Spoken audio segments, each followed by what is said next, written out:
But yeah, what you been up to, Swish? And yeah, so for the people on YouTube, the thing that we're doing right now is not quite the title. I'm knocking out a quick thing for work, which is a script to run a playbook of a list of CLI commands, but to type them out like a human would, and then record the screen so that I can do some of that stuff for work. So yeah, this is a quick and dirty work script. We are vibe coding the hell out of it because I don't write Bash that well. But now that we have that commit done, right, we can actually see it run, if you're curious about that, by doing .run.sh, right? We see it's running the setup commands. That might be like CDing into the directory you want or whatever. And now it's typing out, running runtime commands, blah, blah, blah. We have a timer for it.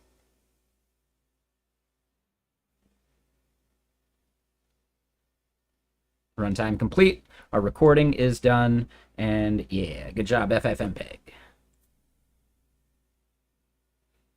So yeah, that's the thing we're doing for anyone who ends up watching the VOD over on YouTube. We're going to finish that up, and then we're going to hop back to our actual work.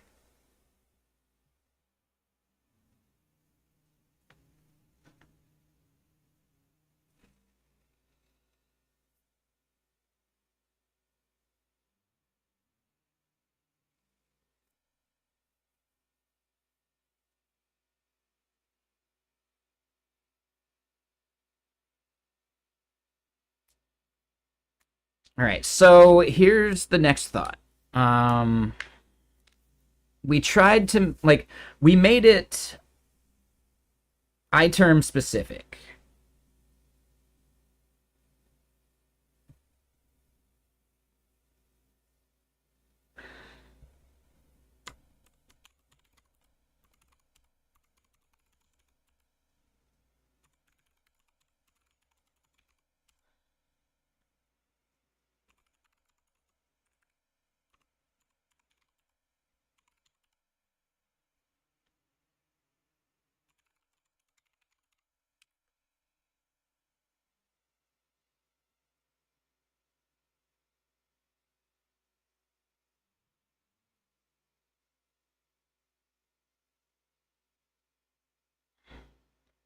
All right, so Claude 3.7 looks like it already did way better, right? Rather than adding like huge extra if else checks and other chunks here, it just made terminal app injectable, which I think is the way we wanted to do this.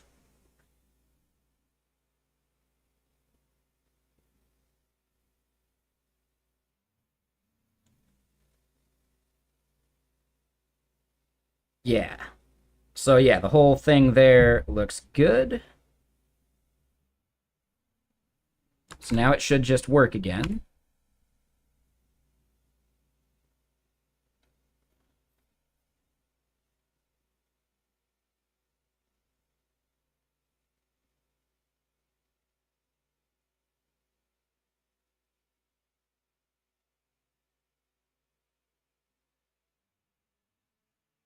Okay. So that looks like it worked. Now, what we want to do, and this might have been where things were going wrong.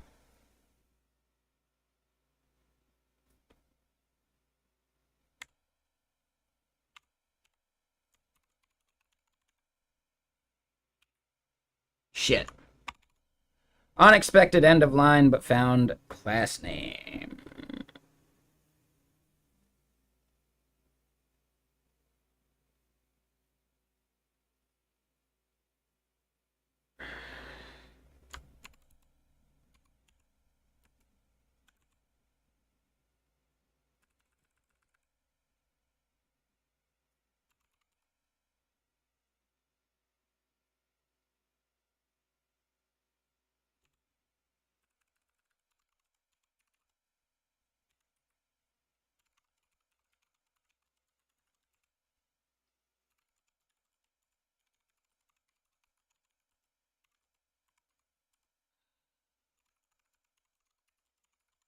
So allow terminal to be configured via CLI arg. Defaulting to...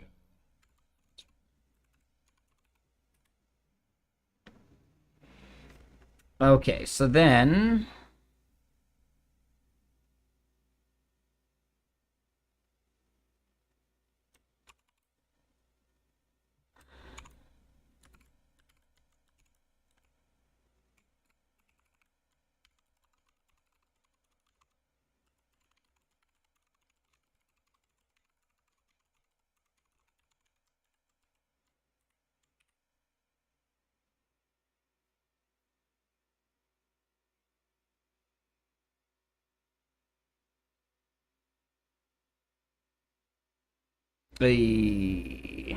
Yeah, so this is where it starts getting wonky. Right, so then if we look at what it's trying to do for us...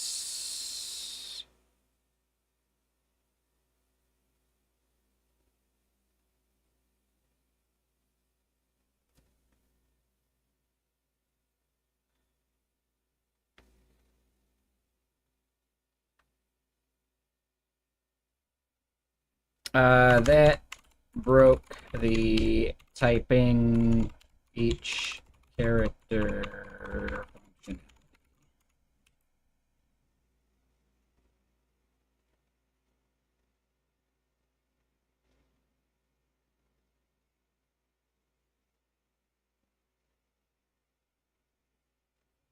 I don't know if it fully did.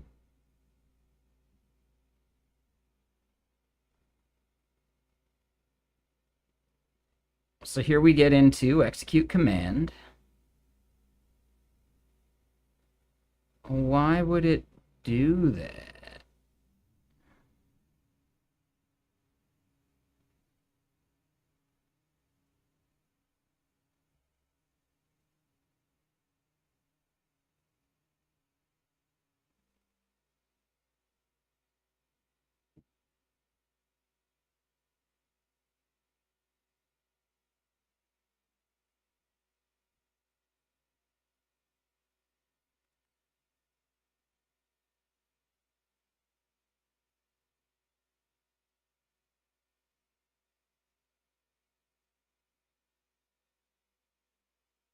Okay, so we see type character iTerm.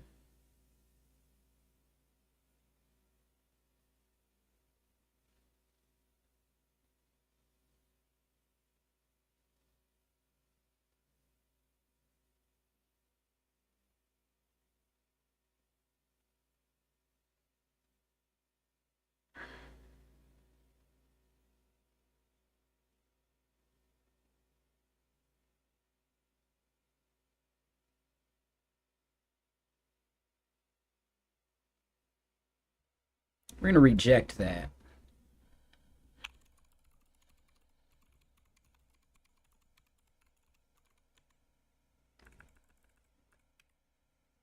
Right, so if we make it do that... Oh, that's fine, Sweesh. I know, yeah, time zones. I think that's part of the reason you haven't really been here, because I used to start much earlier in the day, right? So that's my fault.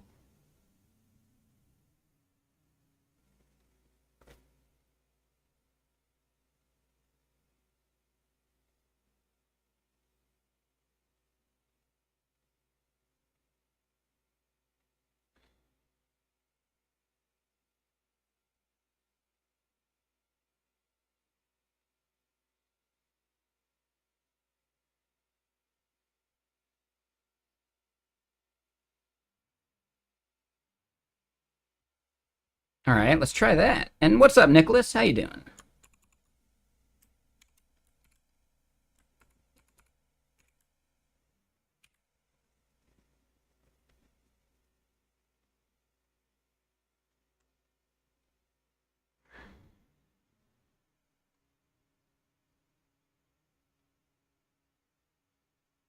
Oh,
Okay, so that seems to still be messing up.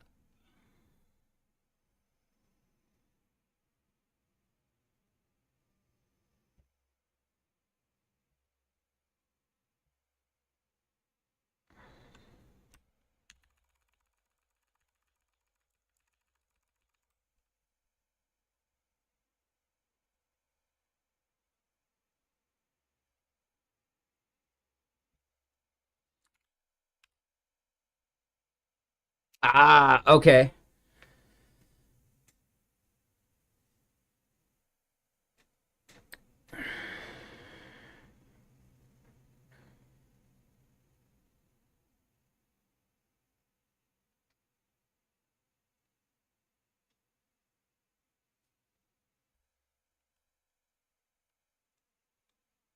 Yep. And all that looks uh, not perfect. So now I need to look at recordings.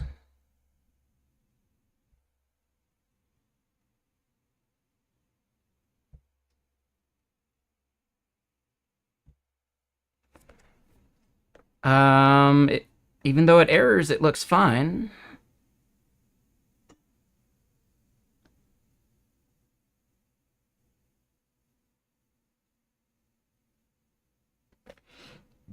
Okay.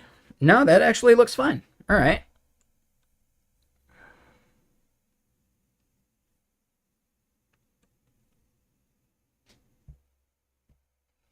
So we got a couple more things to prompt it to do.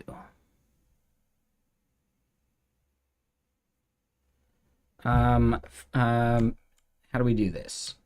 Make sure the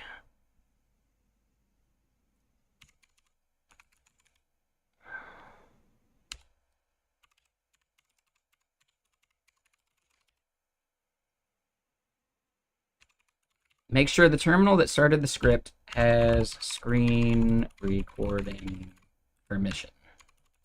Well, no, hold on. We're going to commit what we got first.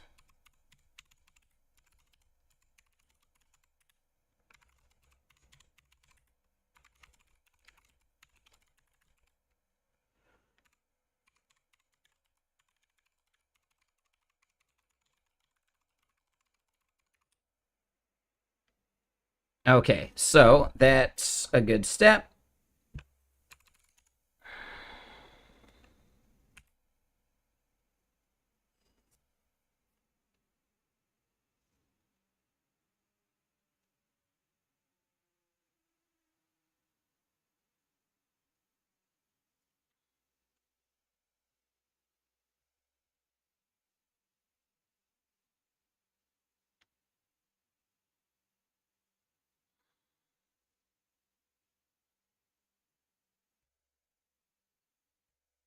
All right, I want it to do it before we run the setup commands.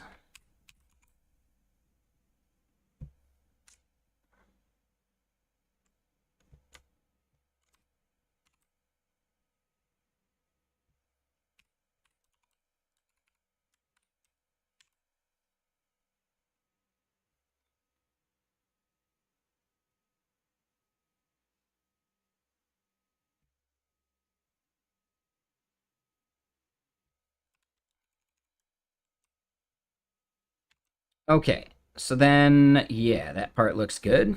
Um,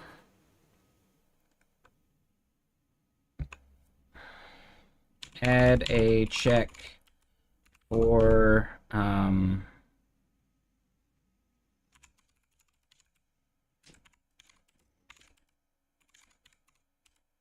add a check for being able to use system events.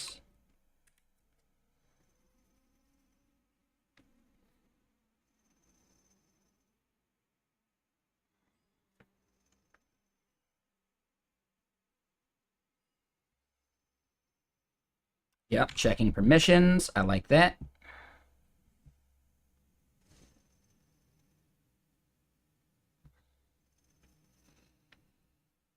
Um, print completed or recording completed. Oh.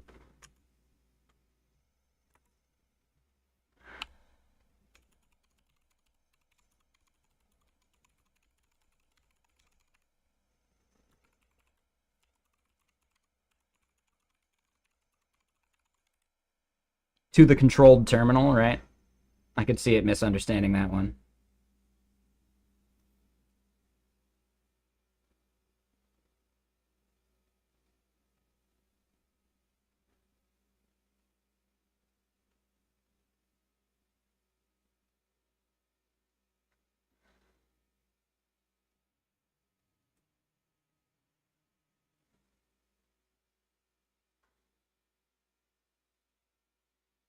Yep, I'll accept that. Yeah.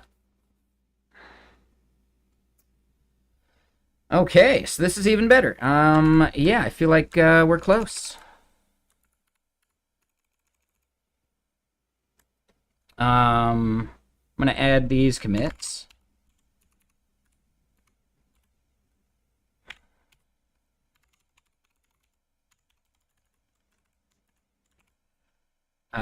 Fix, or I will safety. Add permissions, checks, and final notification. All right, so then the next part, make sure the selected terminal is open.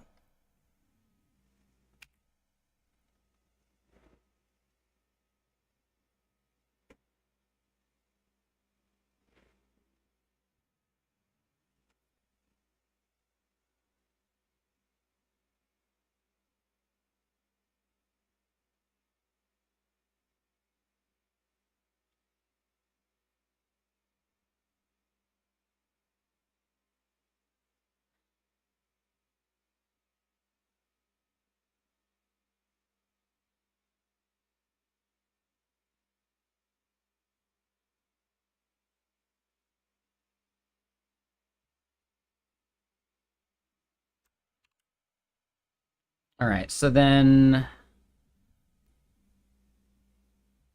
if I close terminal, will it blend?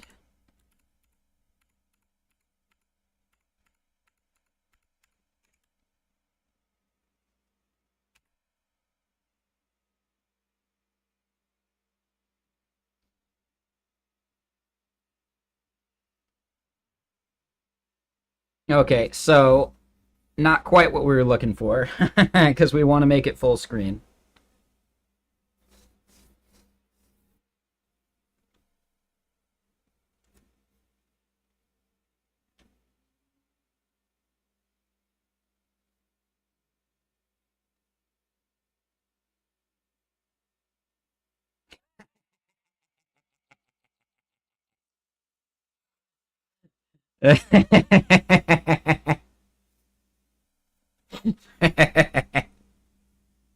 So hold on.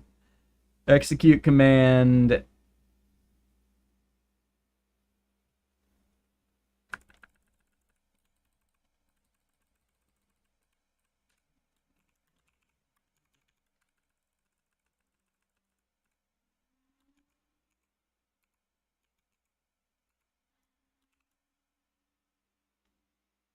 Um, shit.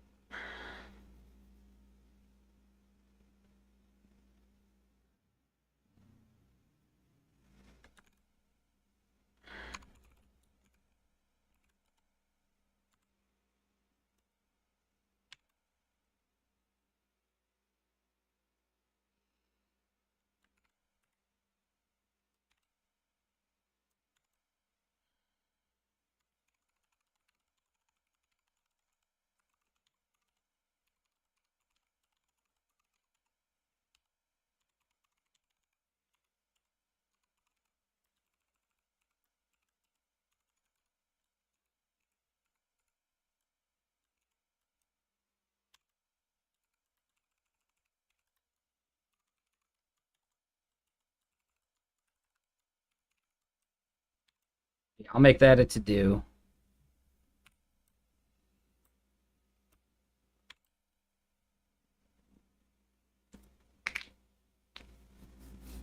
All right, so yeah, now that we've done that,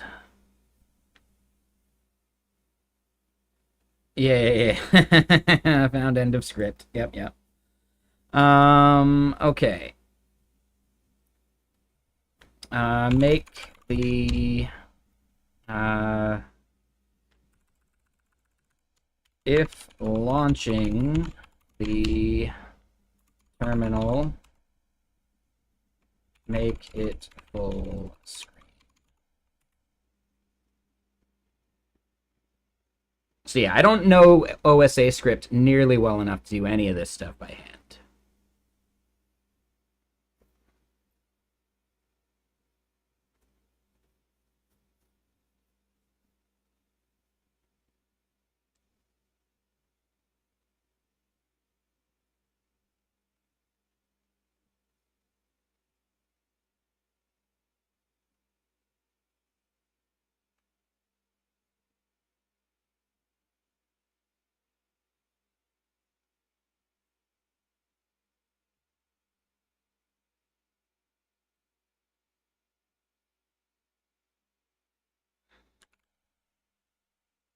All right, so let's try killing regular old terminal again.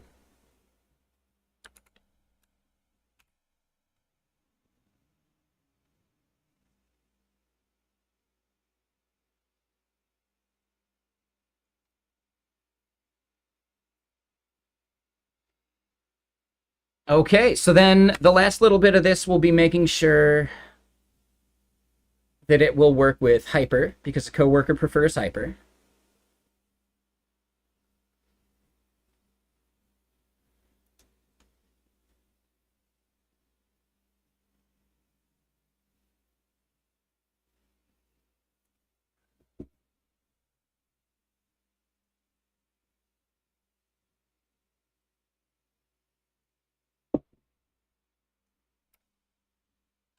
Okay, one thing I don't care about.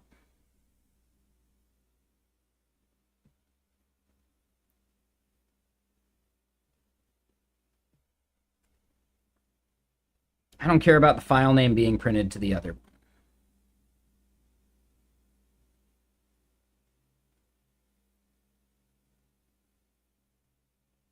Right? I feel like that's just messing with us.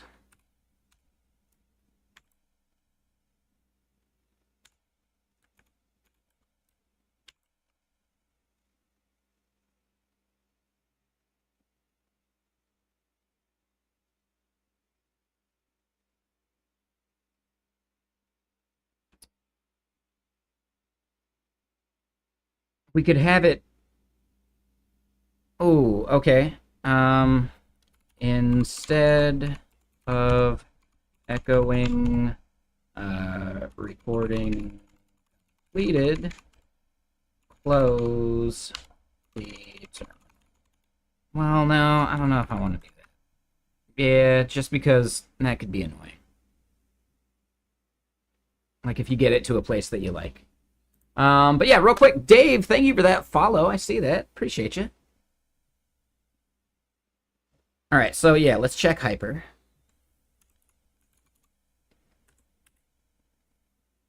Hyper terminal. I didn't know Vercel owned Hyper. Interesting. Did everyone else know that and I just didn't?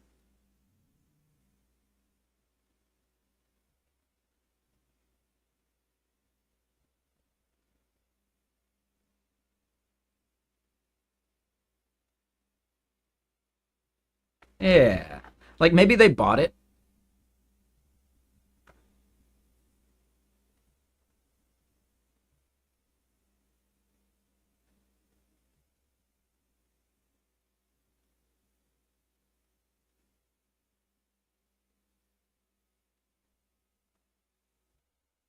Let me just go to settings real quick.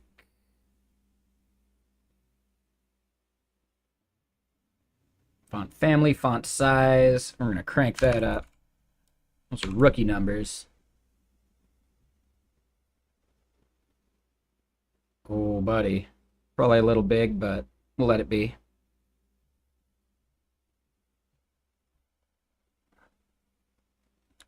So then for the dash T, instead of terminal,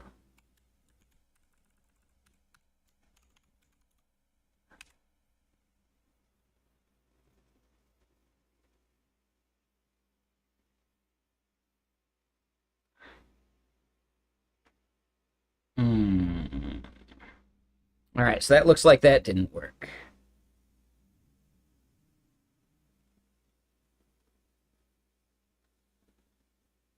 I'll let it finish because changing it gets really wonky.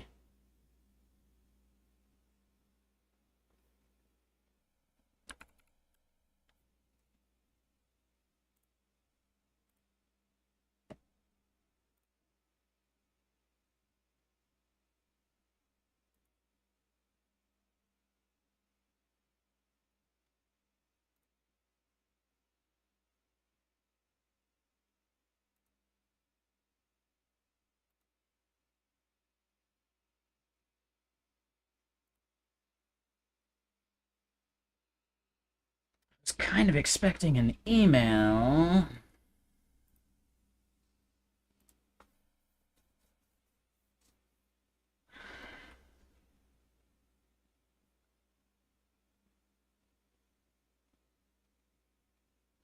Oh, yeah, need to do some stuff there.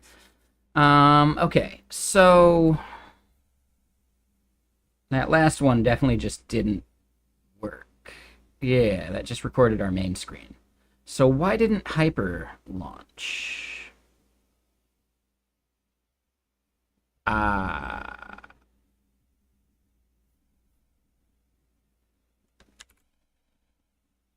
So then if I do this, then we launch Hyper.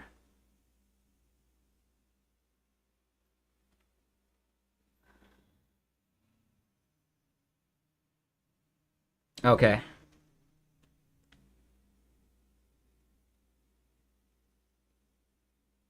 And what's up, Mr. Friend? How you doing?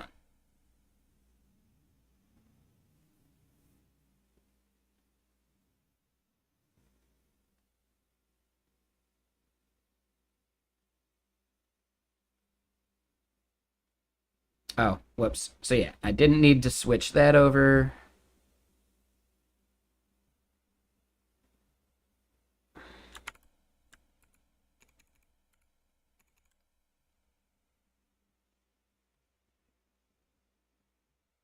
So then we're super close. I'm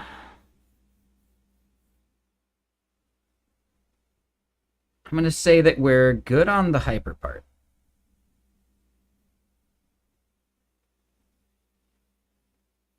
Let me double check that iTerm works.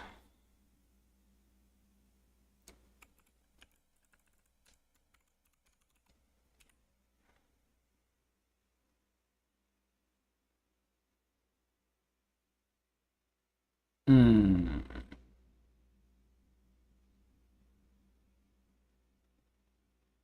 Am I? All right.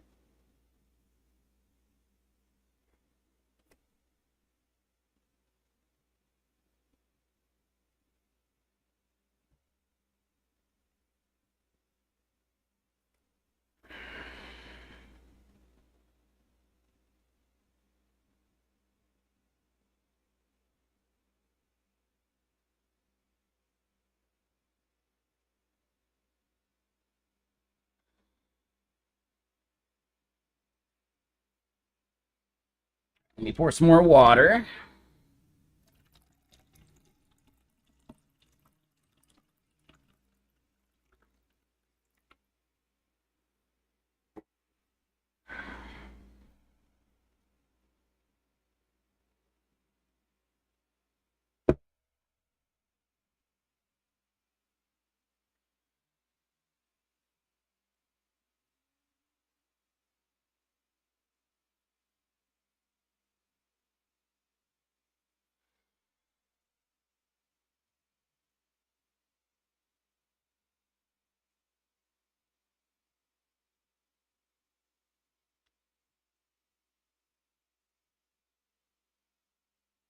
I got way too much stuff open.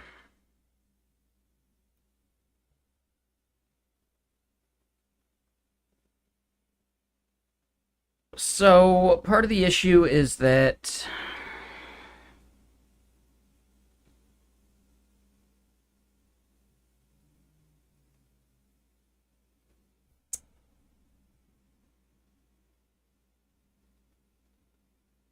make sure of something. It definitely says launching iTerm.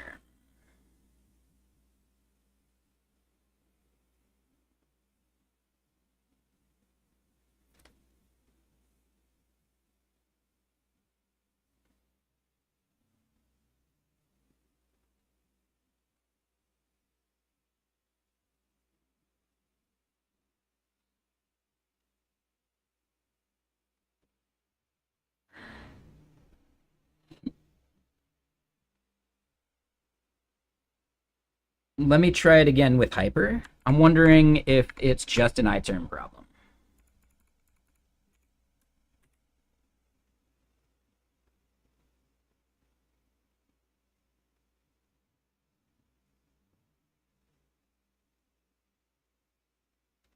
Okay. So I think I have the capitalization of iTerm wrong.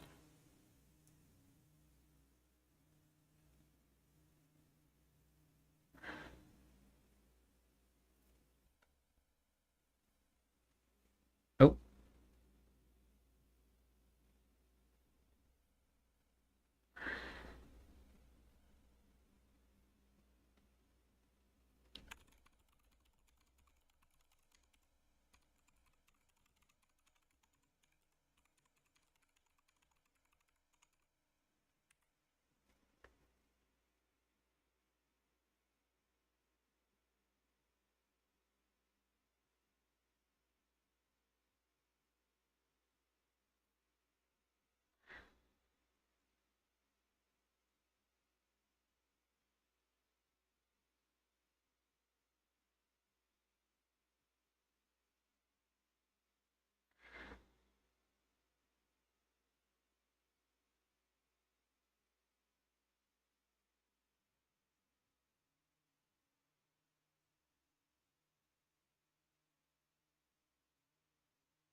We'll accept it.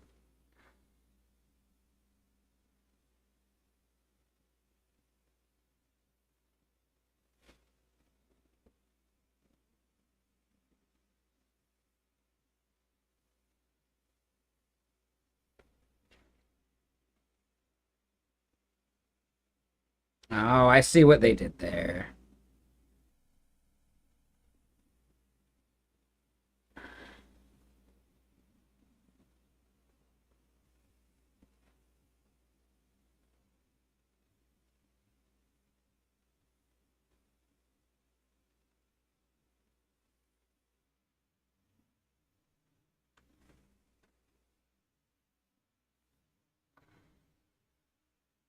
Yeah, I'm going to say that probably looks good.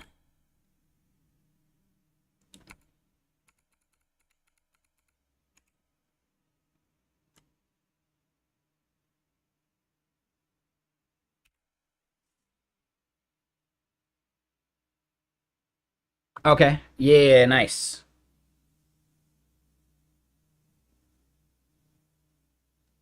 Damn, so yeah, we're vibe coding the hell out of this thing.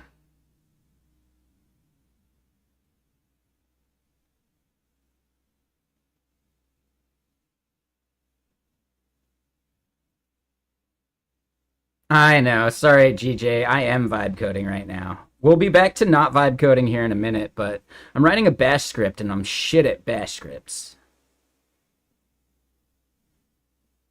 right? And it's not even like the bash part. It's the OSA scripting part. Right? There's no way I would have been able to like write this in any reasonable amount of time. Right? And for something like simple like this, I think vibe coding is actually like the exact thing. I wouldn't vibe code like a giant project. Hell no.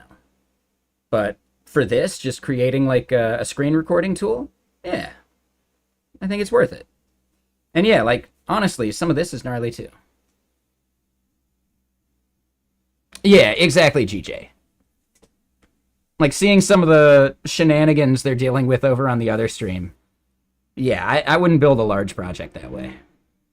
But, yeah, for a script like this, it's perfect.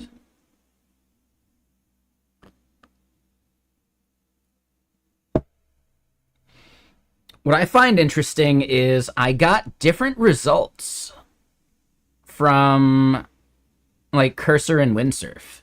So their prompting under the hood must be, like, just different enough. Like, the OSA script -E thing isn't something I was getting. Like, I was getting, like file input stuff, right? Like EOF and all that stuff. So, yeah, just, like, the style of bash script they were spitting out was even different. Because, yeah, I tried Windsurf on the work machine just to fiddle with it. Then I switched to Cursor. But, yeah, no, this is working. I like this.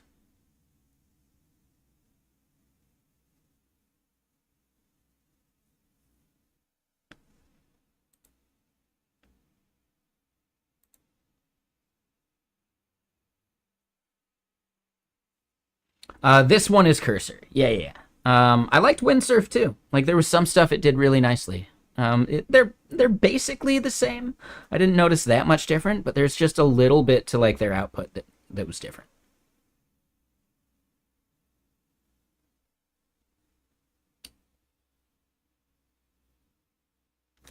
See how money plays a part. There were no one even willing to say VS Code. One of them would spit and the other would beep when they had to say VS Code. Now, since they're being paid, they are using a byproduct. God have mercy on all of us. Yeah, exactly.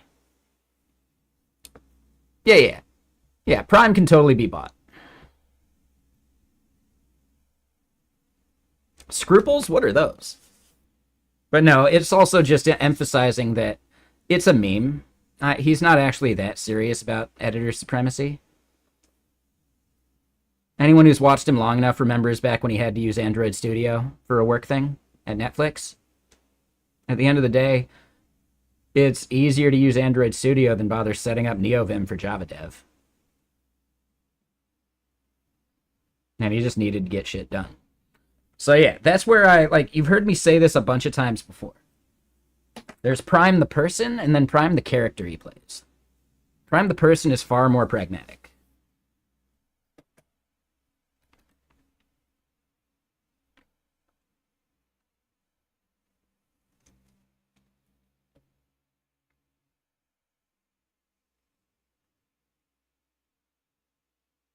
Oh, it's a great font there, Fork. Yeah. Okay, so I would say that part looked good to me. So we can commit this. And yeah, I'm going to say, let me look at what our last commits were. Git log.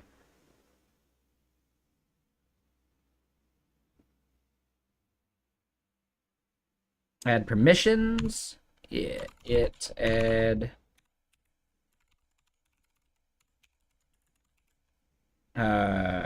fix. This is definitely a fix. Or no, I guess it's a feature.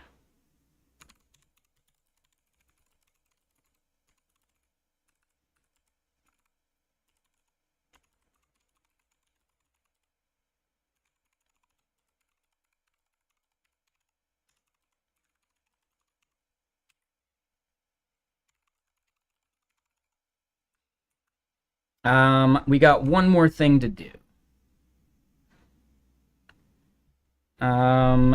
The check for if the terminal is launched also needs to check if there is an open window. If no open window, open one.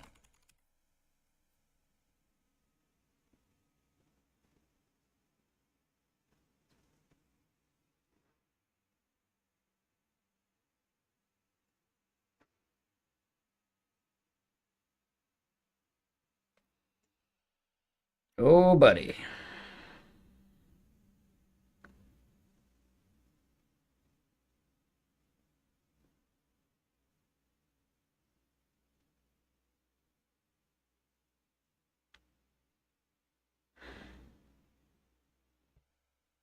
Well, let's accept it. Damn, I just got major deja vu.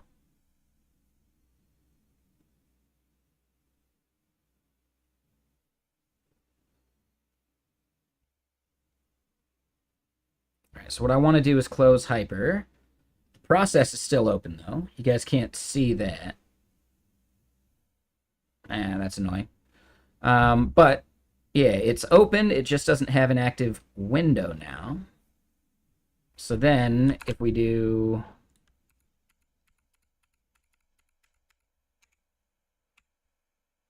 Let's just go here, make that Hyper.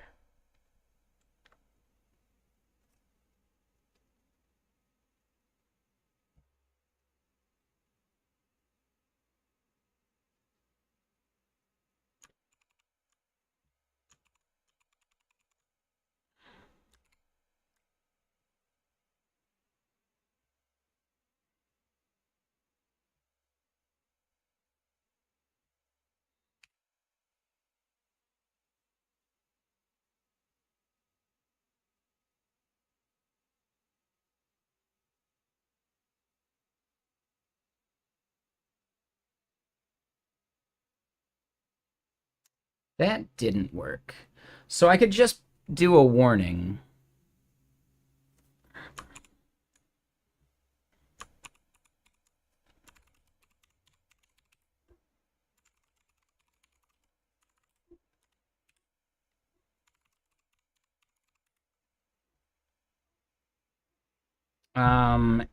If no open window is found,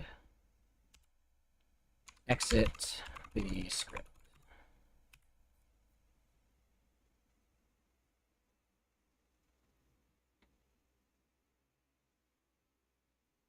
All right, so we can just fail a little more gracefully.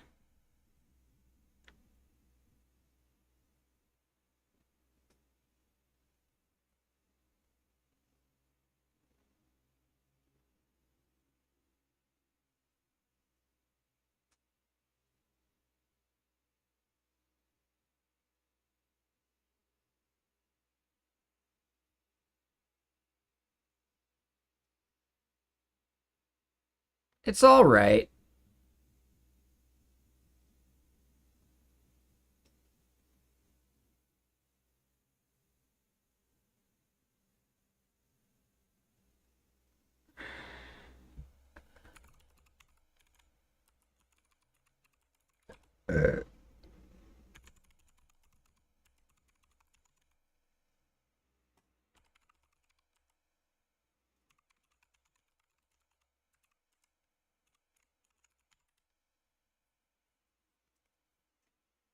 And how do I like vibe coding? I did a bit of it already when we did the bash script for the ghosty shader stuff.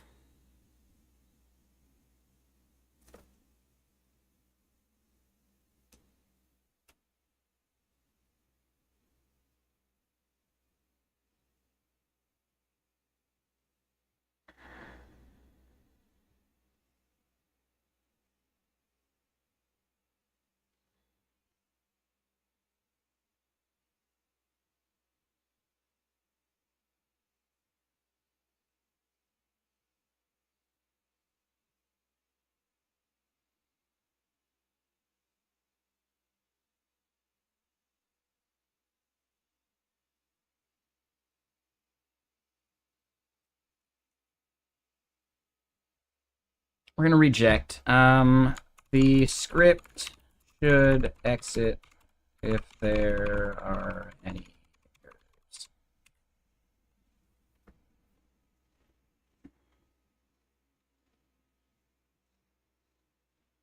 Yeah, we needed the set E pipe fail stuff. I always forget about those. So yeah, they set E, set dash 0 pipe fail, and then down here at the bottom, handle error.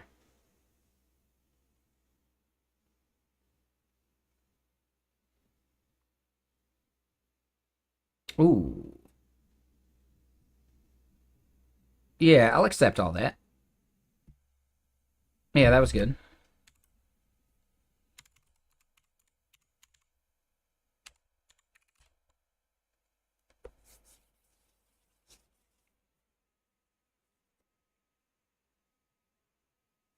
All right, so not get status.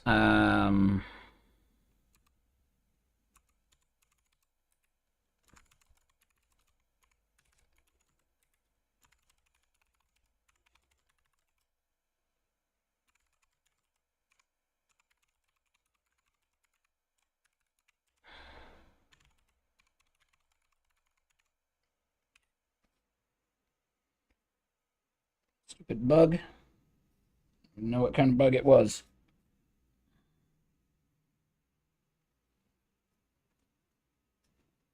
I shouldn't be able to get in, but whatever. This tune reminds you of your high school breakdancing days? Really? You did breakdancing to funk? That's new.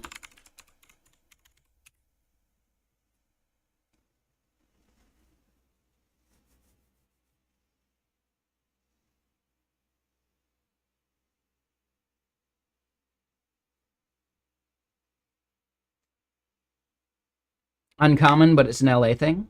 I get it. Ooh, and they bumped us over to some synthwave.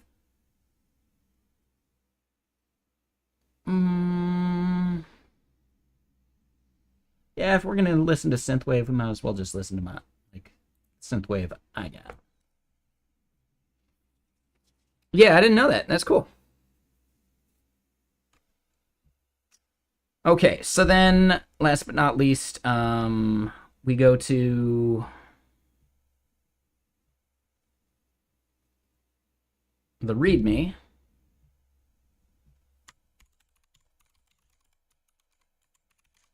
Update the README.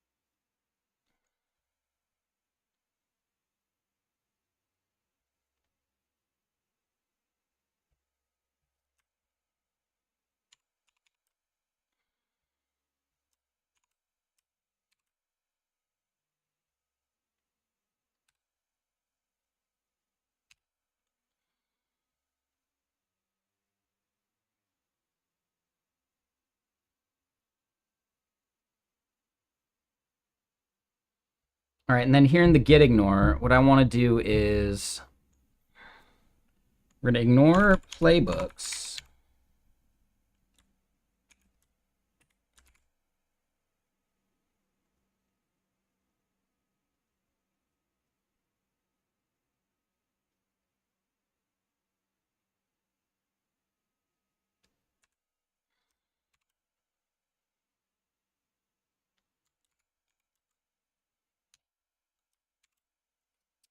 We'll let playbooks stay, actually.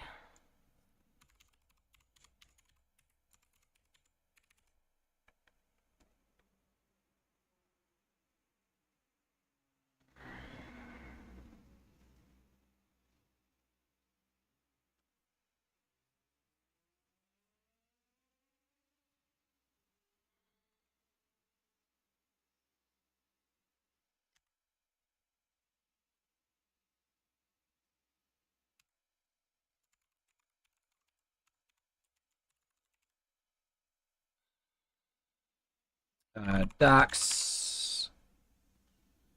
Um,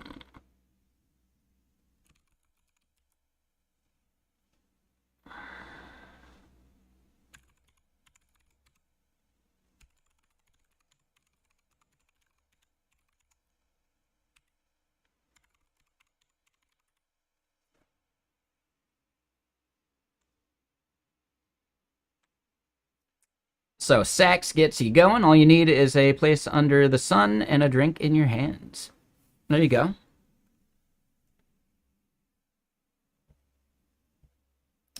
Even the one where the dude had the traffic cone in his saxophone?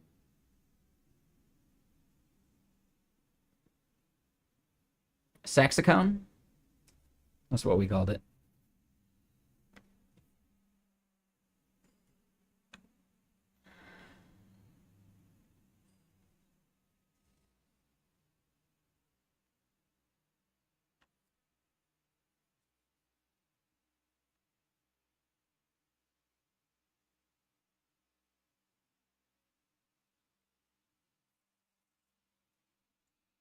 You got some exciting news? Well, out with it already.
Sure. I'm a little curious about why you're doing it FTP wise. Like, you should probably just be using something like SCP or SFTP, but just as like scripting. Like it's cool that you're doing it for learning purposes. I think exposing an FTP server to the internet in any way other than using like SSH and SSL and encryption that way is a bad idea. Like regular FTP is kind of deprecated.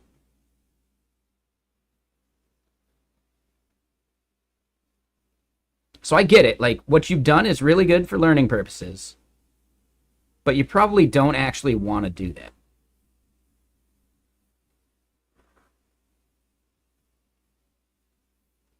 So yeah, don't discount what you've done, right?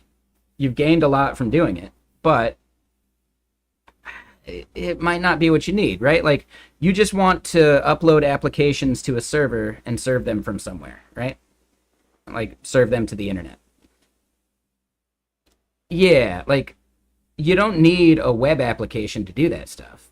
You can just do SCP from your local system, or you can look into other like deployment strategies.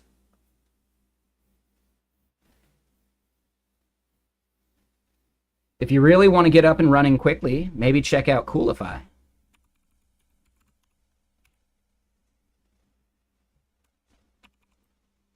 Right? You can self-host it and everything still.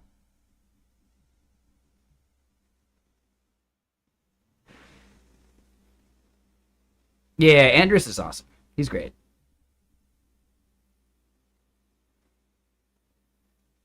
He sent me a beanie. I think it's definitely like too thick of a beanie for the summer, which is a bummer. But it's a nice beanie. Like it needs to be broken in a bit better, but yeah, it's like a nice thick knit beanie. The embroidery is like, yeah, really solid.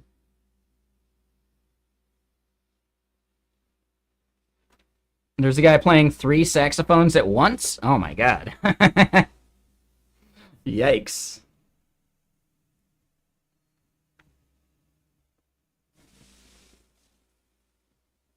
So yeah, again, Tommy, stoked you're learning stuff and you're enjoying learning stuff, and I'm glad you're sharing it with us.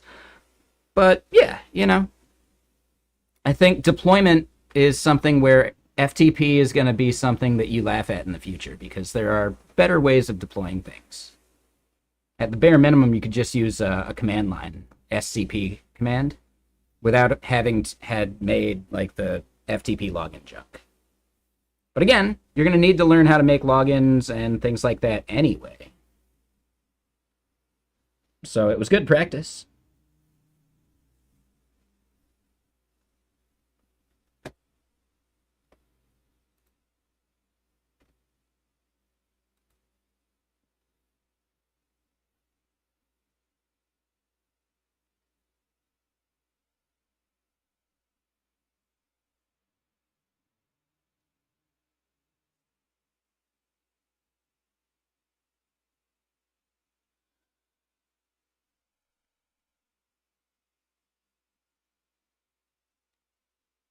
But okay, so one more thing.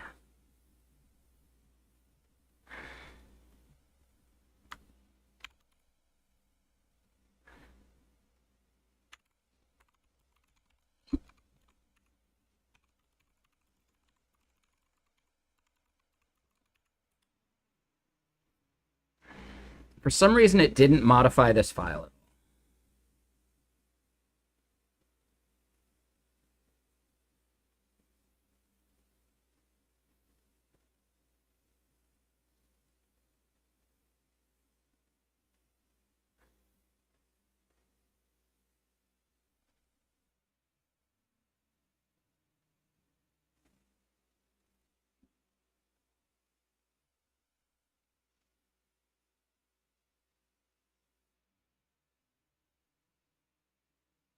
Let's just update cursor and try again. For some reason, it's not updating our README file.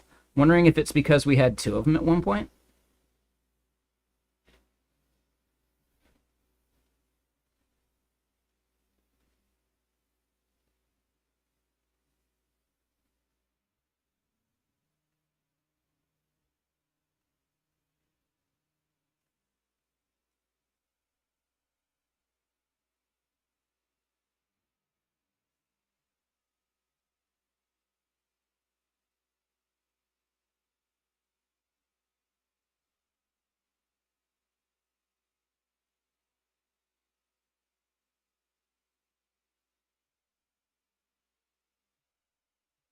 Let's just start a new chat.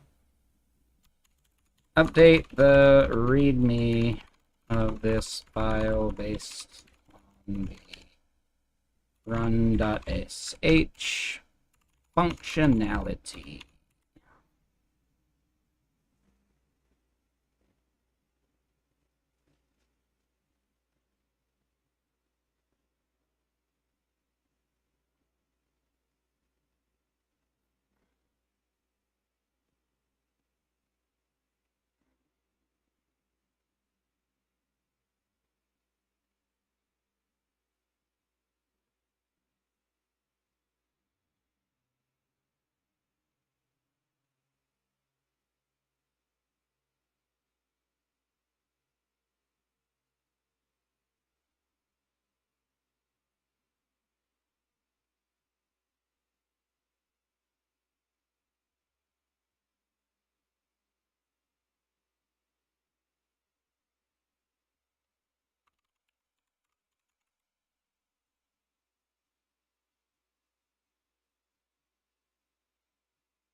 Okay.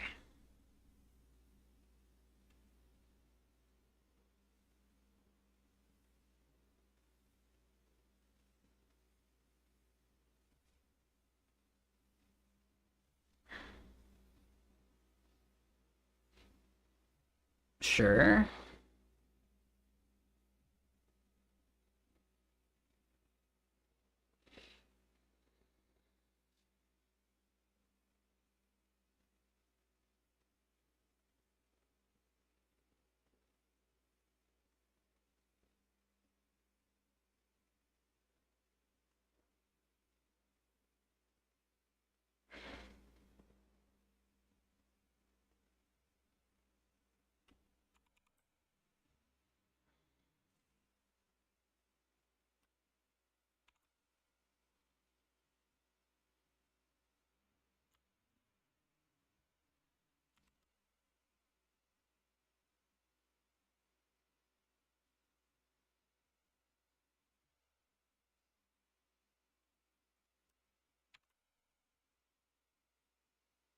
Okay, I think I'm good. Yeah, I'm gonna make a PR for this now.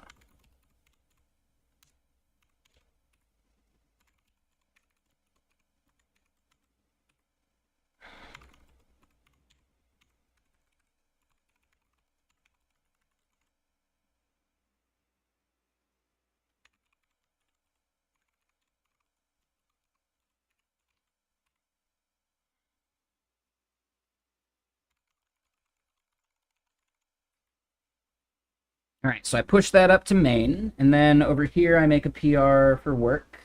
Or actually, I start the PR over here.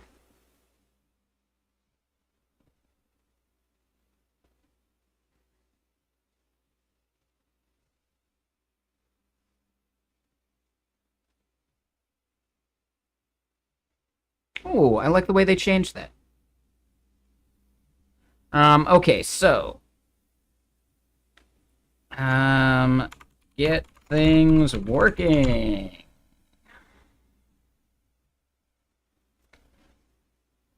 So yeah, let me just merge this in over at work.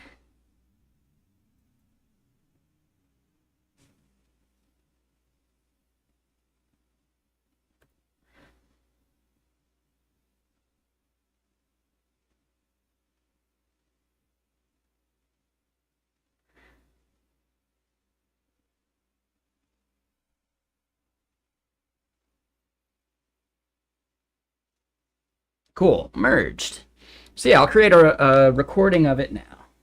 But let me just do this.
Why two GitHub accounts?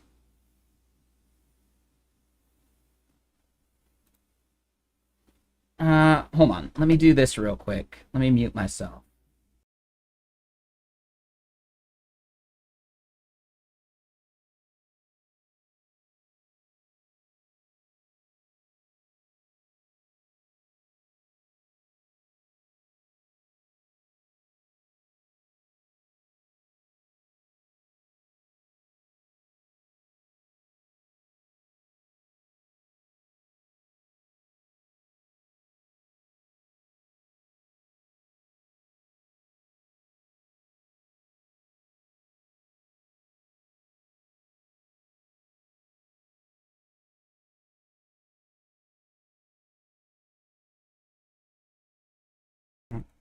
Good call. Good call.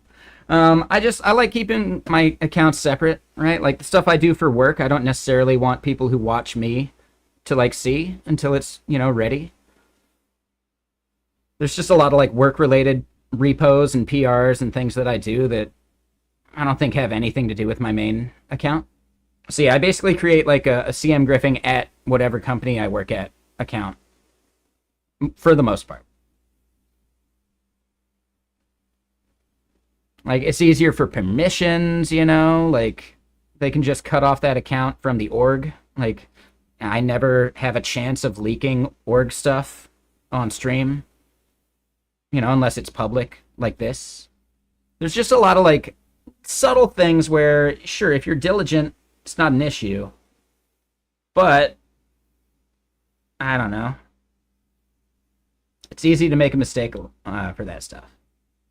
You know, like, yeah, it's just not worth mixing them most of the time. Like, I'd rather do PRs than share login credentials.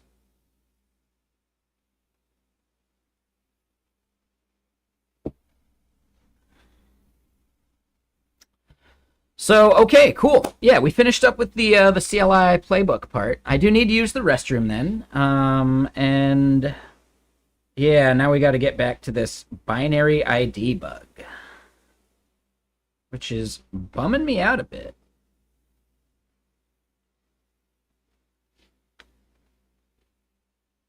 Yeah, the place that we left off yesterday.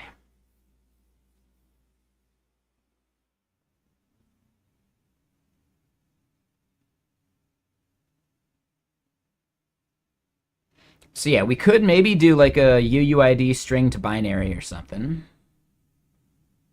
I thought that's basically what we were doing elsewhere. But yeah, let's close this.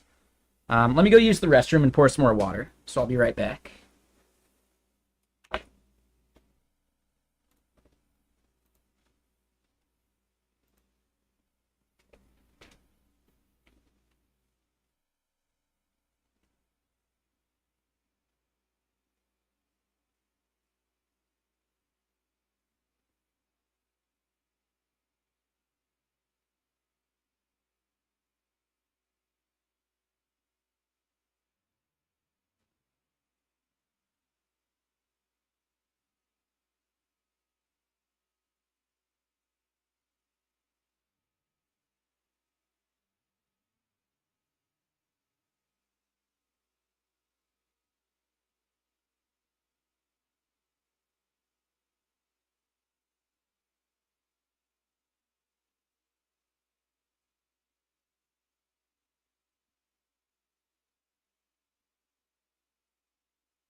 Alrighty.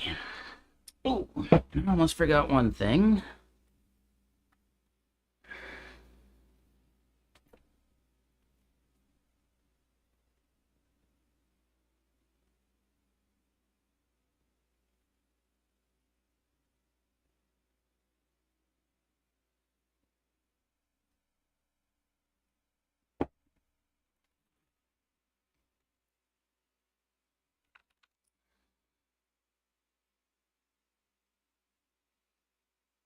Yeah, alright. So, it's basically 5 o'clock. I'm going to have more stuff I need to do work-wise tonight, so we're not going to overdo it.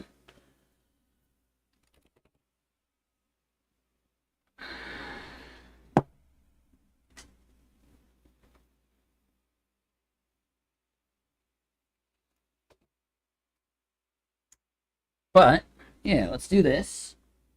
I grabbed little pieces of candy, too. Ooh, piece of candy.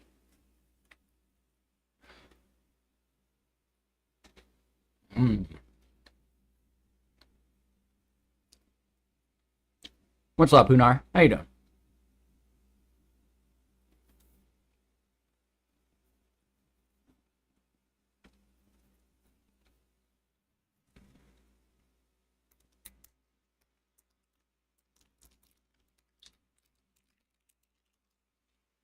Yeah. Coolify is like a self-hosted hosting platform. So my guess is with your SFTP server, you wanted to like upload your applications to like subfolders of that FTP server or something, right? Maybe I'm wrong and I'm misunderstanding.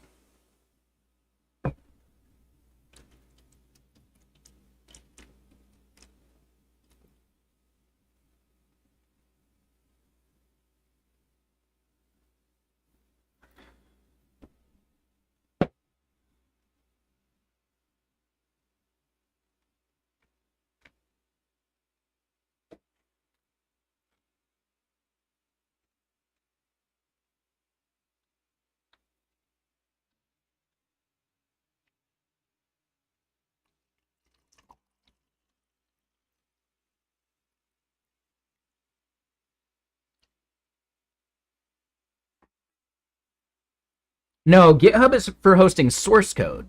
Coolify is for hosting actual projects. So Coolify, you can host your database and all sorts of stuff.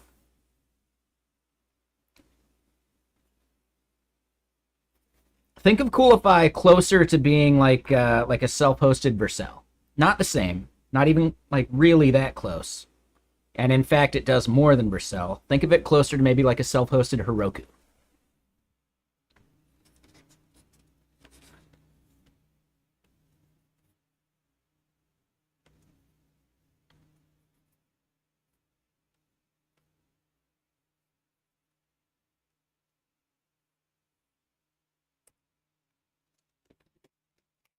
I don't know. Yeah, you don't have to use it, Tommy. What was the purpose of your FTP server? Maybe that will help answer some questions for me.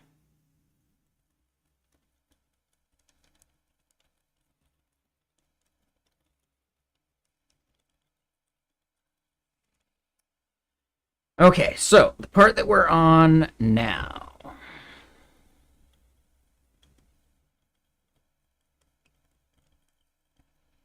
It's not that repo. We can close that.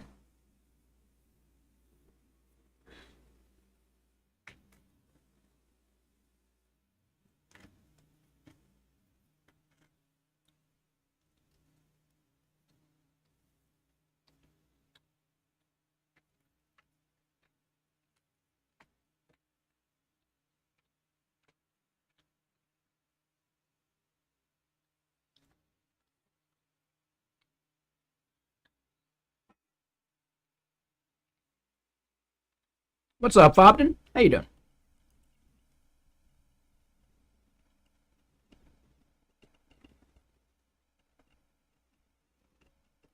Okay, so you were gonna do it as like just a backup server? I mean, that works. That's fine. I misunderstood.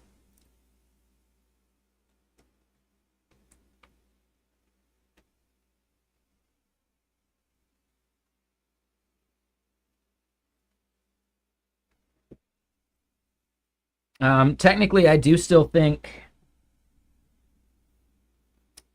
right, like just regular SFTP with an SFTP client would be better than like building an app that does the FTP part, right? Like, why reinvent the wheel? But, you know, do whatever you want.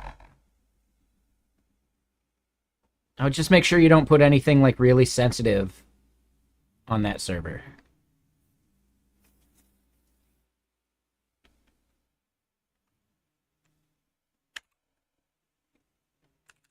All right, so yeah, the ghosty shaders thing we can close. So now we are back to the front end and back end stuff. Here's our back end, and this is where we were getting the failure yesterday of the wrong key.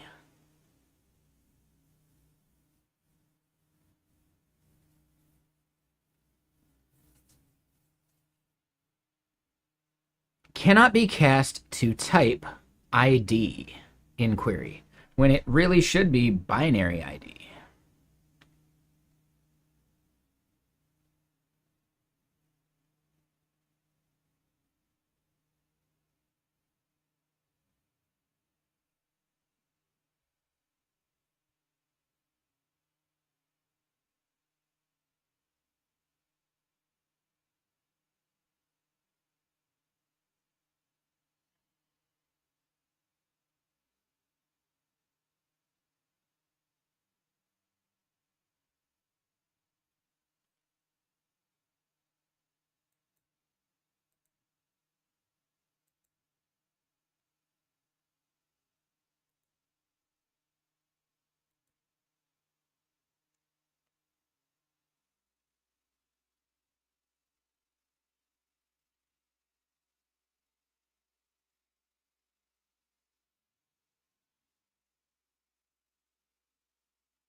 Man, yeah, I've been waiting on something.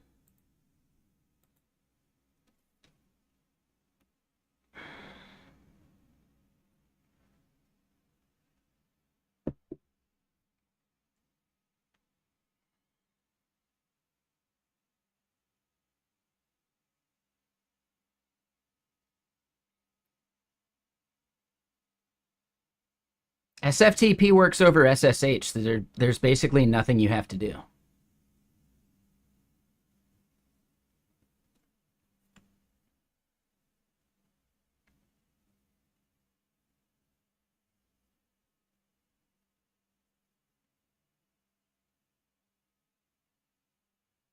Right? Like every Linux server has SSH out of the box. That's how you actually get into the server in general.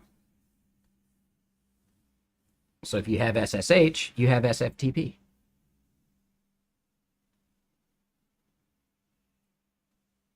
Right? So then you didn't need to build an app for it, like all that stuff, right? So then you just use any free client for SFTP.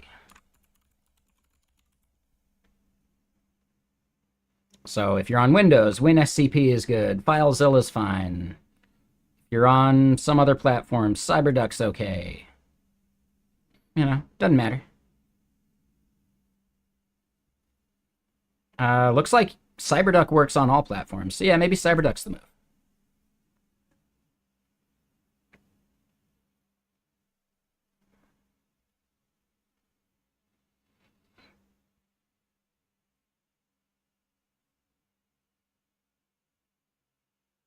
Yeah, if you just want to host like a static site there, Celestial, you should just use something like render.com or right, or Vercel or Netlify or whatever.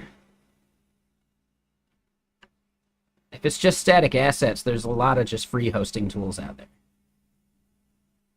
You could even put it on GitHub pages as an option.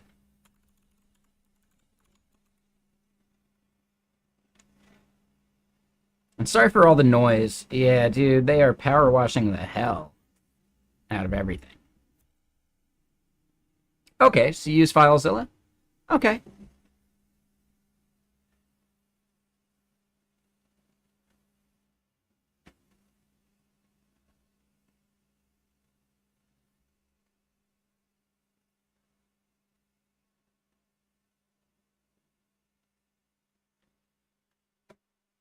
Music might be a little loud. There we go. All right, so yeah, what is the deal? I'm thinking there's some place that we're doing ID instead of binary ID.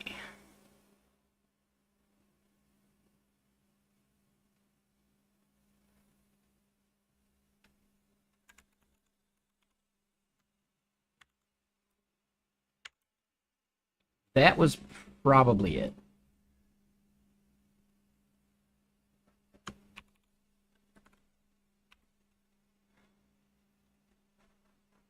I don't know if I need to roll back the database in it.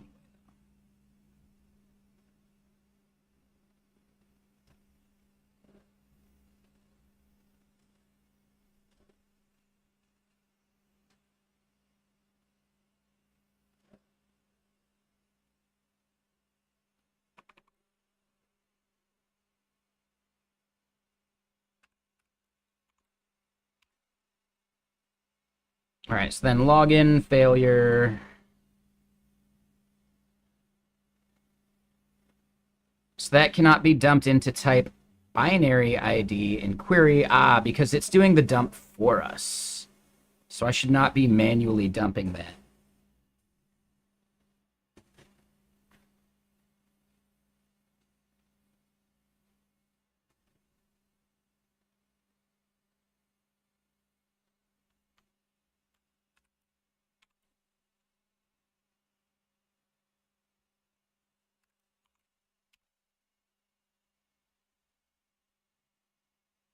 Like, same issue, though. So value cannot be dumped into type binary ID.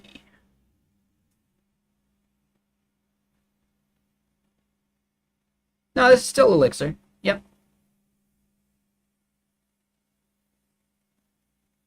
Now, the part that we're on is wondering if we want to stick with ULID because it seems like something weird's going on there.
All right, so let's try dumping it again.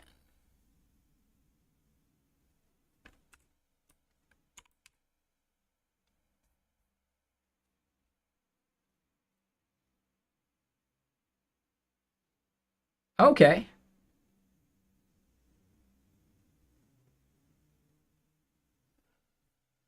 So we do need to manually do the dump thing whenever we're getting the value as a string.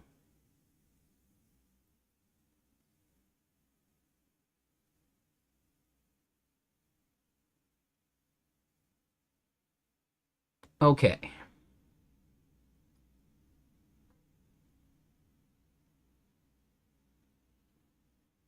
I find it a little weird that it can't do that dump for us.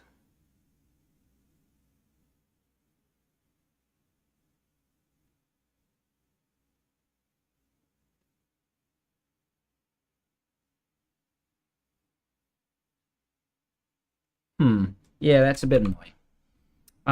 But all right, so if it failed, we see magic link nil.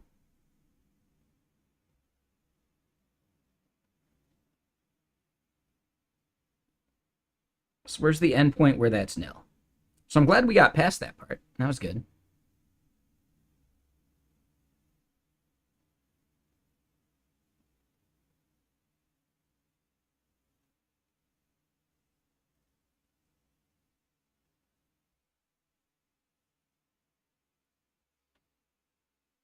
All right, so then, yeah, we see magic link nil twice here.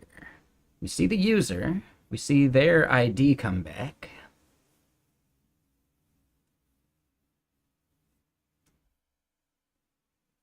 But, hold on, did I comment out creating it?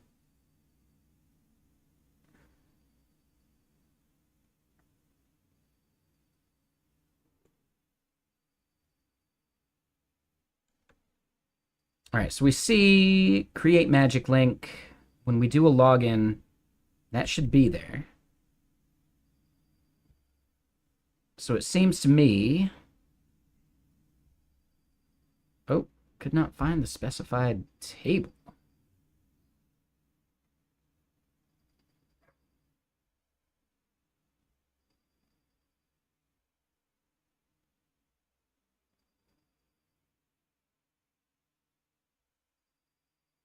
Okay, so that works.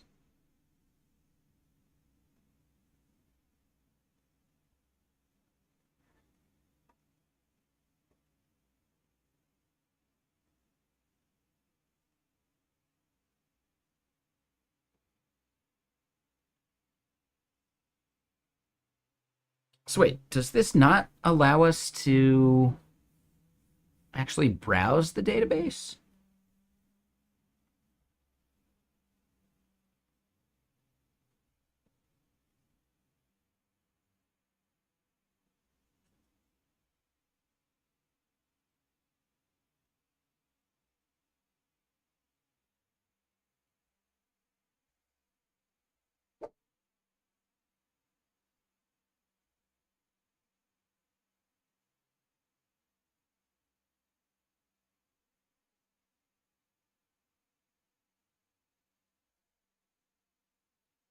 All right, so then, yeah, I think there's something I'm missing about using pgadmin.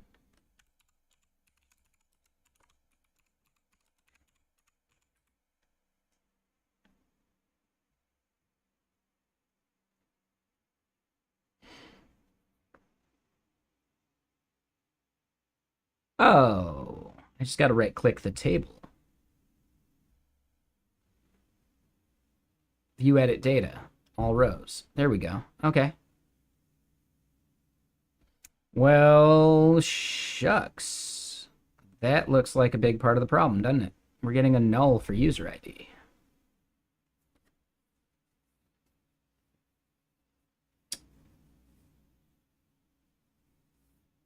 We're a nil, technically. And I believe that's because get user by email here.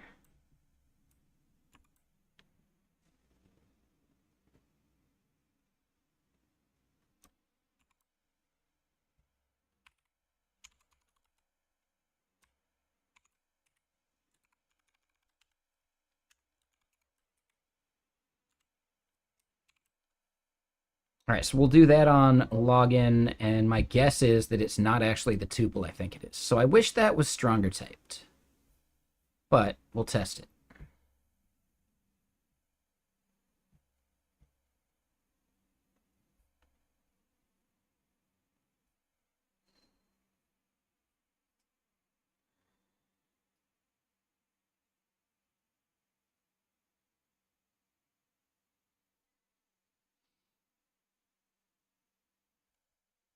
Yep, okay.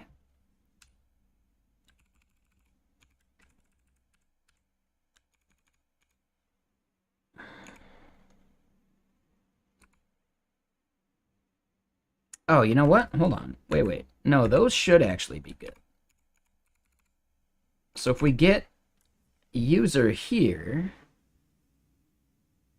get user by email is coming back.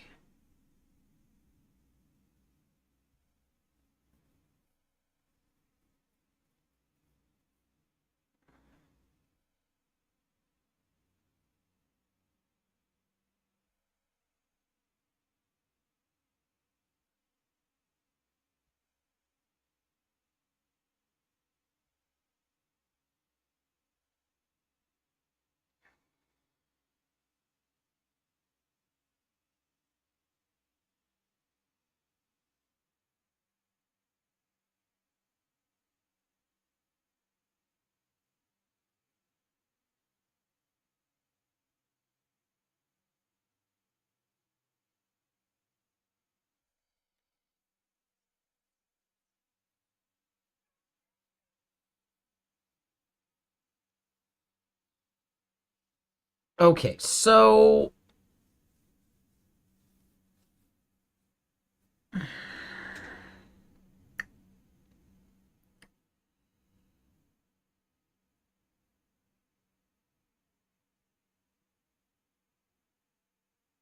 Creating that magic link is failing.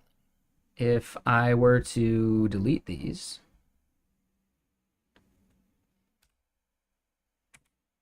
oh, that's not what I want.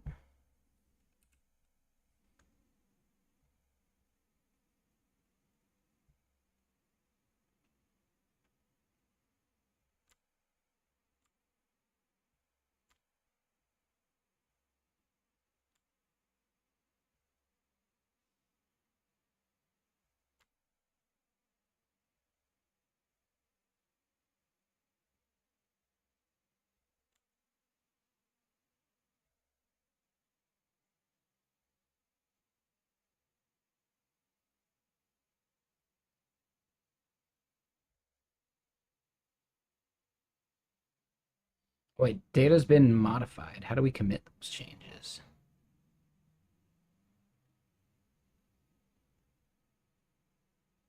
Ah.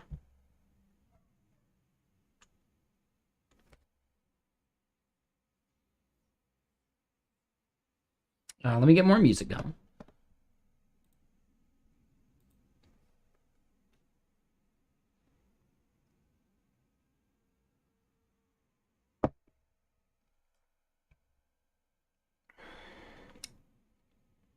And yeah, how's it going, Fobden?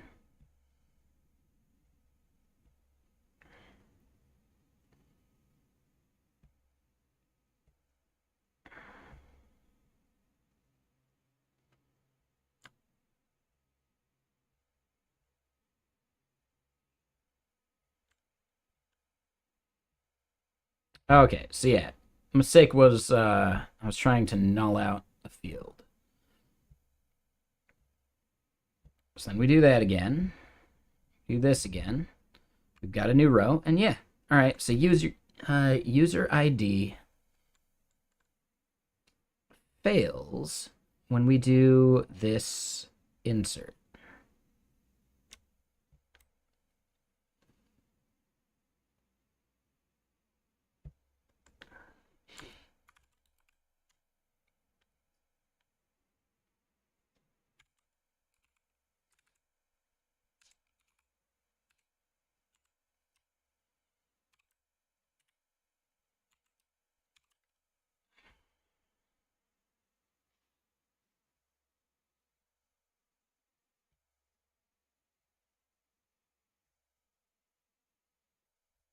All right, so now let's see what we're getting logged out here.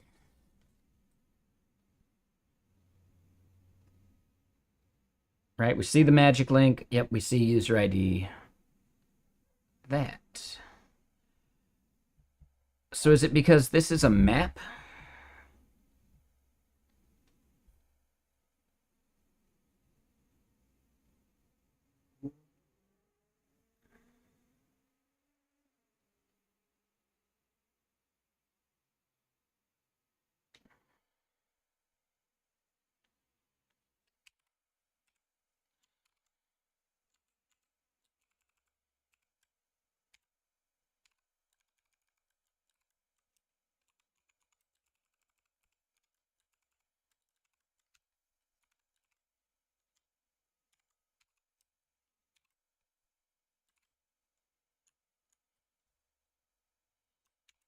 Clear that.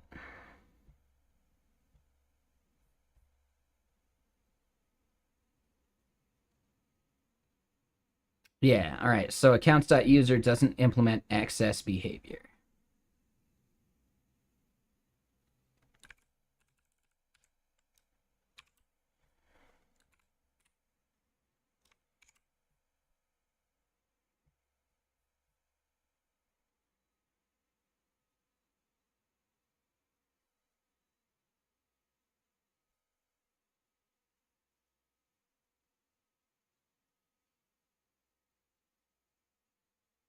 Oh,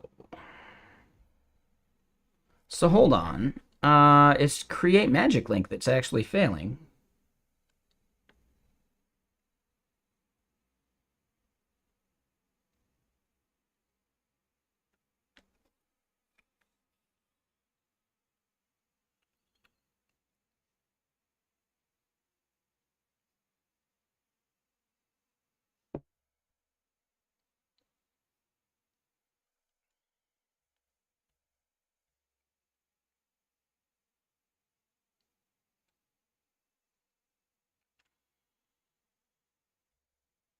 So yeah, user.id is a string. We're going into create magic link, which means it's in here.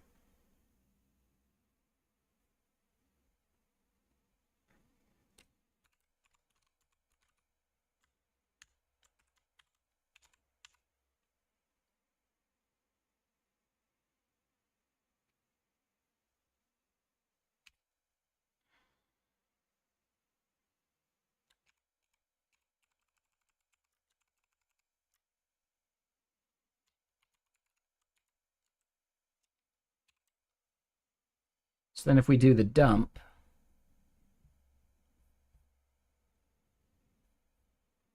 ooh, error logging in there. Oh, and it's not ULID, it's ecto.ulid.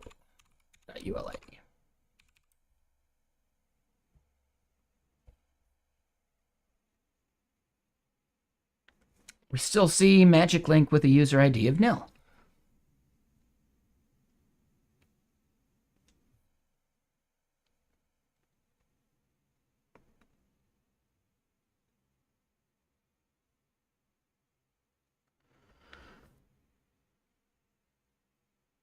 Oh, is it because I haven't updated the change set? I think that's it. All right, all right. So this is something I totally forgot. Yeah, shit.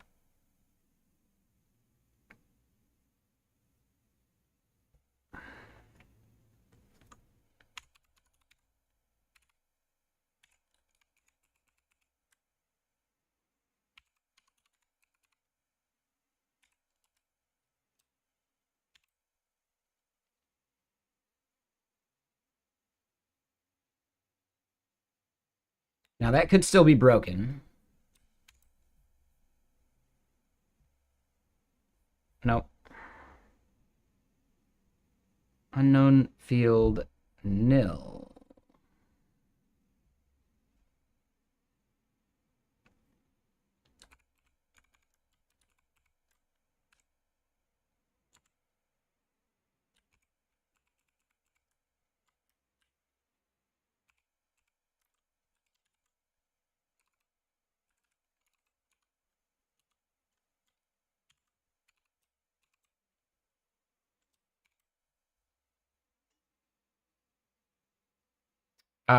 Are you saying what am I using for coding?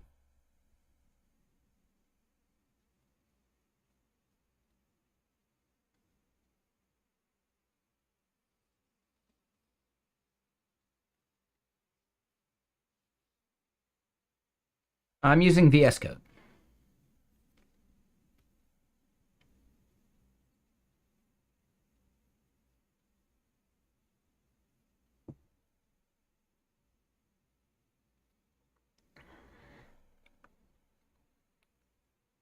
Oh.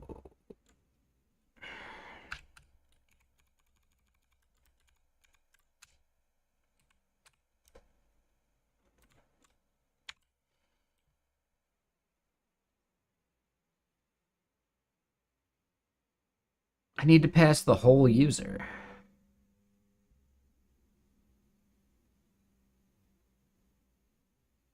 I think that's the way to do that.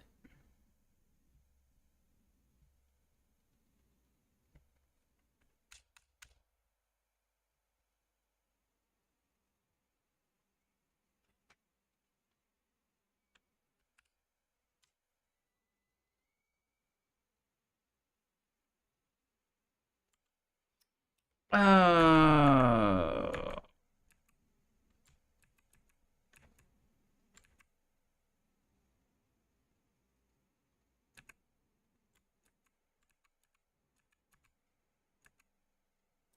okay, so if I do that, I think we're still going to run into an issue.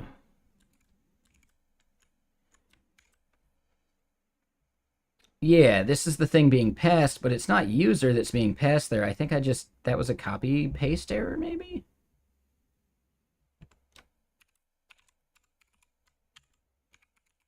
Yeah, that was my mistake there.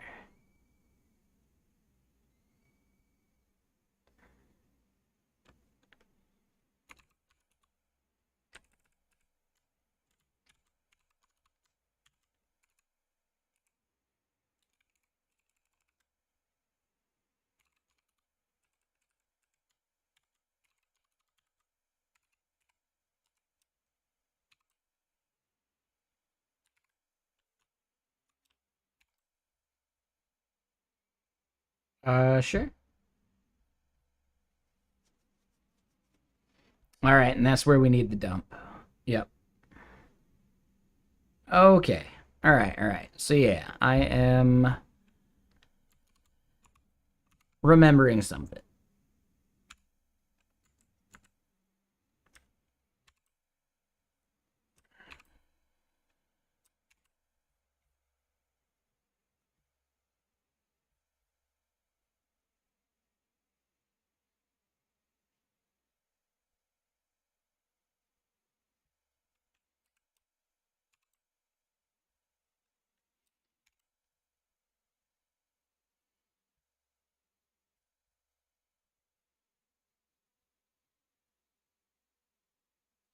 All right, so hold on. Ecto.ulid is not available because it's trying to get it on Elixir LS language server.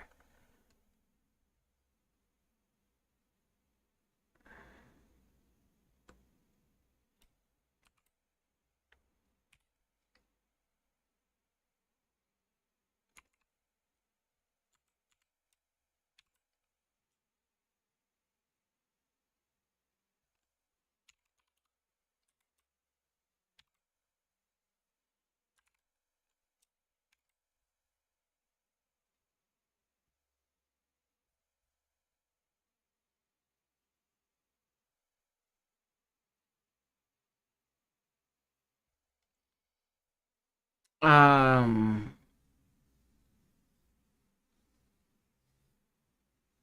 the name of the app I'm using, it's called Visual Studio Code.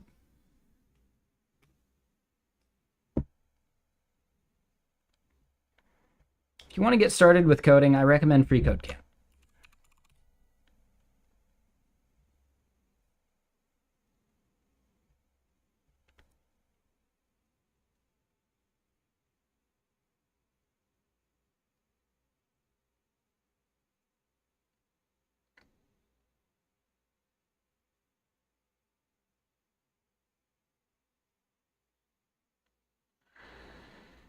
I just gave you the link. Look in chat.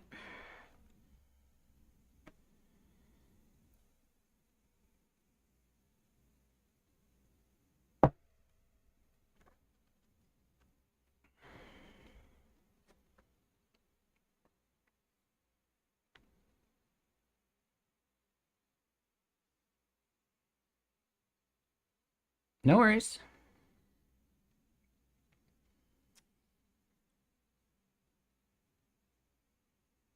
So there's something wrong with our scoping here. We're able to do casting elsewhere. God damn it, it's just so warm. 27.5 degrees Celsius in here.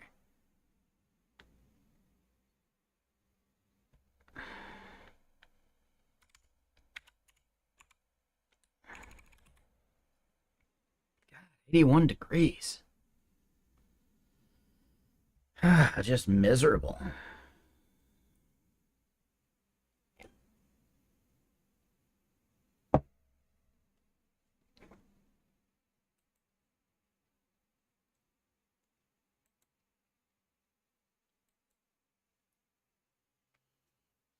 All right, so yeah, here's a quick question. Who all do I know here in the Seattle area? Right? That's in my stream.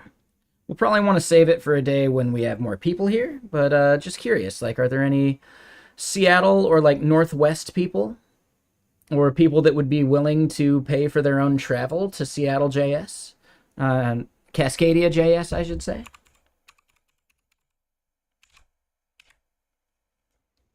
It hasn't been confirmed yet, but I'm pretty sure we'll be able to do a giveaway of a ticket to Cascadia. Which sounds awesome, doesn't it? And yeah, it's like, I don't know, I really love the community. Like, it's a really good conference. Yeah, so in Portugal, it's probably going to be a little too expensive to come to Cascadia. But for anyone else where it's a reasonable trip and you might do it if you got a free ticket, might be worth it.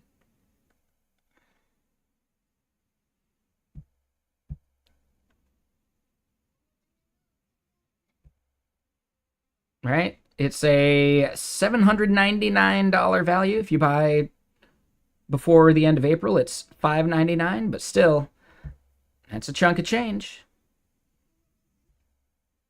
So a free ticket if you decide to actually show up. Sounds pretty cool.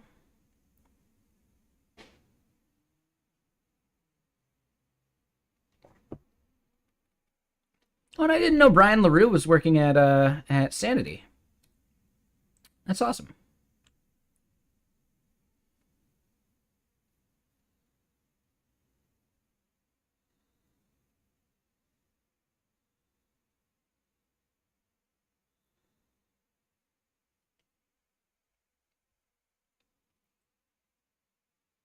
So yeah, Cascadia is a great event. You know, definitely if you don't end up winning the giveaway, you should probably still consider convincing your boss. I think it's really smart that they put together this whole like convincing your manager to come thing.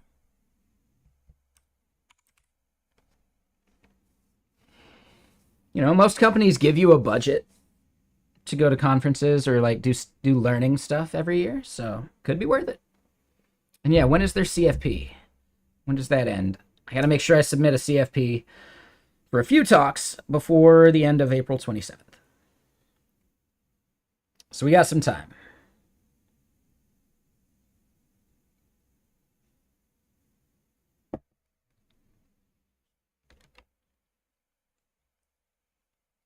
But yeah, just wanted to shout it out.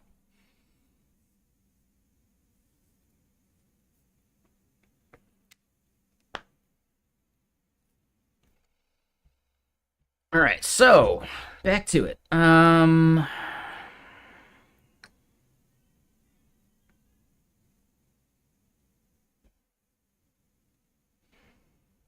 really curious why it's trying to load ecto.ulid there, right? Because create magic link should just work.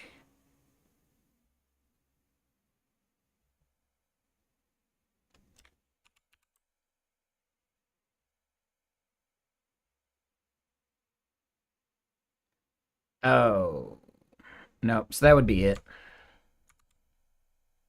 I forgot it's going to be an OK or user ID.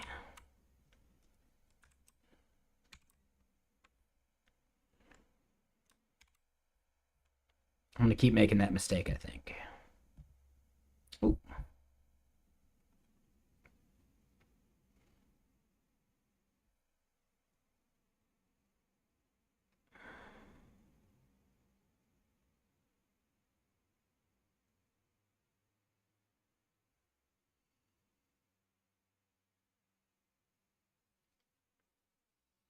We're working on an app to listen to mentions on Blue Sky.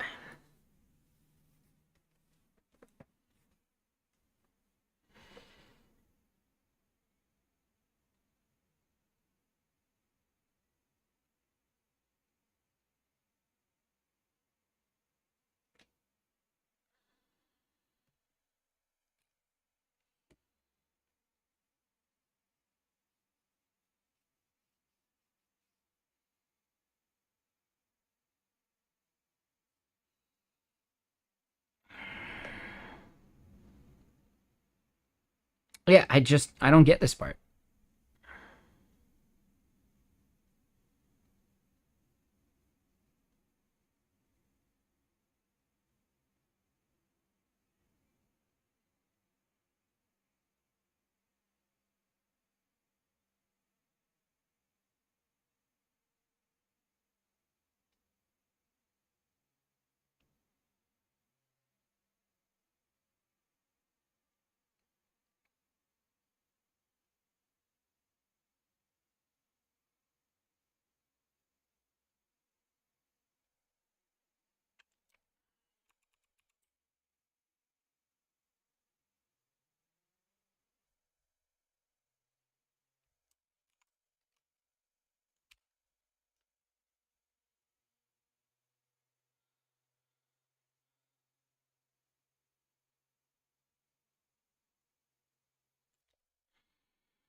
ChatGPT, maybe.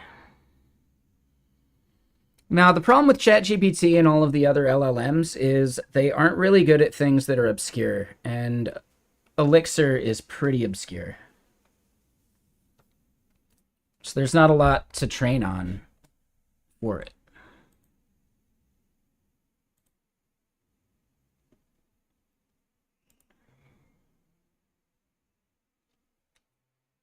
And what up, Morless? How you doing?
Just trying to figure out what's actually different between these two. Like, why would one be complaining and the other not? And is it just because we're doing the change set stuff?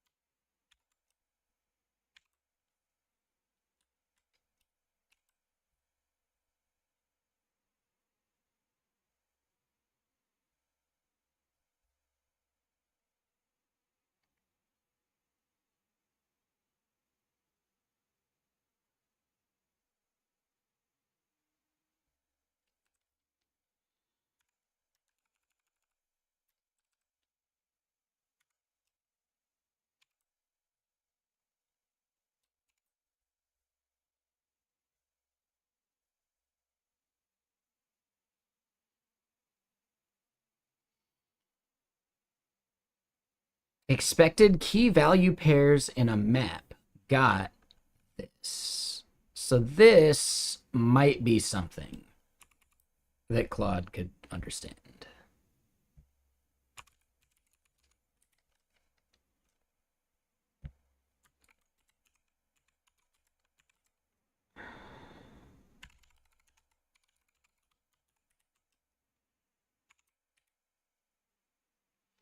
It's called power mode.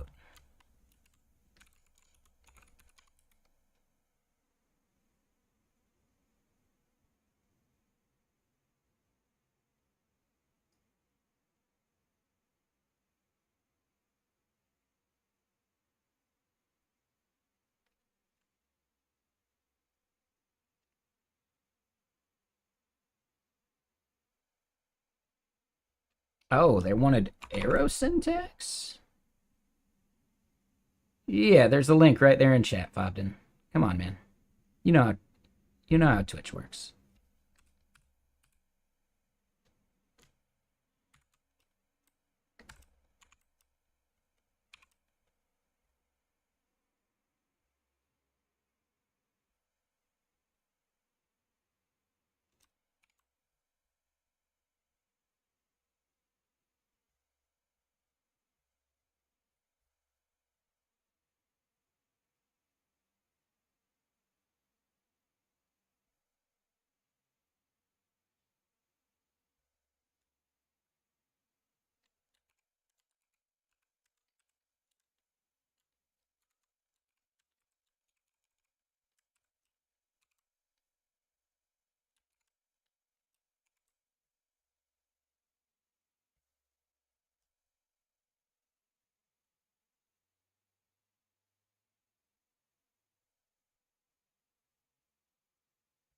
Oh, and yep.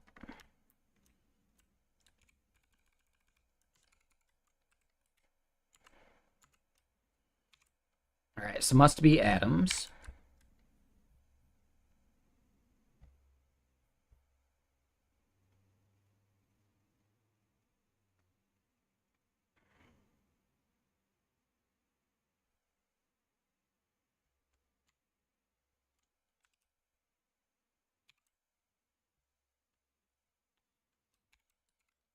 Then we run into this issue again.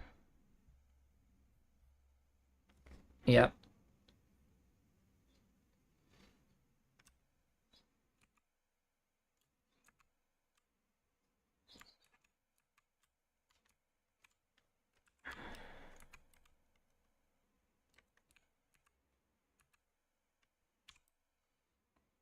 All right, so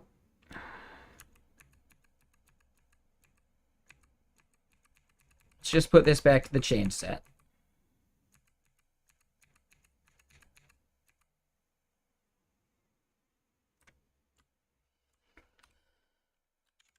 And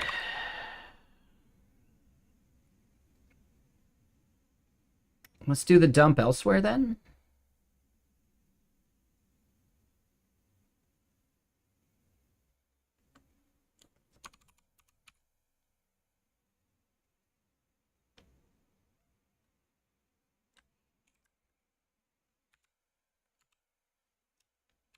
Oh, wait.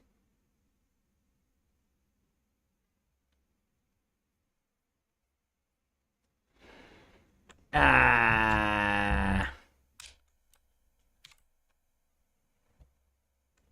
No, I get it now.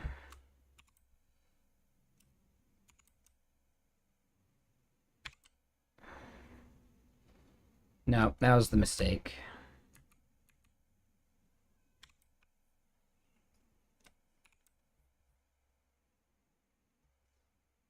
Yeah, that was it. All right, so then we get it. We get our magic link code.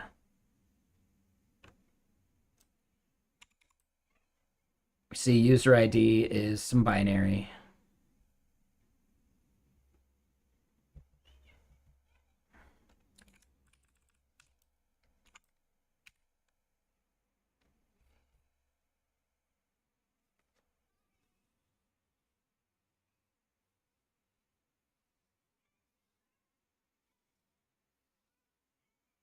Okay, so now it's a 401 because we just weren't able to fetch it.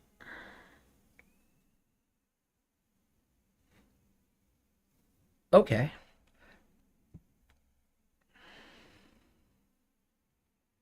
So then here in verify,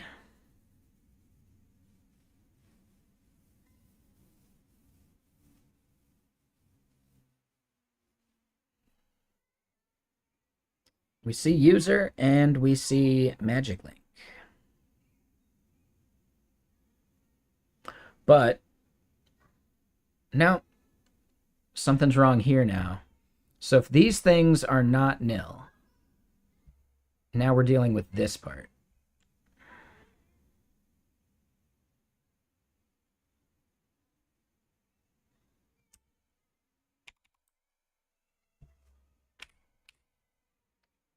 So then expired.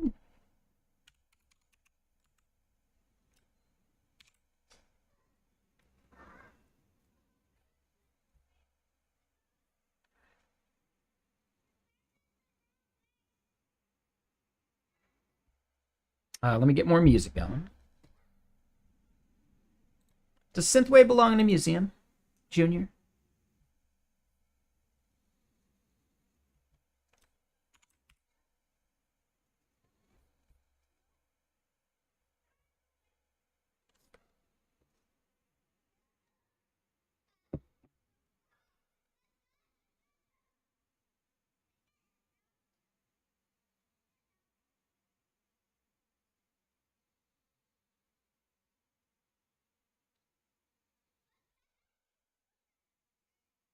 Oh, I'm not logging it though.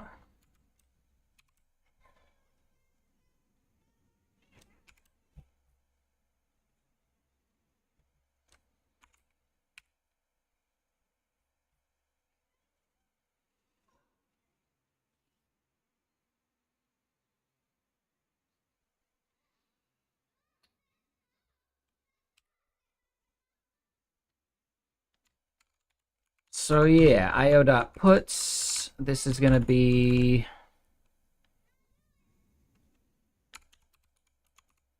inserted at and 10 minutes ago.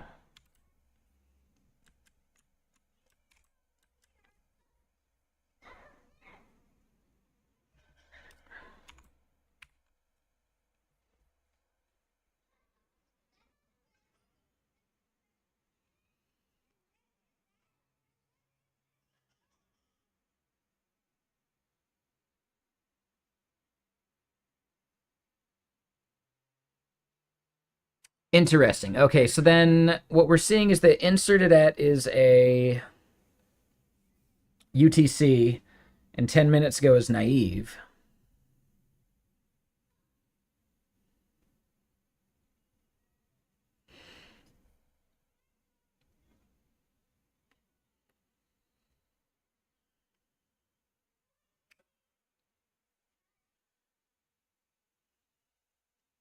All right, so then the creation of 10 minutes ago.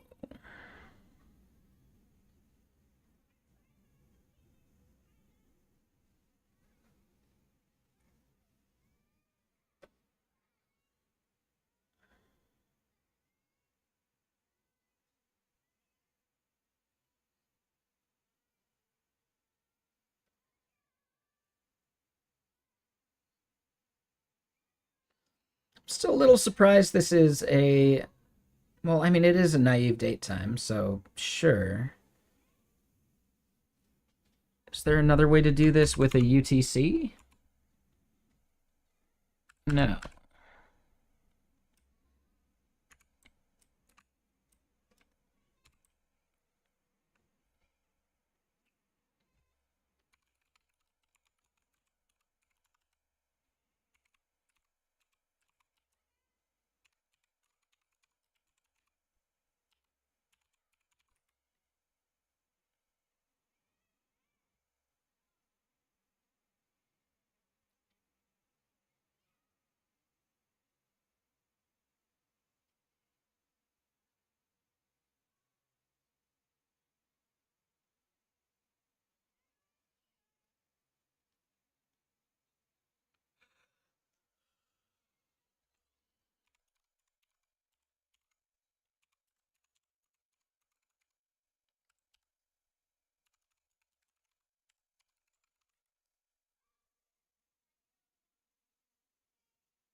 Damn, 10 years ago.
Well, I should be using T3 chat. All right, we should be supporting.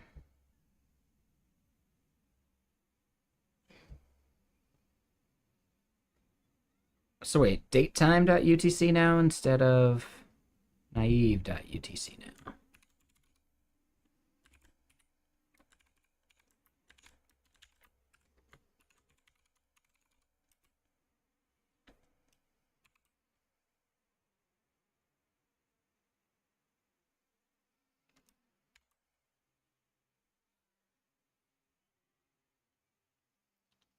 So we need to log in again.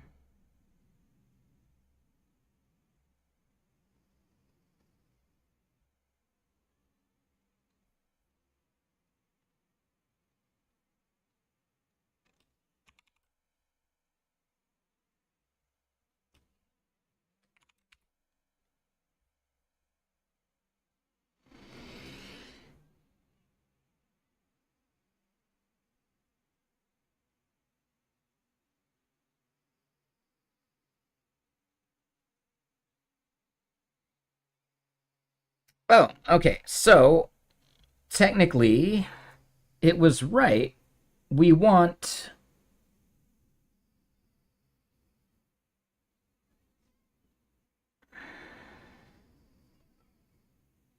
we want this to be greater than anyway.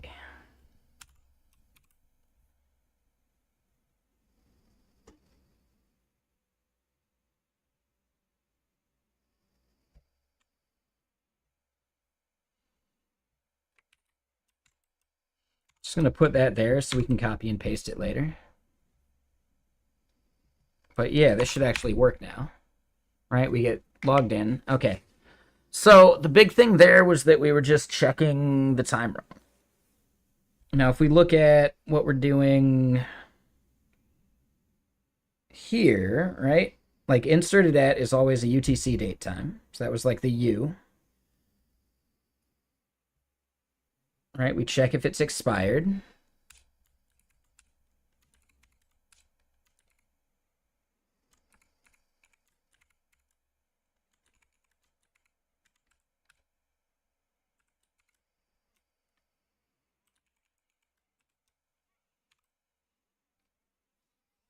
And then, yeah, do we have a token?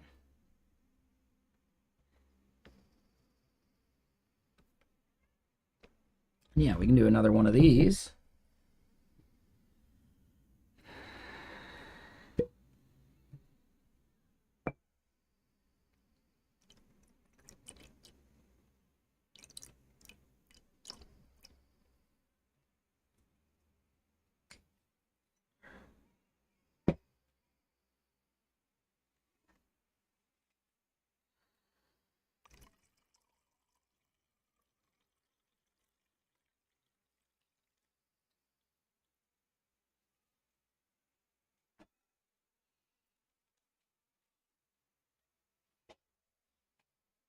And yeah, let's look here in application.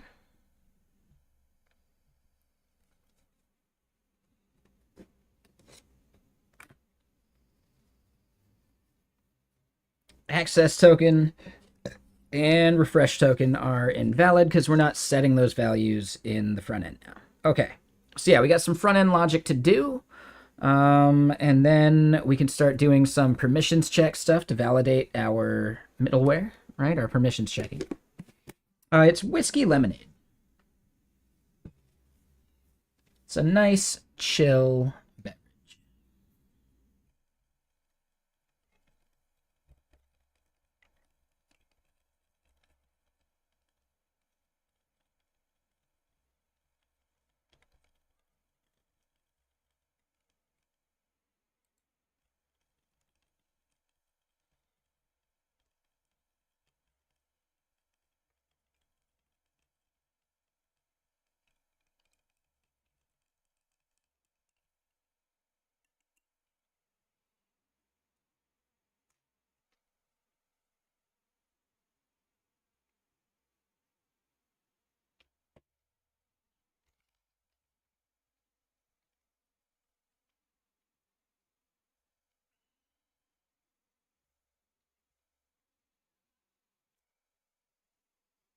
So yeah, once we get this login part done, I can start actually like testing and evaluating and showing off our GitKraken CLI stuff again.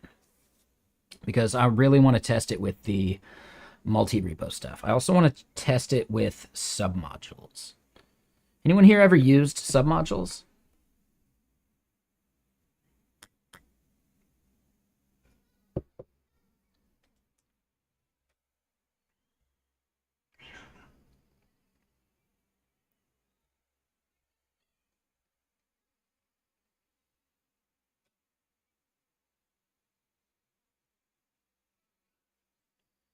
I typically try and avoid them.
All right, so if we go back to our front end,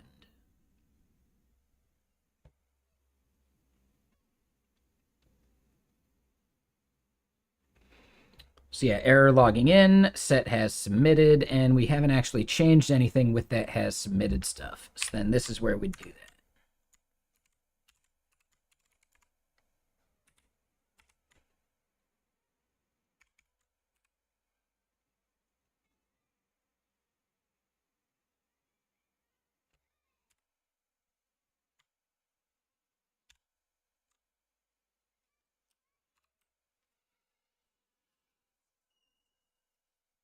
Um,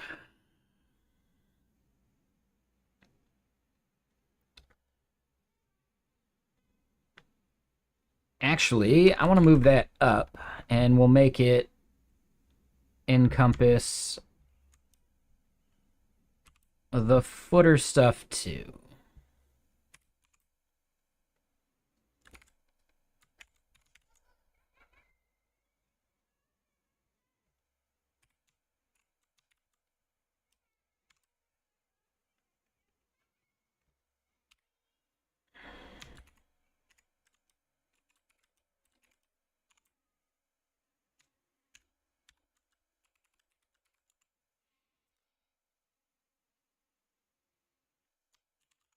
So then this would be something like card content. We'll do, I don't know, let's just make it a p tag. An email, no. Yeah, no, an email has been sent to your email address.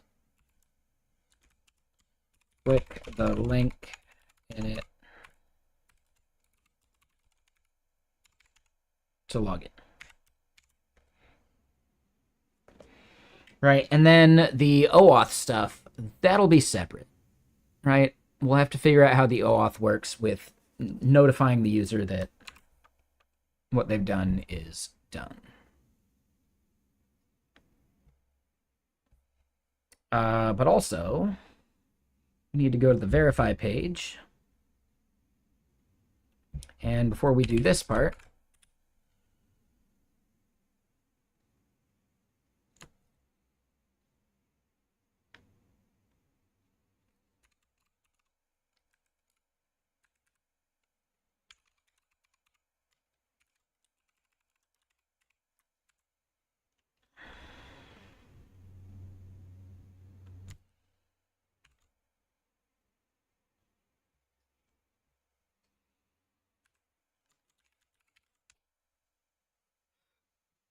and what we can do here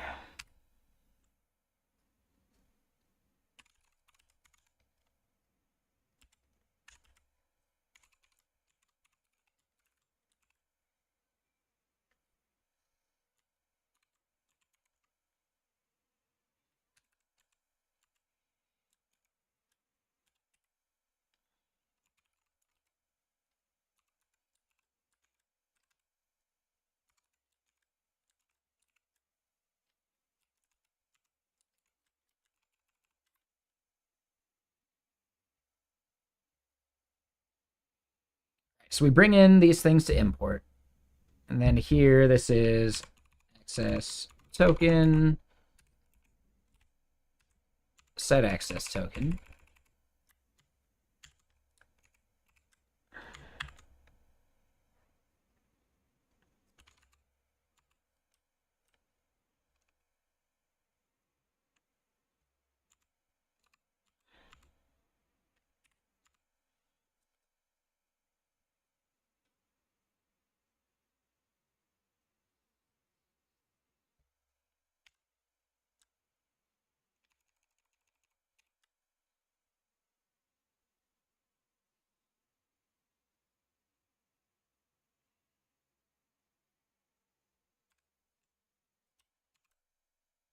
Okay, so hold on. In our services, right, for auth here,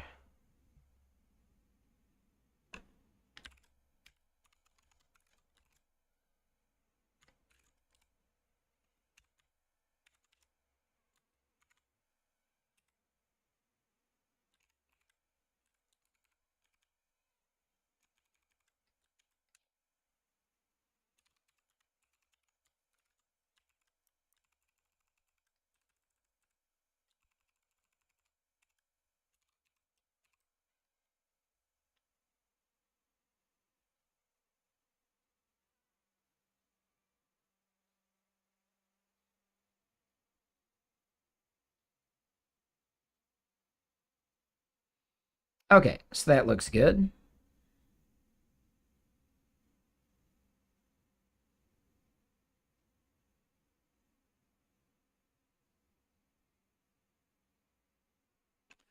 So verify response.auth token is potentially undefined.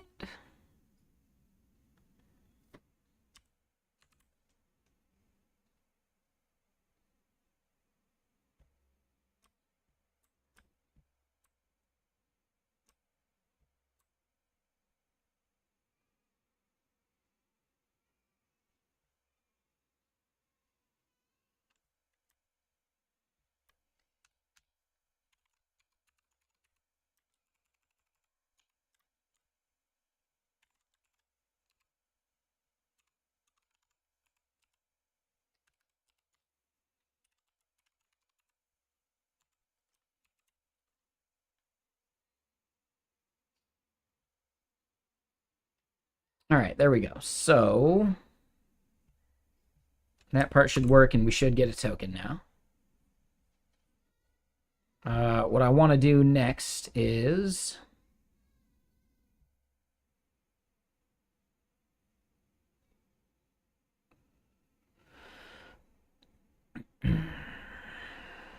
where is our, here we go. So yeah, I want to verify that this is now older than it should be.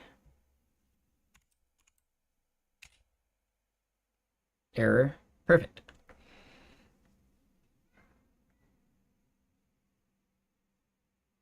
Oh. So I messed that up on login, though.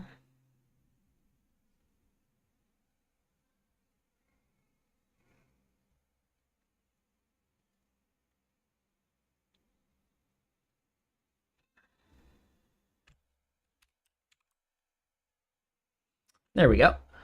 And yeah, eventually we'll want to put like an error message or something on this page. We'll figure that out in a bit.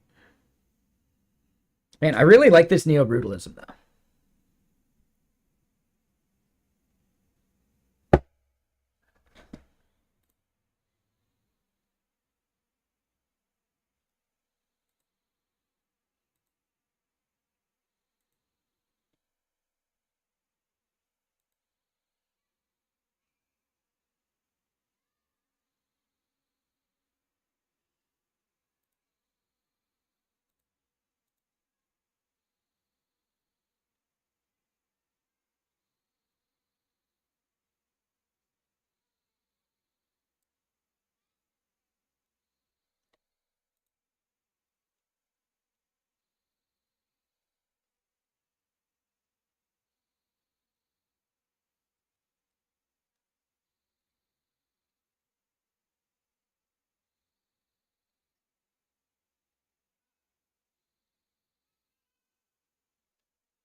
All right.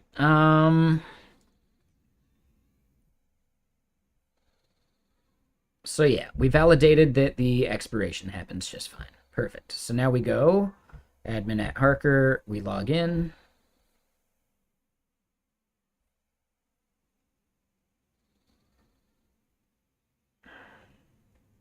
Yeah, I like it too, Cake.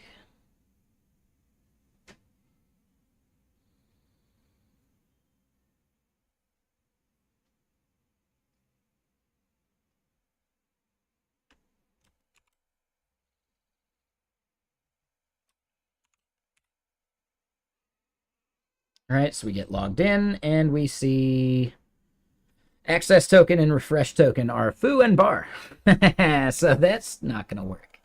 All right, so we hard coded some stuff still.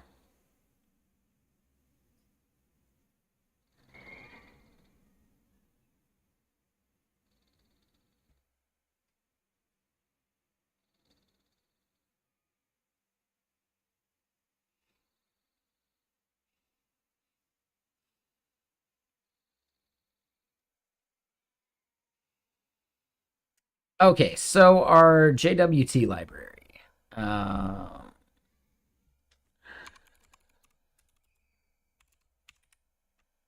Jokin.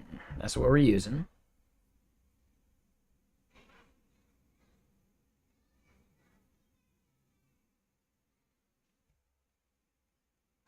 We head to the docks.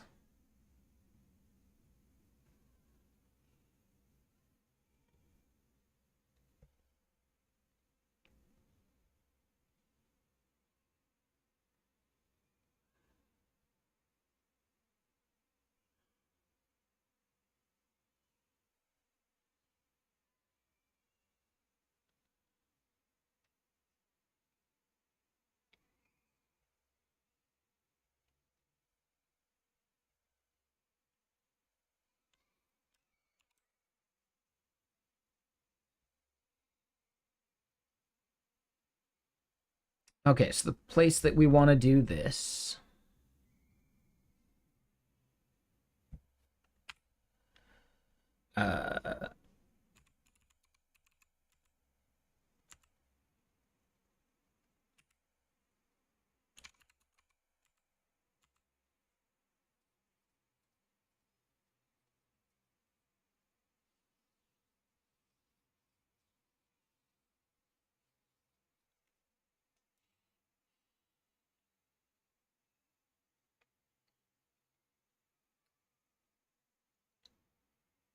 Yeah, so I think generate token works.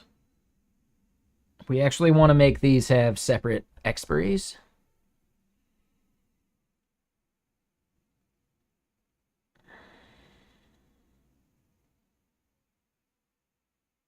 But we'll call it good for now. We'll just leave a to do.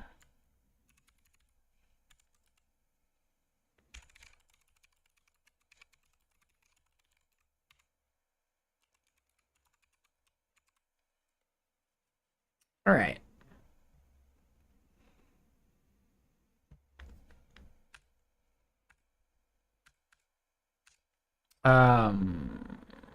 Cyberduck?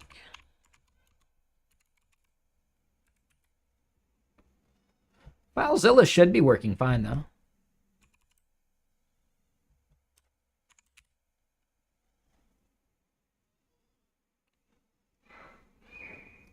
And make sure you're getting it from these links, not this super shady one up top.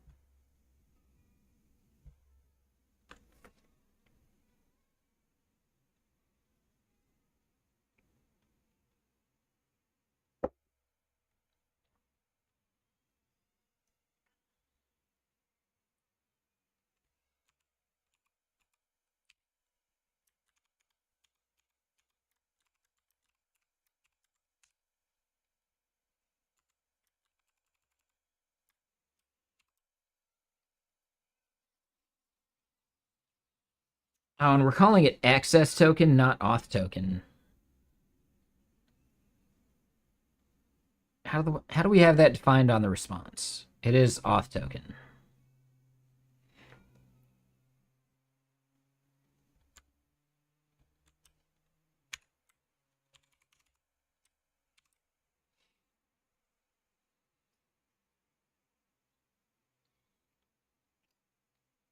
So then our front end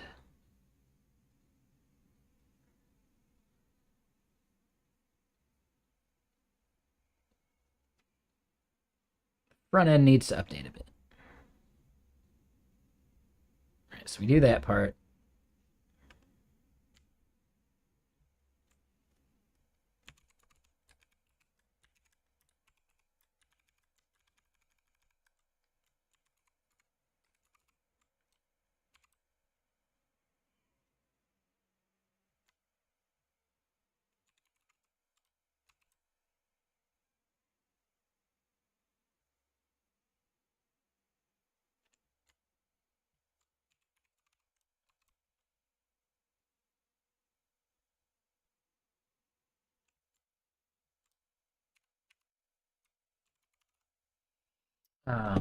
Let me get more music going. There we go. Yeah, this one's good. Right, so then here where we're setting this stuff, that becomes...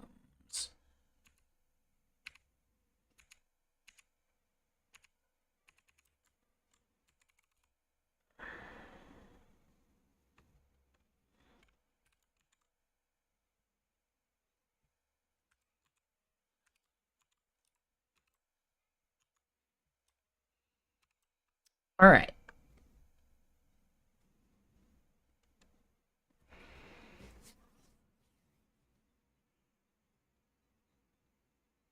FileZilla doesn't work on mobile. I mean, so I doubt CyberDuck works on mobile.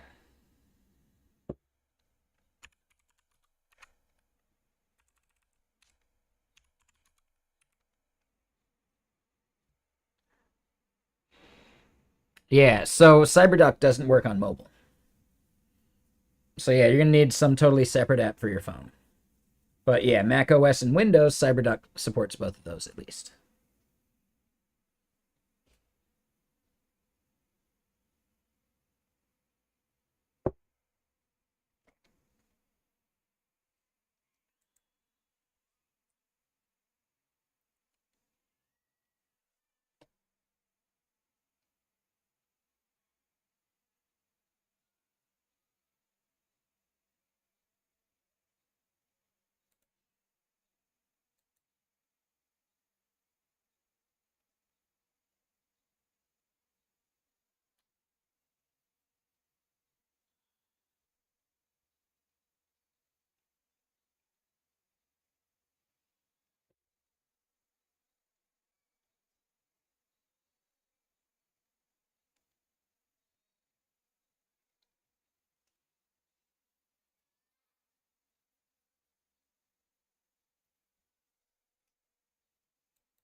Yeah, FileZilla is just fine.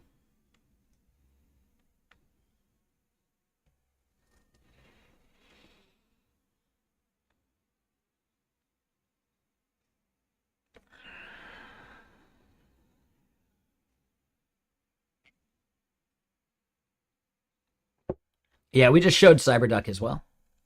I like CyberDuck because it's on like both platforms, like Mac and Windows.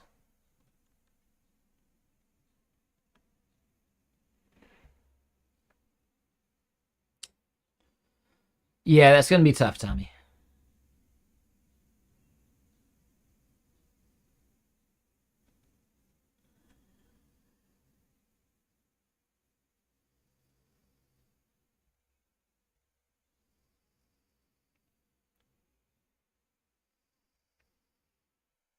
Polyglot. I can brag in 7 different languages. That was good. I like that. Polyglot.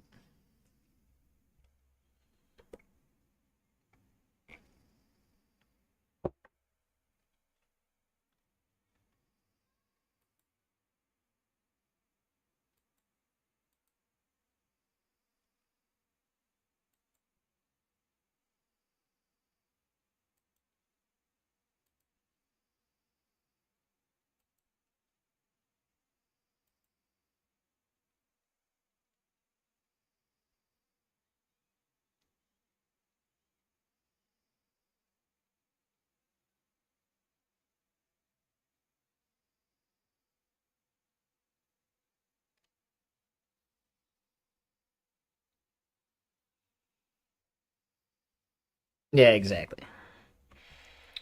All right, so let's do the login thing one more time.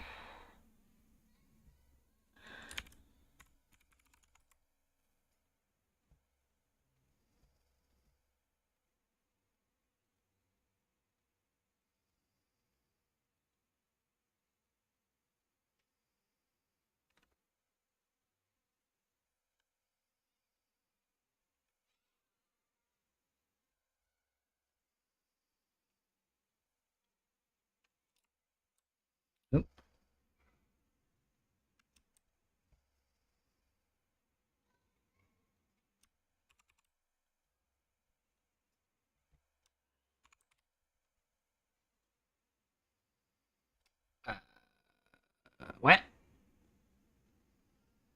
Oh.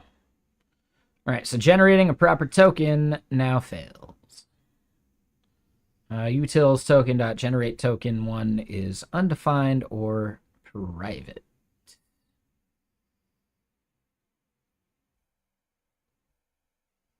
Wait, what did I miss? What did I miss in their docs?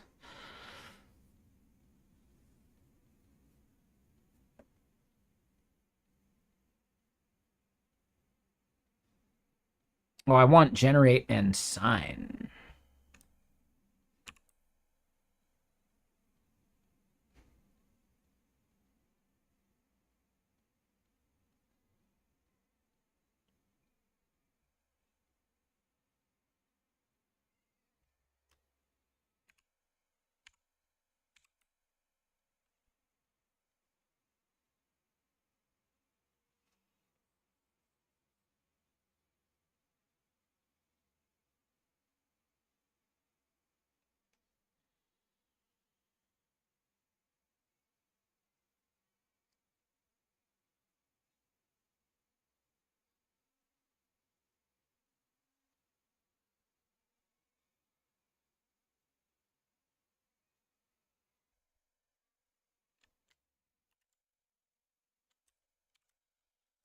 Okay, there we go.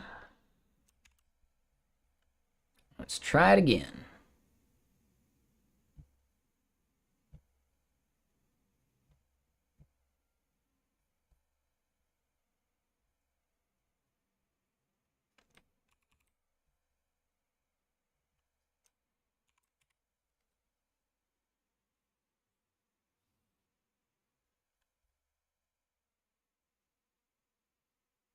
Reason empty signer. No, I definitely set up a signer. What?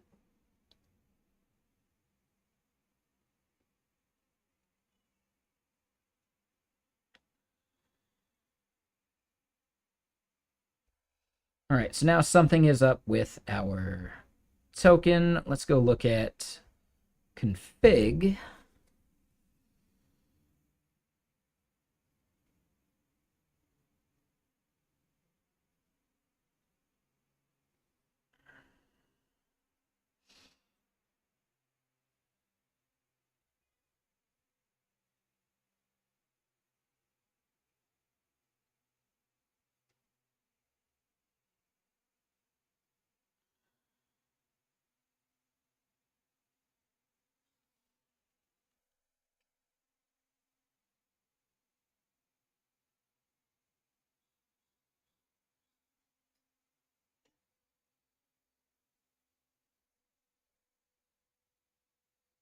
Oh, looks like we just didn't do that part. Wait, did I mix and match? Once read a story that some dude got swooped up by Microsoft because an engineer liked his blog. Yeah, stuff like that happens. When I was early in my career, I almost got swooped not by anything that big, but like Jeff Handley, one of the maintainers of NuGet, was working at some company I forgot the name of in Bellevue, and he had happened upon my like progressive enhancement blog post, and yeah, like I ended up turning him down because I was like within the first month at my first job as a dev, so I didn't think it would look very good. I definitely should have taken it, but you know, hindsight's 2020. Yeah, exactly. I just didn't think it looked good.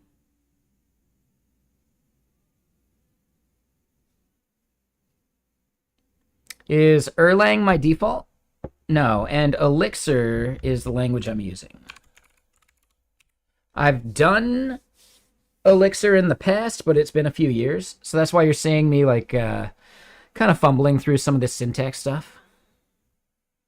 I'd say TypeScript is my bread and butter. Like that's what I've been doing for the majority of my career.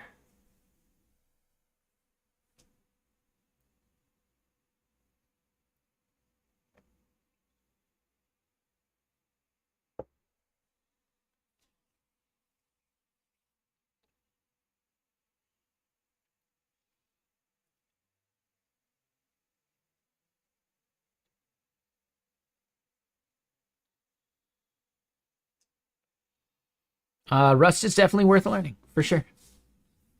I went to the first Rust comp. I was the guy who was too hungover and passed out on the couch.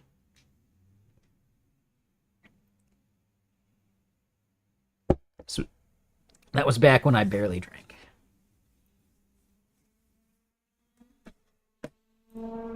Yeah, like hotel security even came out to me and was like, "Hey man, are you supposed to be here?" And I was like, "I got my badge. I'm just hungover." And they were like, "All right, whatever, man." So yeah, that was fun.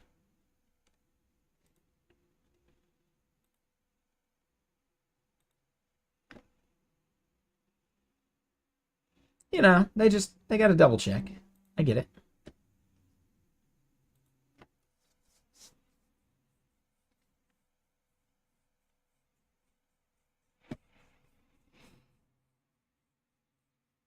An ad about not having ads? Yep. Sounds about right.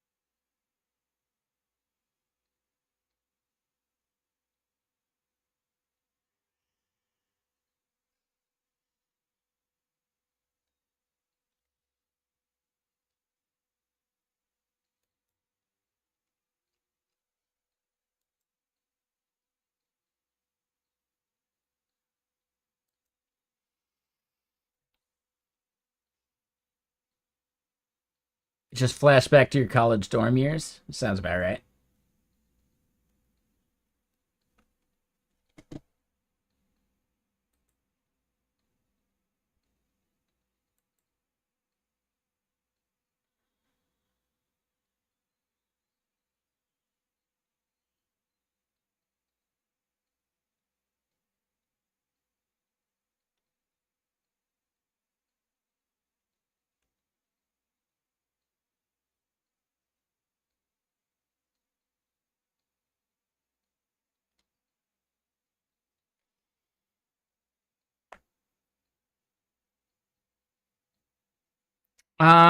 The main reason we're picking Elixir for this is because we need the process management of it.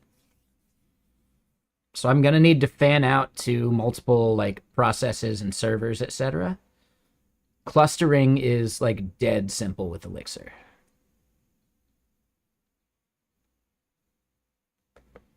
And Phoenix is a really nice framework.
So I'm trying to figure out where I need to put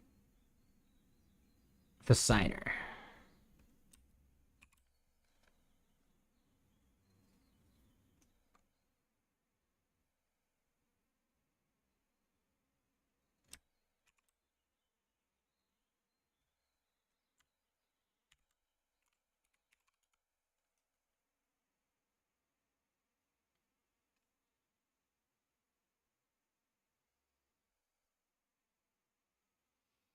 And yeah, I feel like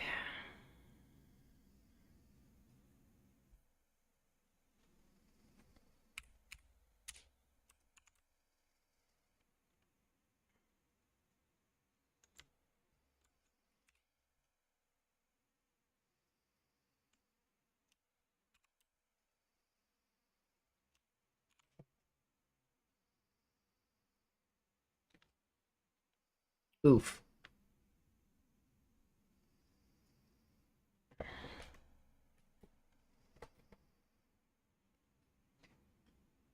Hopefully database doesn't disconnect.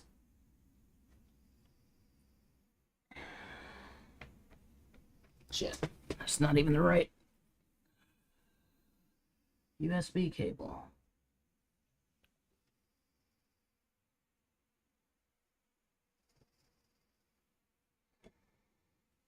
Okay, there we go. Yeah, the hard drive we're running from is precariously placed.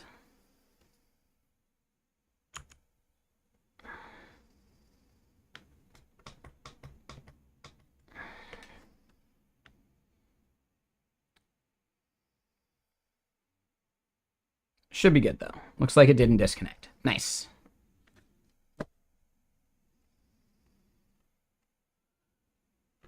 And yeah, what was the O?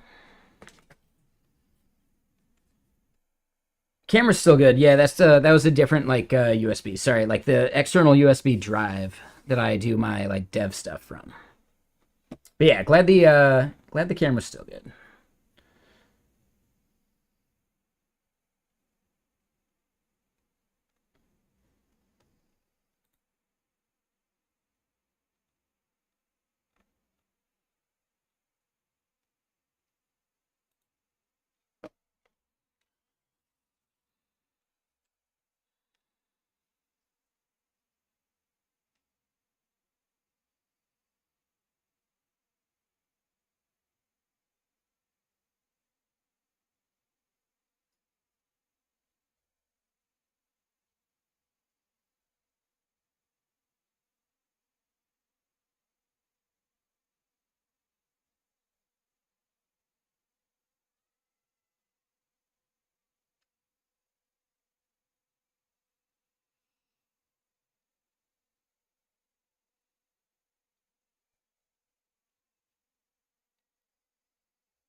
All right, so this is something we could probably use T3 chat for.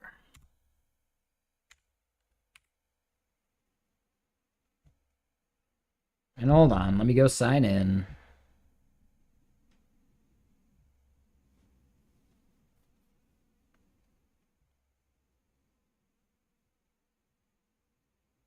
We hadn't hit the limit yet. All right, so Gemini 2 Flash or 4.0 Mini. I'm not sure there's any big difference, so I'm not worried.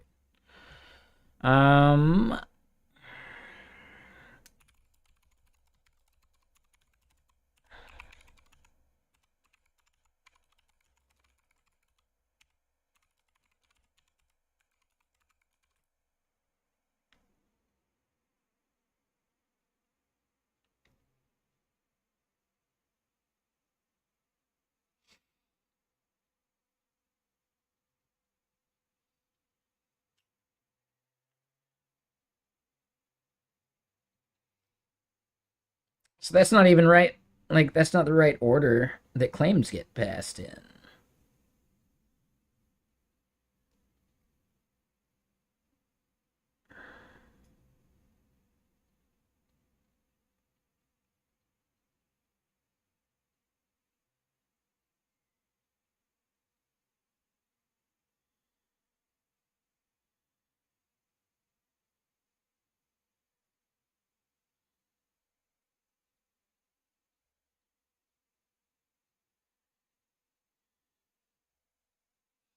Let me try this. And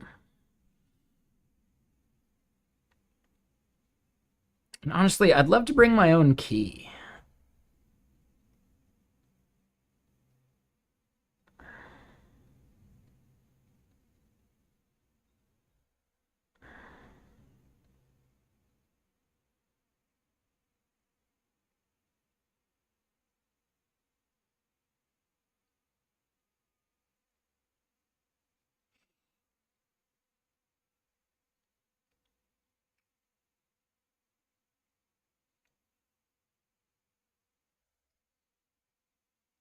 Oh, I didn't mean to completely close it.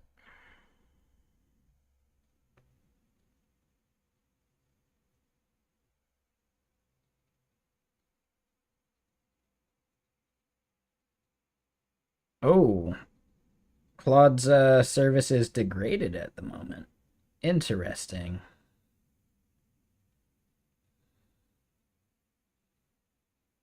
With the music? Yeah, this is some good music. Yeah, it's one of my favorite albums. Of synthwave, at least. Um,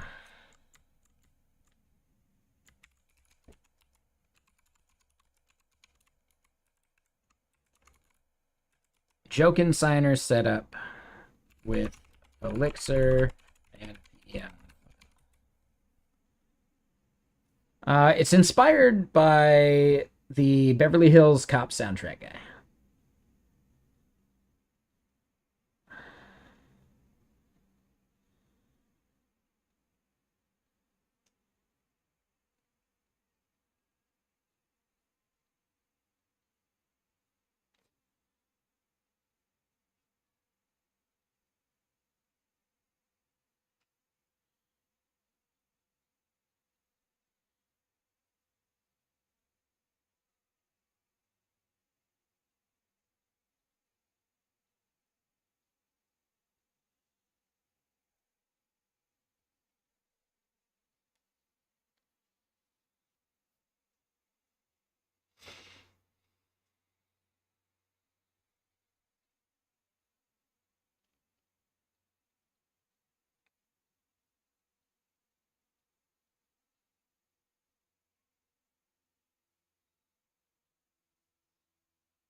Okay.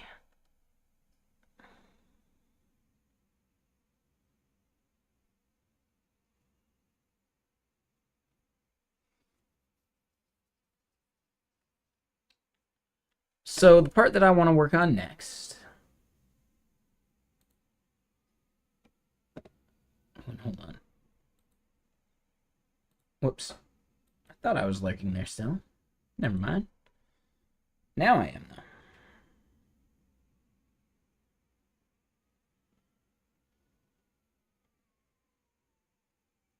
Damn, Krasm is there late tonight. He was there like way earlier, too.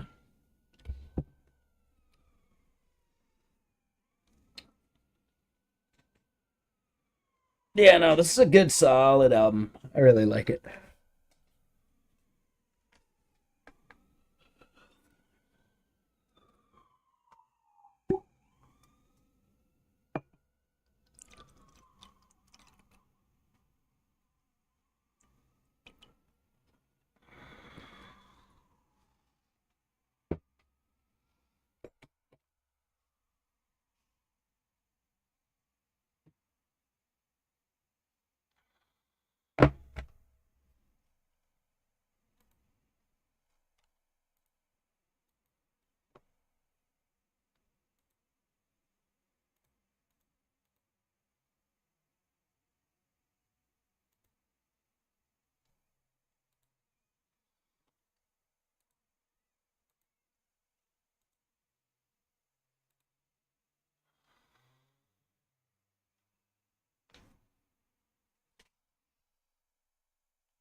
Jesus.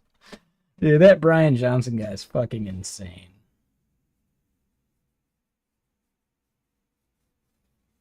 I just saw a random tweet that I wish I didn't see. Right, you know the guy that's trying to live forever or whatever.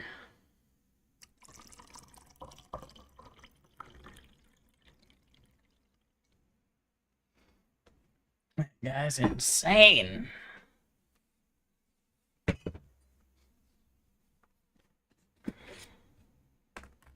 Exactly. Yeah. Yeah, dude. The longevity of it. Yeah, yeah, that one.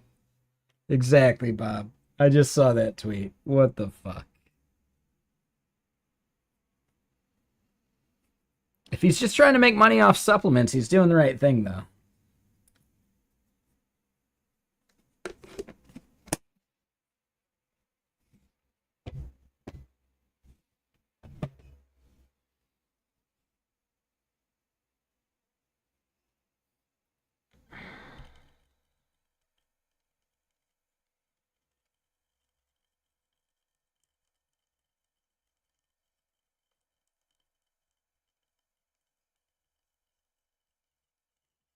Yeah, exactly.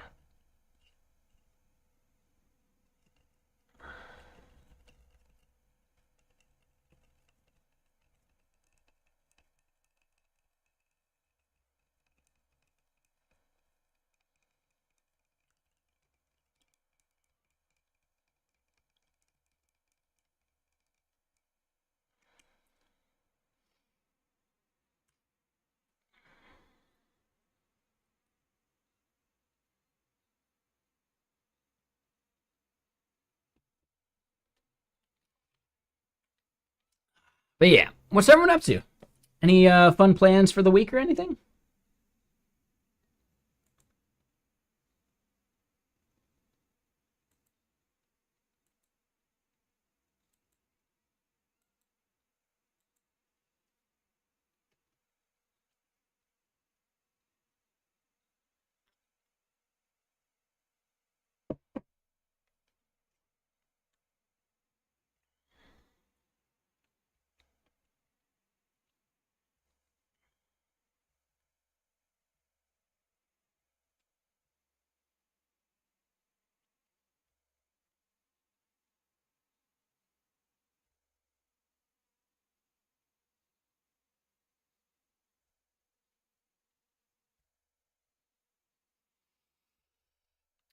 So yeah, hold on. This isn't gonna work because key PEM isn't coming from there. So if we look back here, then load private key.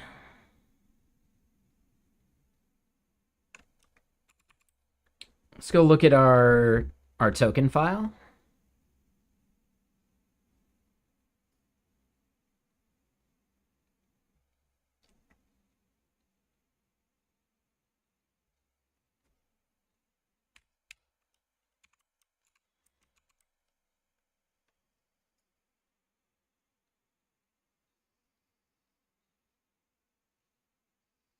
Path to our private key, whatever.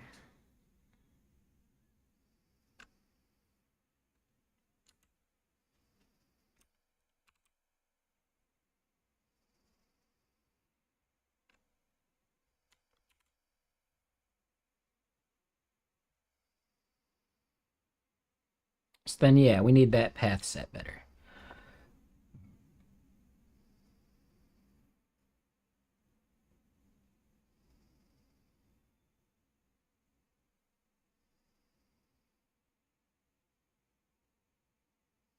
I am at the moment, yeah, for sure.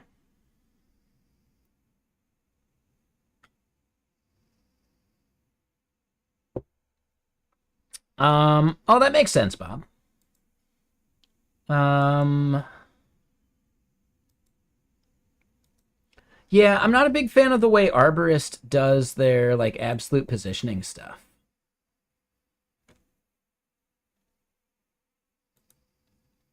Hold on, I'm getting more music going. Yeah, like not a big fan of that. But yeah, how you doing, Rockcidian? What you up to?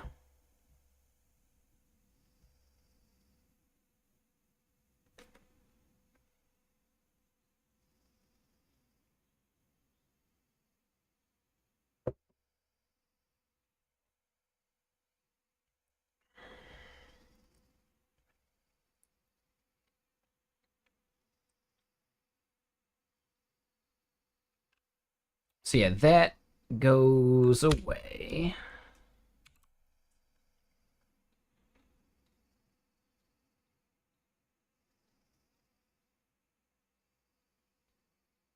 Yeah, I'm wondering how we'd get access to this since we're already loading it into config. But ooh, the temperature's finally starting to chill out a little bit. I can feel it already. In this room over in that corner, 26.7. C to F. Still 80. But yeah, I got some good air blowing directly on me at least. Just insane to me how quickly it warmed up.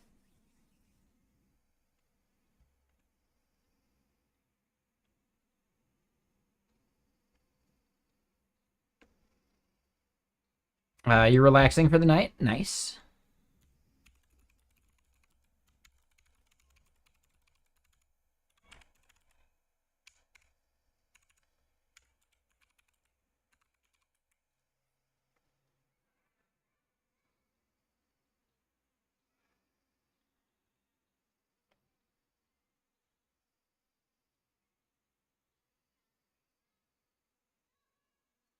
Yes, algorithm ED448.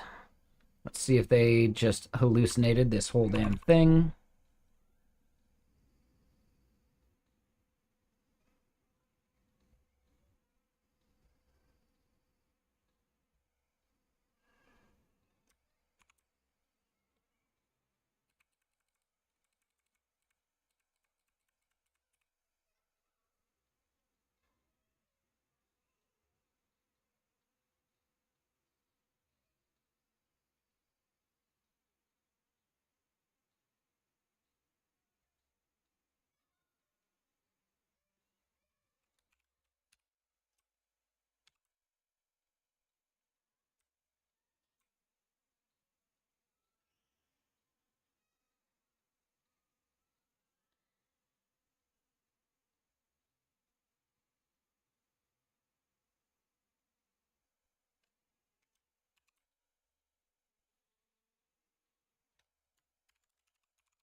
Ah, that would be it. Okay.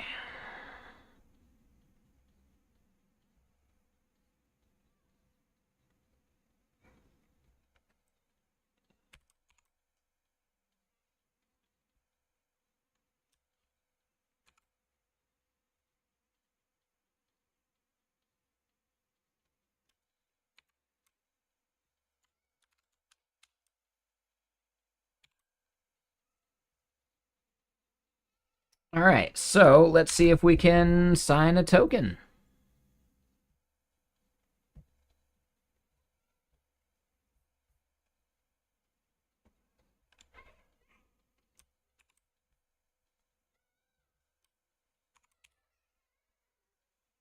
Failure.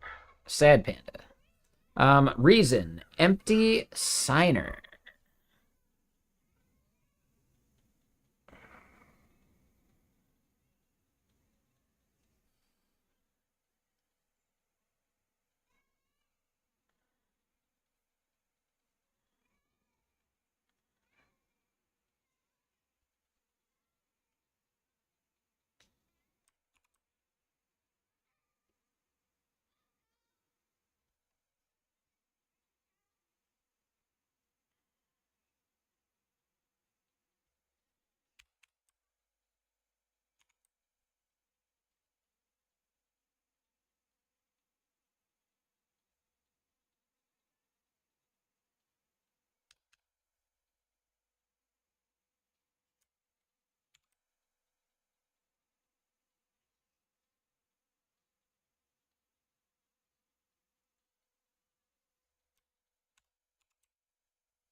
All right, same issue. Empty signer. Yes.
Still an empty signer? What? No way.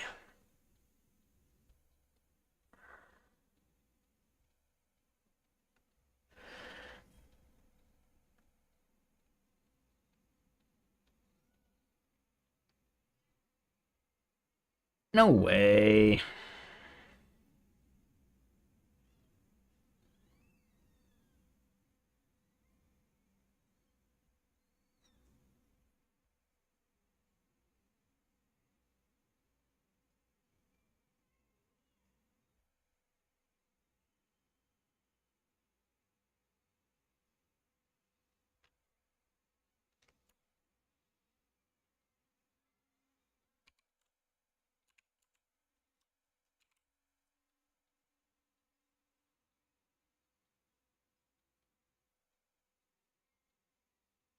Oh.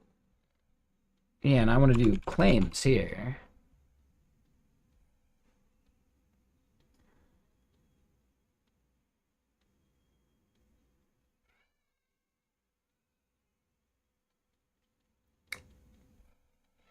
And yeah, instead of doing that, we just do that.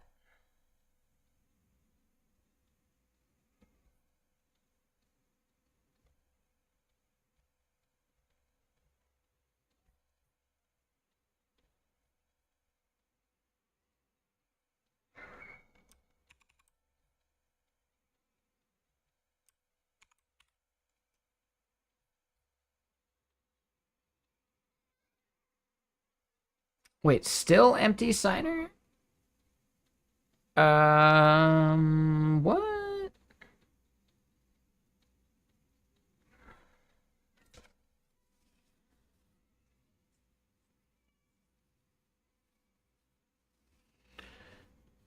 This is definitely way easier in other languages, right? Like the TypeScript way of just signing this stuff is pretty straightforward. All right, let me go use the restroom. I'll be right back.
Yeah, had to use the restroom. I'm back. Let me check one thing here. Work. Yeah, that is. Alright, work, we're good. I have more stuff to do tonight for work, but yeah.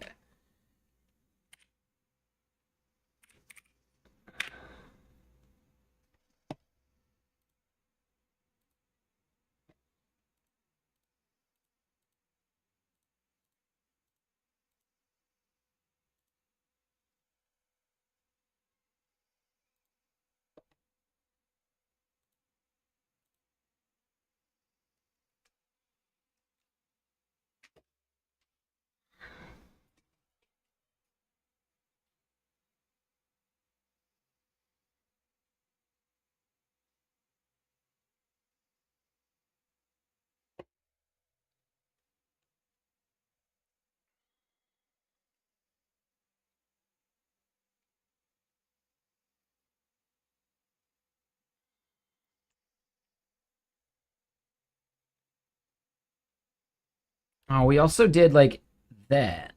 The EDDSA.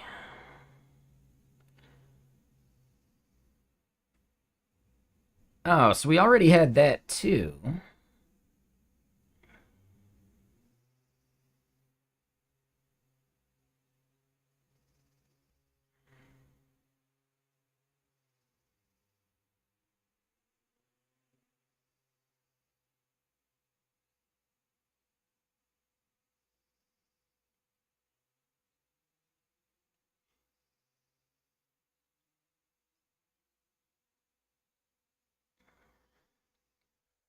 All right, so this was left over, but this has basically everything that we were looking for as well.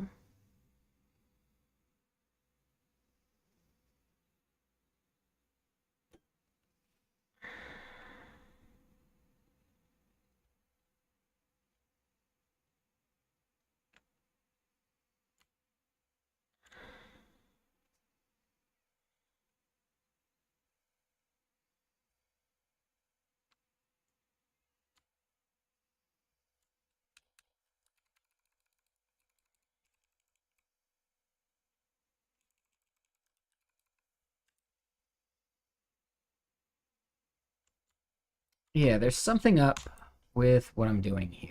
So we got token config there.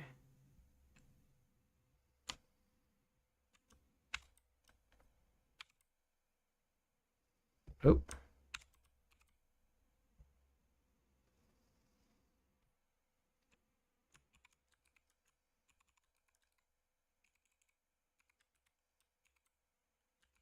Oh.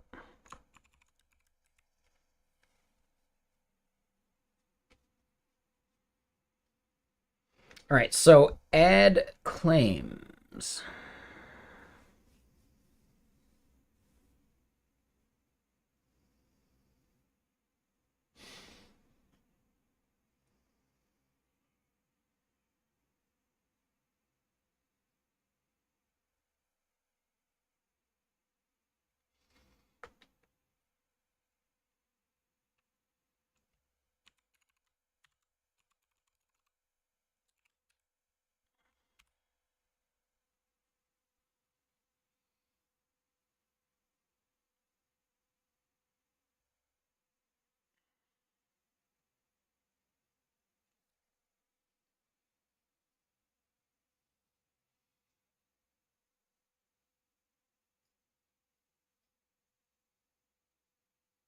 So it's add claim.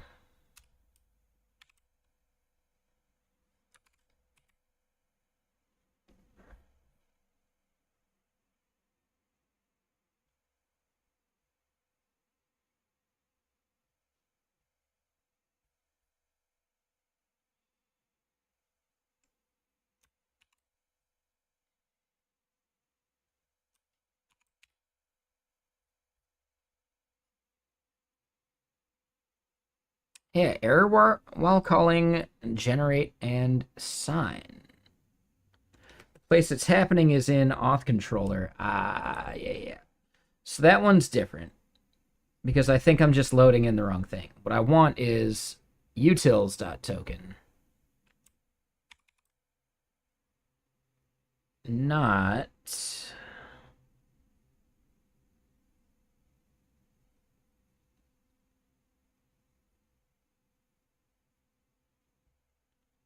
Where'd it go? There it is. Oh, shit. Nope. Never mind. We're doing that exactly how I thought we needed to.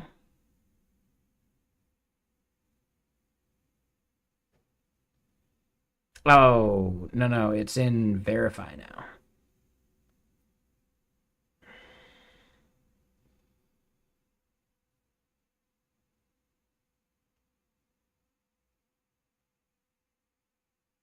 Wait, no, that is right. So hold up.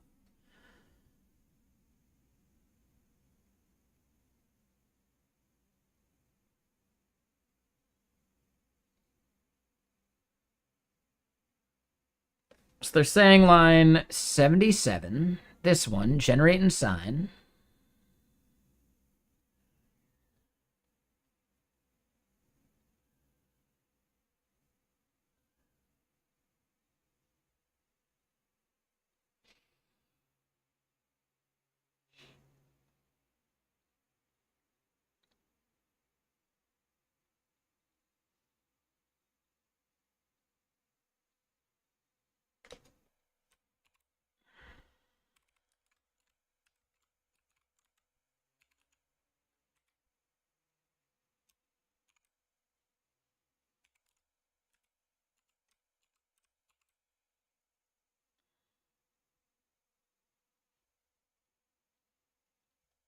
All right, so there seems to be something wrong here.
And so it's almost 7 o'clock.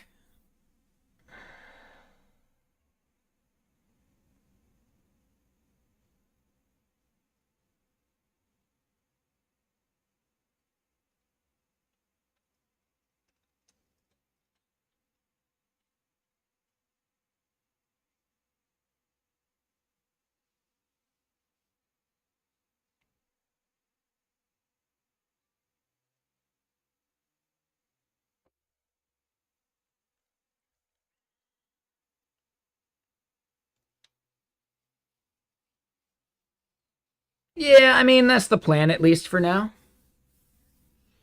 I think Google and Microsoft are essential. Blue Sky makes a lot of sense. The other two, eh.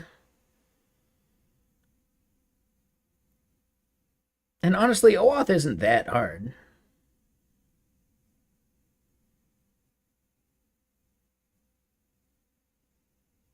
What am I having for dinner? Probably just like hot dogs or something easy.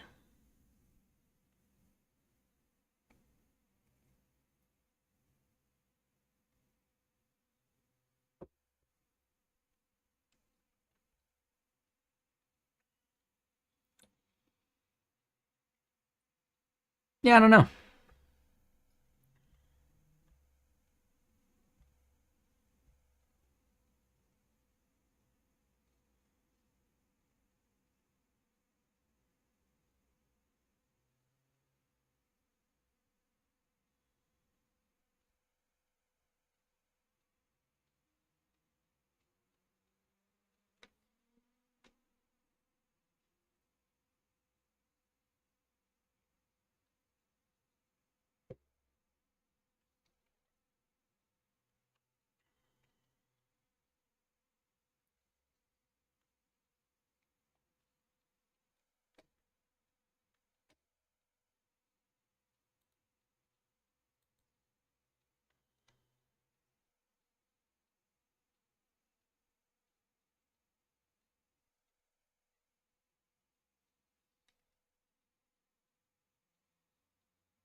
So JSON object signing and encryption.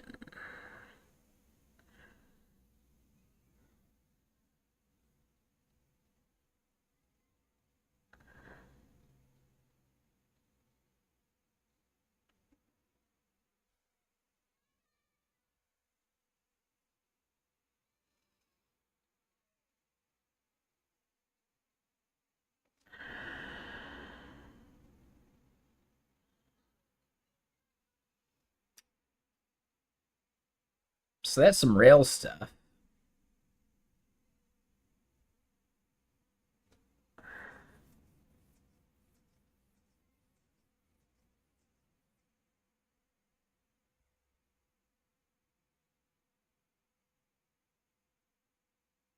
All right, so we see ED448.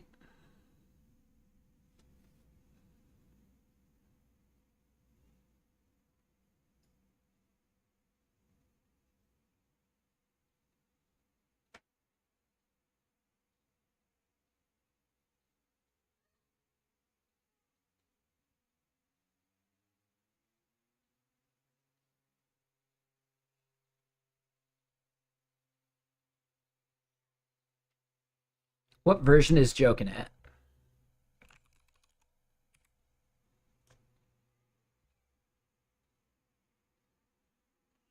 2.6.1, so what we were seeing was way out of date.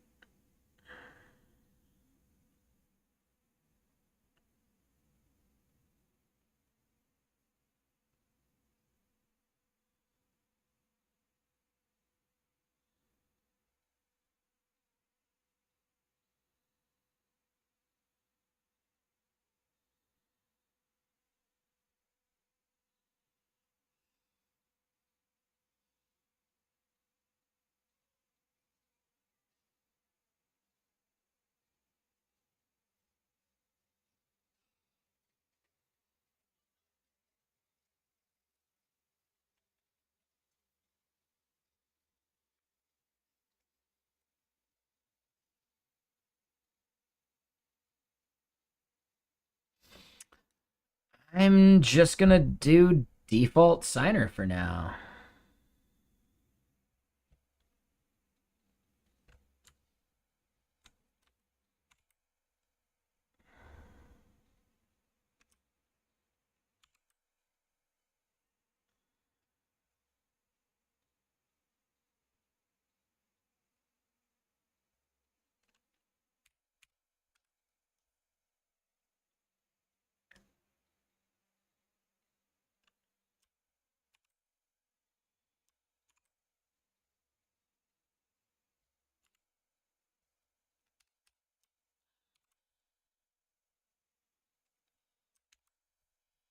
Because, yeah, I want to just, like, be productive here. We're spending way too much time on fiddling with our token BS.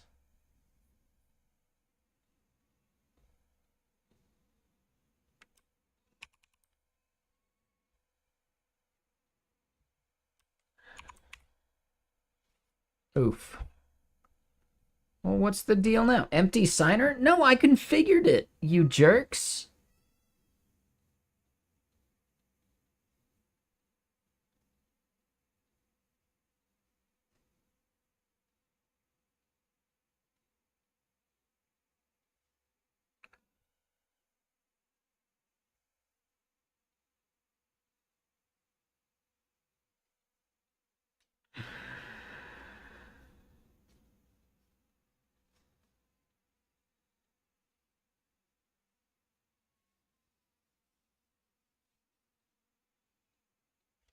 So we definitely need to, like, sign the user's ID into the token.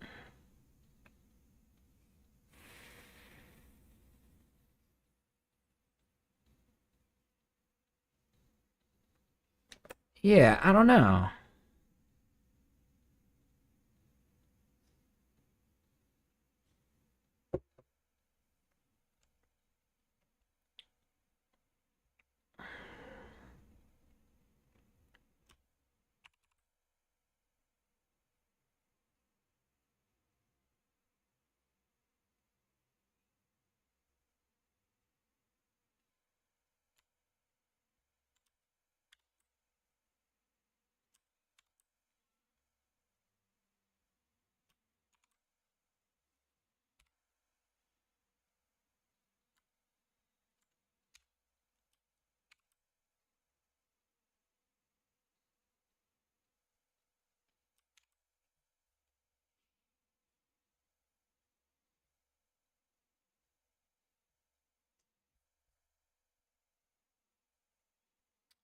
So hold on. Yeah, token config there is a mistake.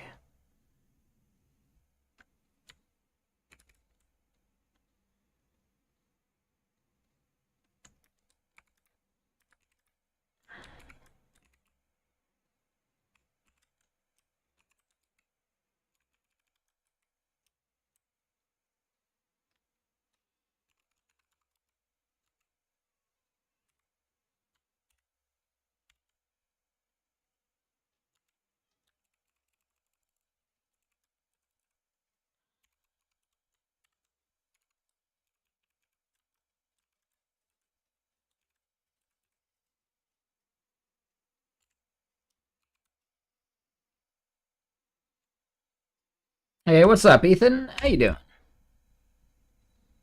Did you want to play any gaming tonight?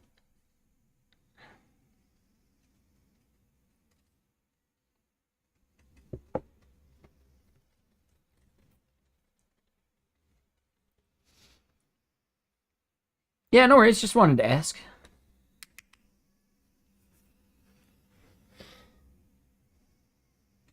I figured out some build stuff that is now like, oh my god, I shatter everything.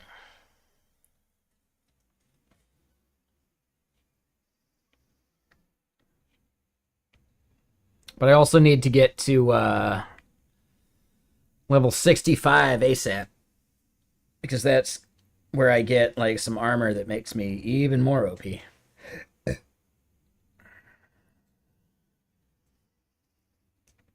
And I bought the armor already, but I didn't realize that I was too low of a level for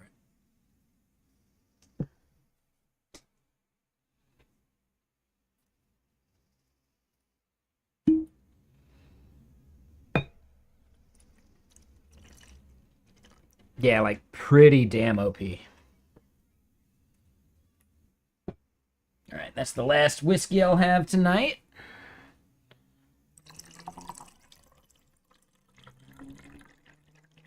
Yep. Not too far away. Nice.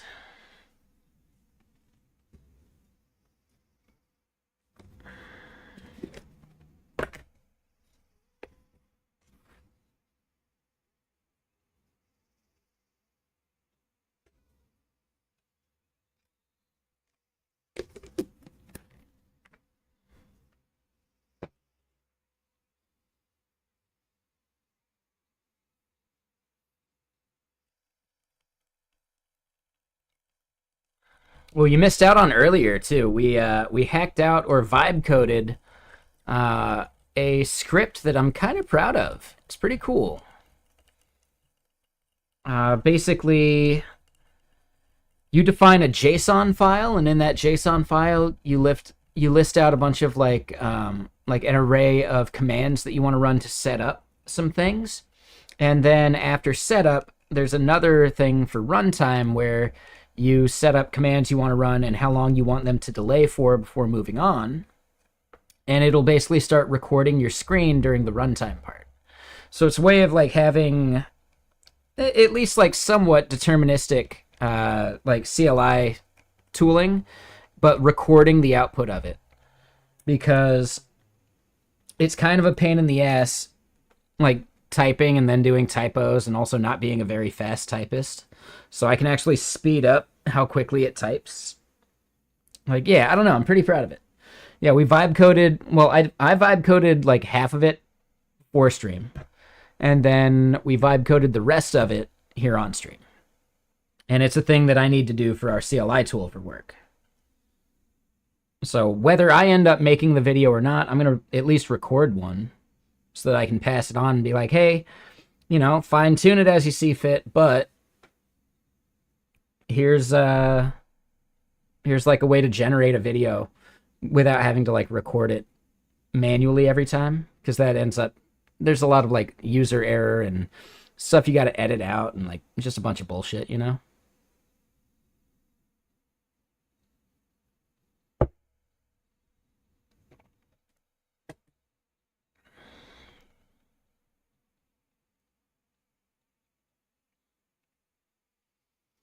I'm wondering if there's also a way where I want to maybe We're scripting Mac OS to do the screen recording.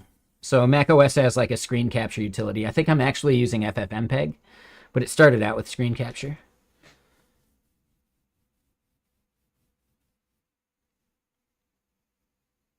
But yeah, I might want to get it to where instead of like using a timeout, you have the option of just like waiting for an enter key.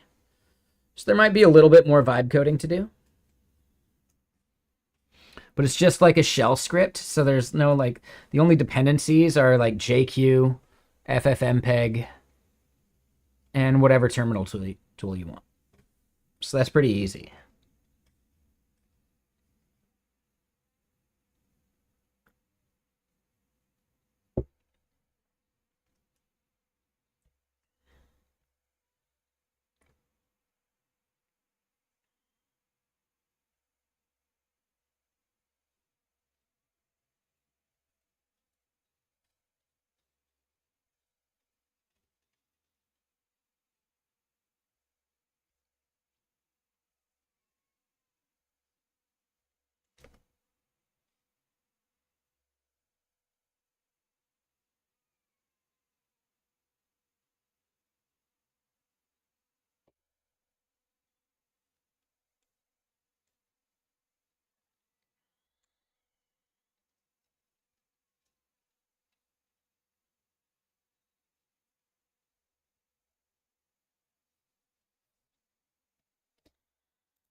So hold on. Add claim.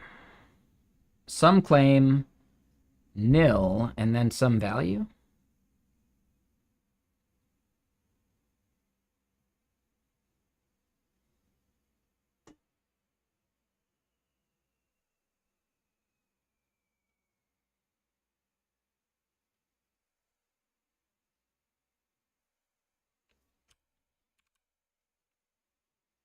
Yes, that part should be good.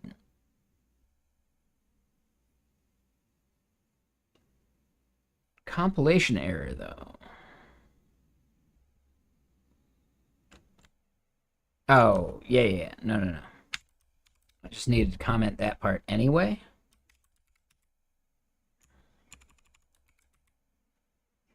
All right, so that compiles. All right, we might be there. Yeah, I was distracting myself with the bright and shiny. So we click that, we generate. Nice. Or actually, we haven't generated anything yet. Ah, shit. Empty signer.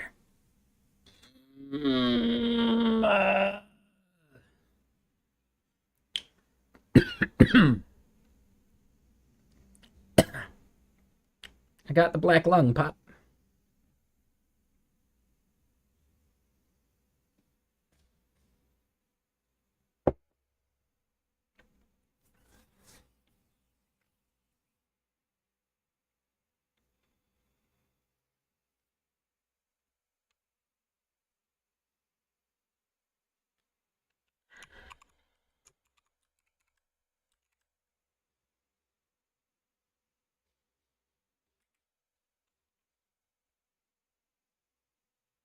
Variable config is unused. Hold on. Oh, right.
All right, so there's something a little wonky.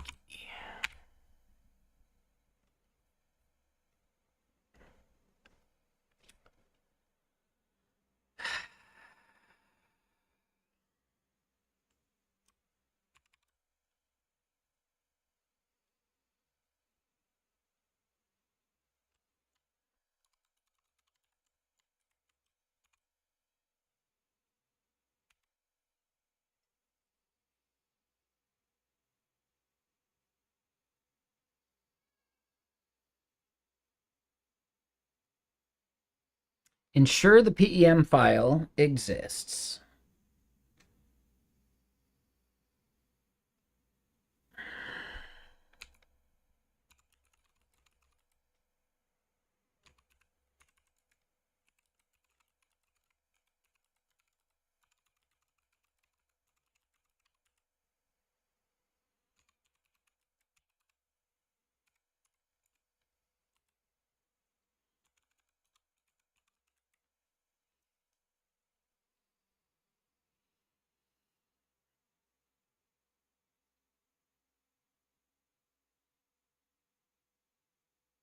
Ensure we have a signing key. If I use secret key or secret, we should be good.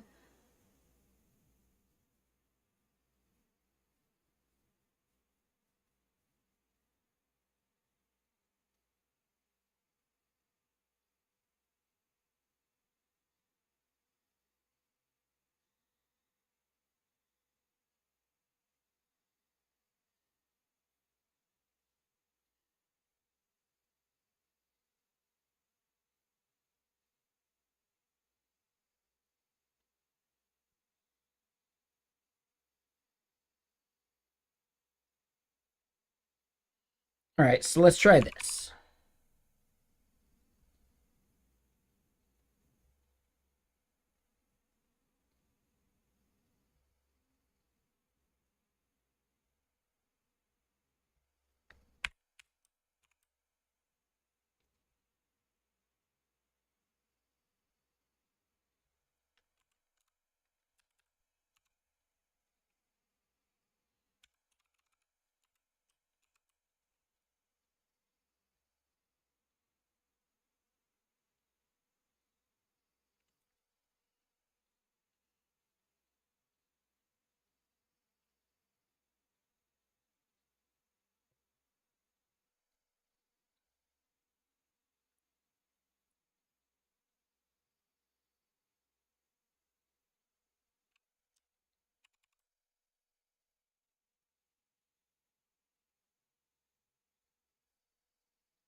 All right, so if we go back to token here,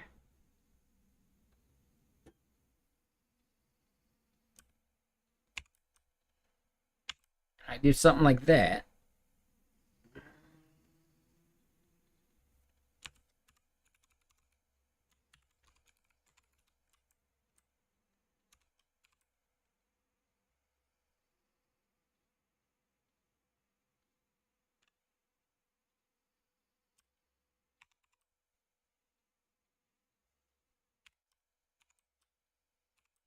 We're going to double check that value is actually what we expect.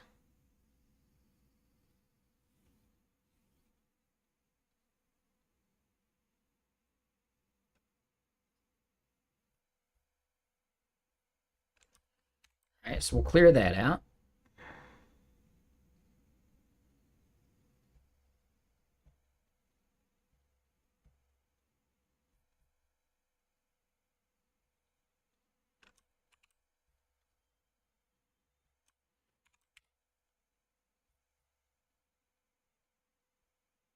Empty signer. Summon a batch, man. Bargain ISOL. I guess here's one thing. We don't see secret key happening anywhere. What?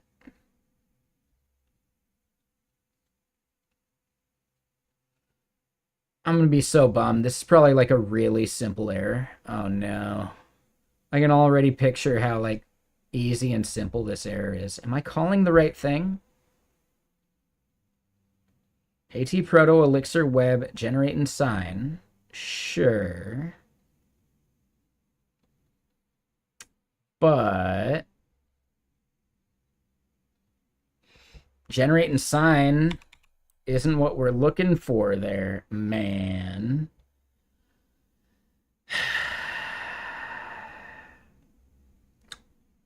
Oh, me.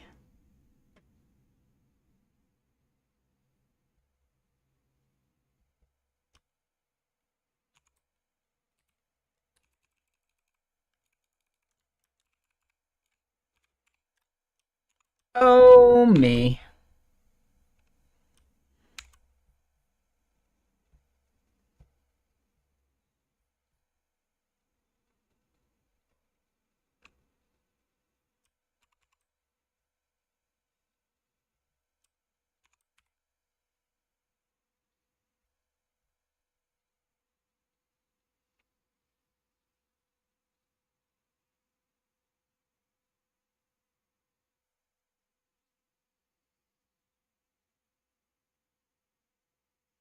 Okay, wait. So now generate token is undefined on our Elixir Web Utils token.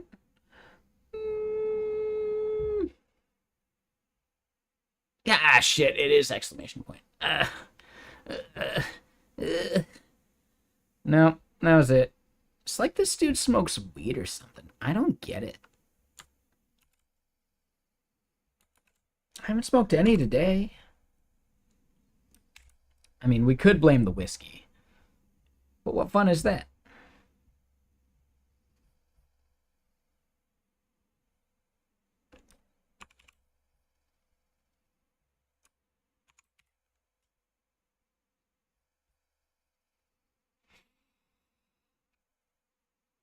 No function clause matching. And then, yeah.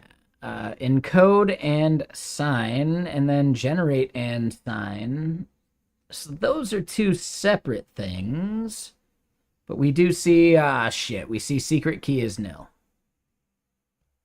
What? How is secret key nil?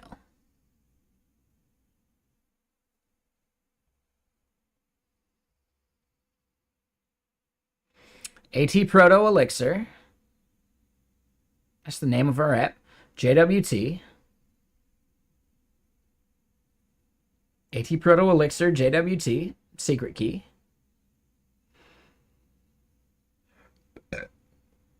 So we should have seen at least that value, even if our other shit isn't there.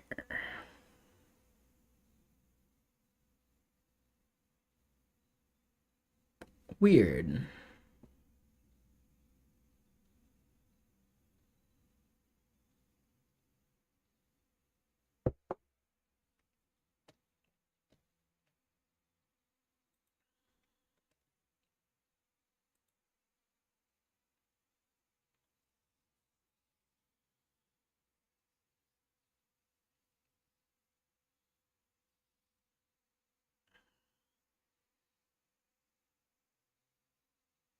Ugh.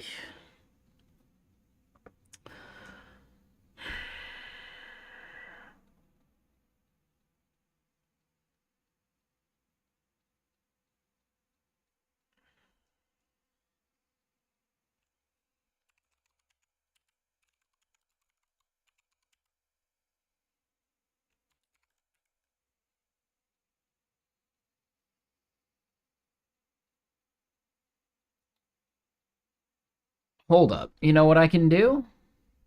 It might be old code.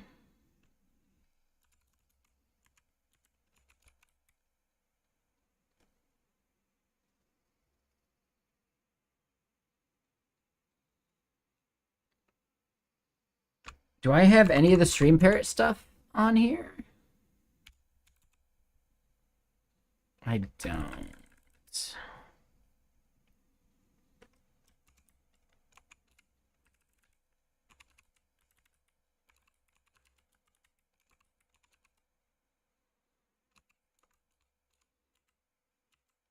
Ooh, that's no good.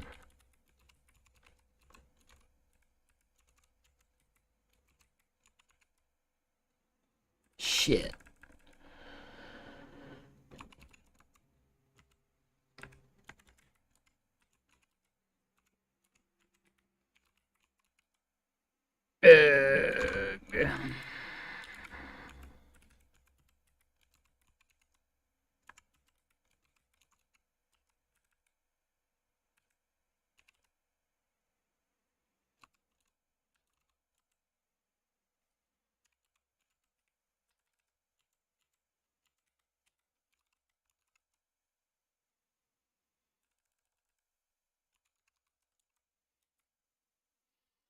All right.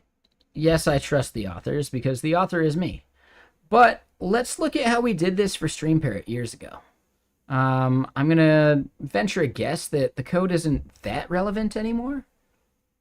Oh, God. And this is what DigitalOcean took from us.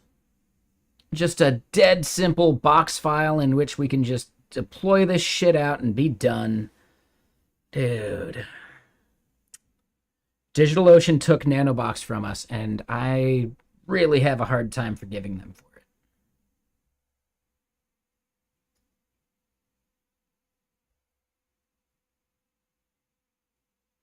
Yeah. How dare they?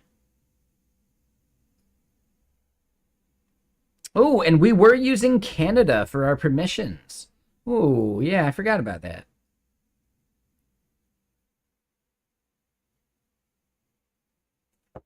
But yeah, what's up there, Pyro, Mr. Sir?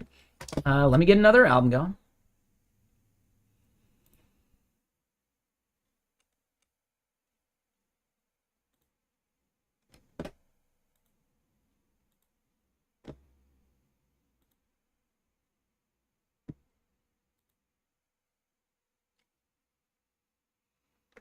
Taking in the knowledge? I mean, you mean watching me struggle? Because that's what we're doing right now.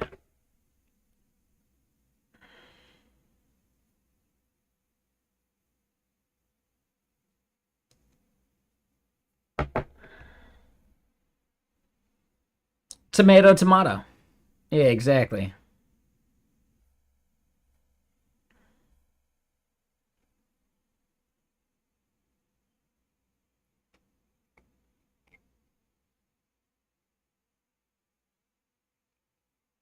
I mean, so Pyro, a little bit of backseating's fine. Like, it only feels like backseating when it's like, bam, bam, bam, bam, bam. Like, it doesn't even feel like you've been watching kind of stuff.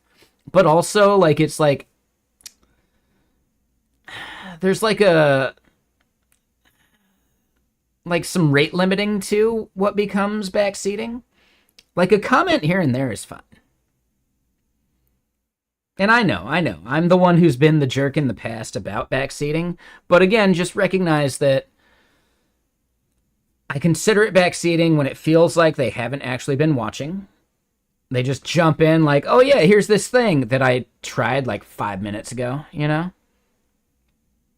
And then also if they're just like, you know, trying to operate me like a puppet. Right? Like a sock puppet, you know? Like, hand up my butt, trying to make me talk. So yeah, I don't want to discourage people from chatting. Like, and offering tips and whatever. It's when there's a lot of people doing it. It's when they haven't actually been here. And it's when it's like, it's just one person too much, right? So yeah, like, it's a heuristic. I don't know. I do like figuring stuff out for myself. I definitely do like leveraging chat as well.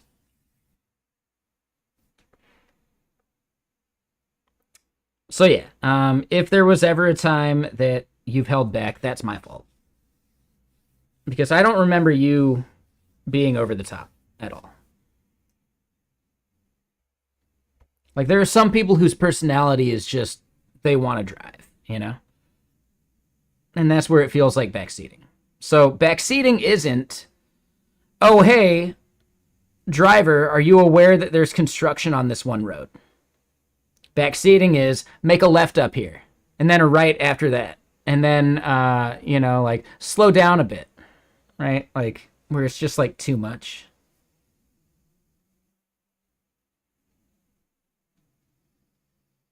No, and I get that, Pyro. Yeah, I'm just pointing out that I don't remember ever having that problem with you.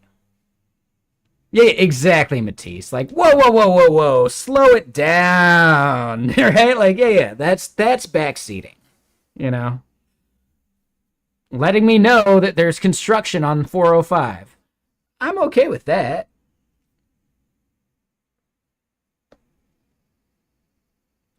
Yeah, exactly, Ethan. And I'm just as guilty of it as anyone. I've been pair programming and just like telling people what to type sometimes. But there's like the moment where you got to let them like figure shit out for themselves. Where it's like, no, no, like the typing this part isn't important. Just type what I'm saying. But then once we get like a result, what do you think is the deal? And like let them think through it and chat and ask them questions that help them figure it out. But sometimes you do need someone to just type a command, right? So yeah, again, like none of this stuff is a hard and fast like 100% rule for any of it. We're all figuring it out together, you know?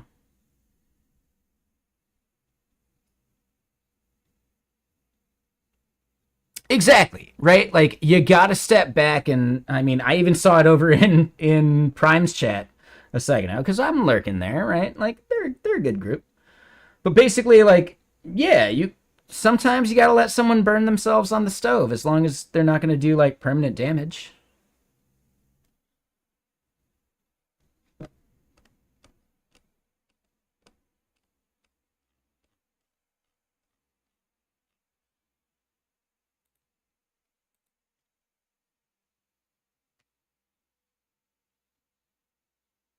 Are there any people coming from Theo's stream? Like, what was he getting up to? Like, I'm curious about his takes on the Vercel thing, but you know, if it comes down to it,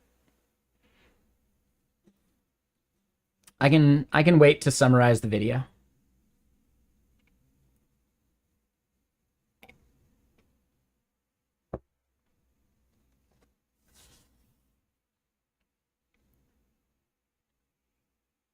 Oh, so that was a different thing. Yeah, yeah, no. So I thought Theo. Shit. No, you're right. He wasn't talking about the vulnerability, was he? Right? Or maybe he started off with the vulnerability and then pivoted to like Cloudflare versus Vercel. I feel like those are two separate bits of drama.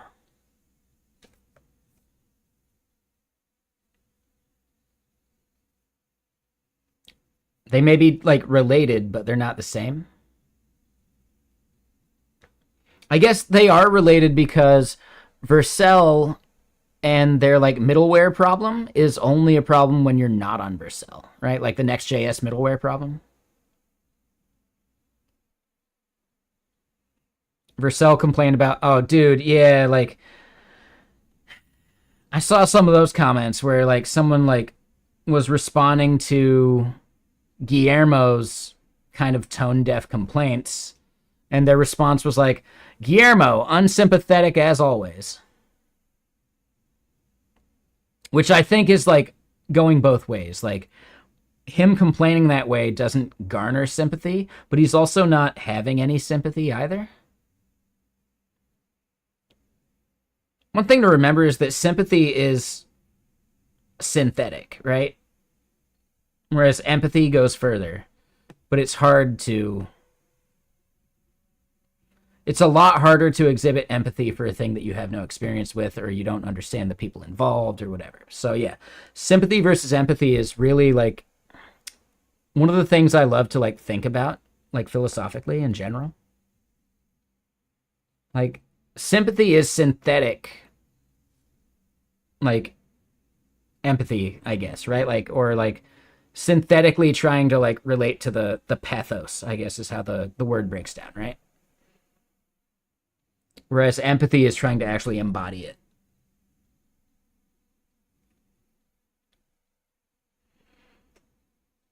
And I do think it's tough, right? Like, sympathy is easy. Empathy is a lot harder. Empathy requires way more effort.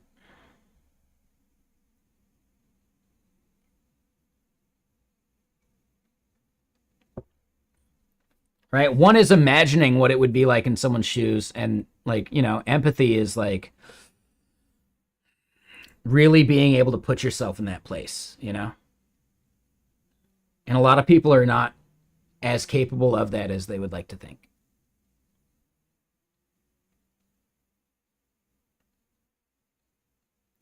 Yeah. Like being sympathetic, it's important. It's worthwhile, but yeah.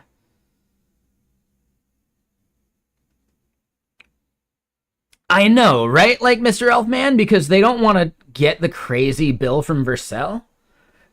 So yeah, put Cloudflare in front of it. Yeah, Vercel should be owning that part, right? Vercel should be doing their own DDoS mitigation. Your customers shouldn't have to be looking elsewhere. That should be Vercel's job. And they do a little bit, I'm pretty sure. But also, I don't think they do enough.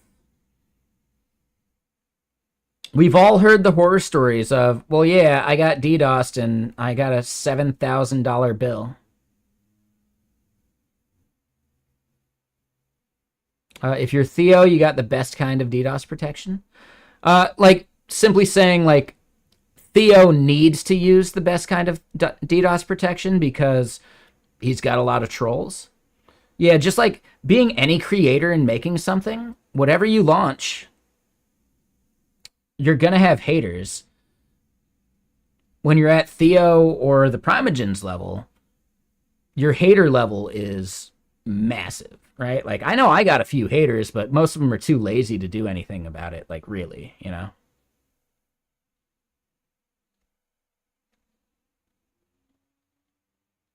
Oh, you're saying, like, he has a direct line to Vercel to help, like, figure that shit out if needed? Maybe. I'm pretty sure he still uses Cloudflare. Like, I don't think Vercel pays him any money anymore. So Vercel, like, he doesn't need to have any loyalty to them. I'm pretty sure he uses Cloudflare still. But I don't know. I'd have to ask him.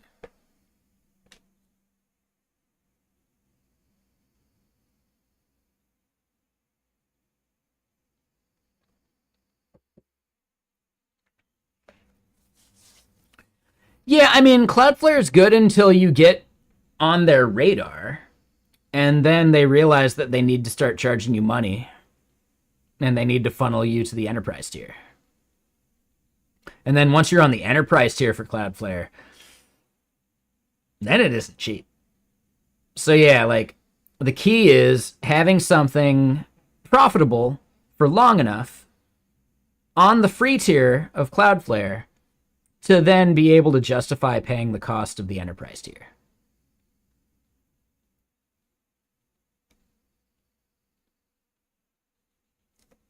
So yeah, that's like the trickiest part.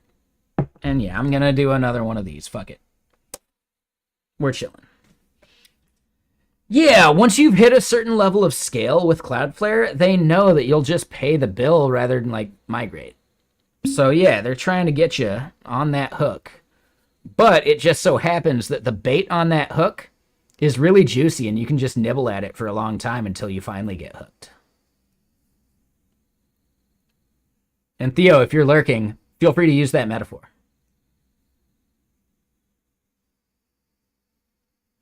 No, yes, he's totally said that for Will. Yep, exactly. I feel like they may sponsor a video from time to time or something. I have no idea about that.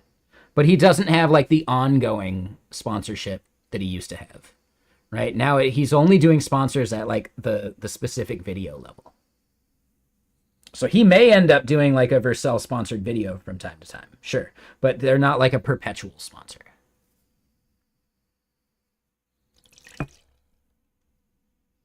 And when you make as many videos as Theo does, well, yeah, like, you can't consider any video sponsor as like a, well, Theo's an inherent shill for him. No, he's shilling for a single video. And that's all. And shilling is probably the wrong word. It's harsher than it needs to be.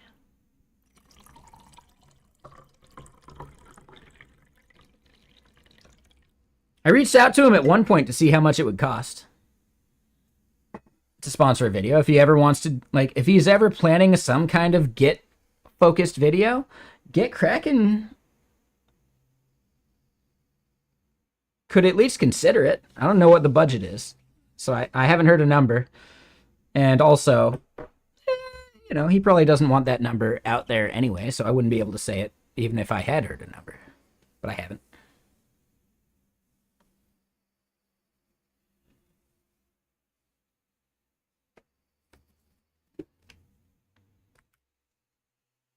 But yeah, we are doing like influencer sponsor stuff, which is cool.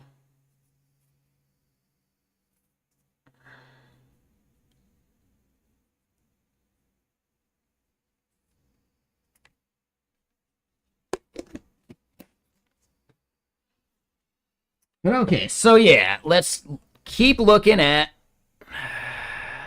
whatever we built previously for some JWT shit. I don't even see some of this JWT shit. I forgot I was even paying. I don't think I'm actually paying for Sentry. I'm pretty sure this is a self-hosted Sentry. Now, whether it's actually still running, that's a different story. I don't remember where that would be hosted.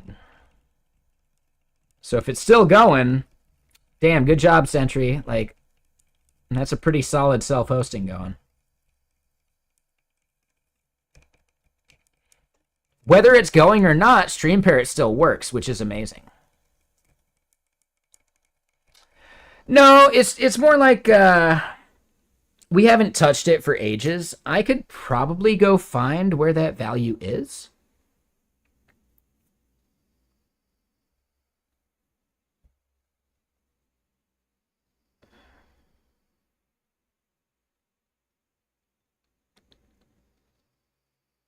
And yeah, that's totally overwritten in prod, right? We got prod, prod new, prod back, all that stuff. We're not going to click any of the prod stuff.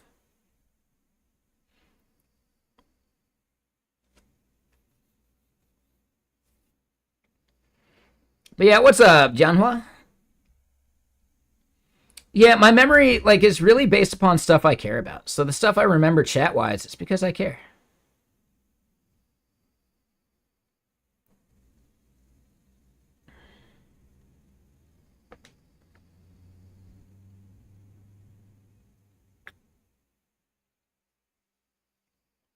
Actually, I think I can click regular prod because we've done a bunch of that before.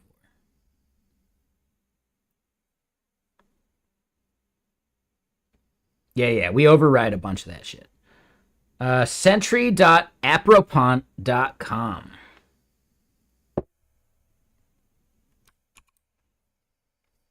Yeah, I was looking at StreamParrot just to see some other shit. Like the API and the front end are massively out of date. Like we lost easily like a year's worth of work, which includes like a bunch of fixes and features and all that shit. No, this is just what we were able to recover when that hard drive crashed. Yeah. Kind of bums me out, but whatever. So yeah, like client ID wise, like I do love the fact that Elixir makes it easy to separate out your like secret stuff from your like prod stuff. And not necessarily Elixir, but Phoenix in general. Like Phoenix is a well-made framework. But hold on.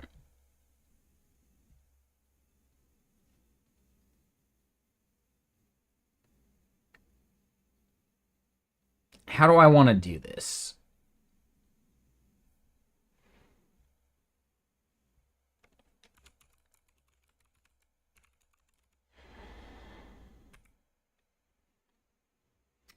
Get host of domain.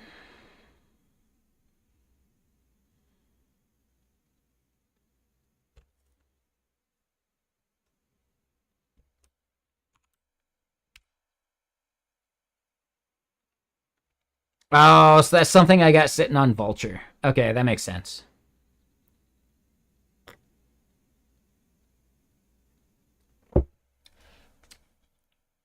I'm actually really curious.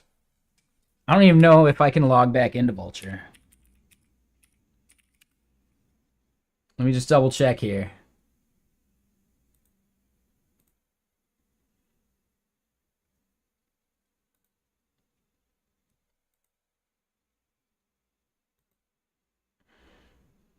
I think it's a Google sign-in. Oh, maybe a GitHub sign-in? No.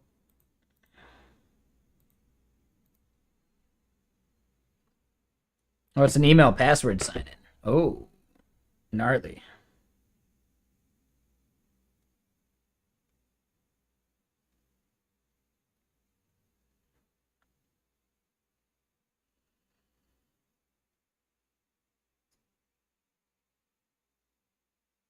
Vulture. Oh, I have 2 Vulture accounts. Oh no.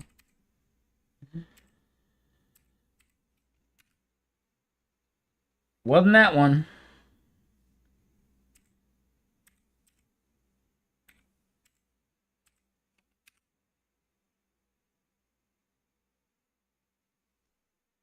Okay, it was that one. Yes, so yep. Yeah, I've got my self-hosted Sentry still going. I should actually tie other stuff up to that.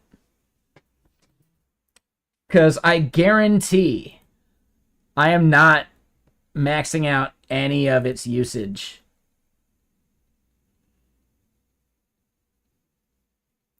Bandwidth-wise, at one point I did almost 150 megs in and out. Okay. CPU usage, I haven't gone above a single percent CPU usage.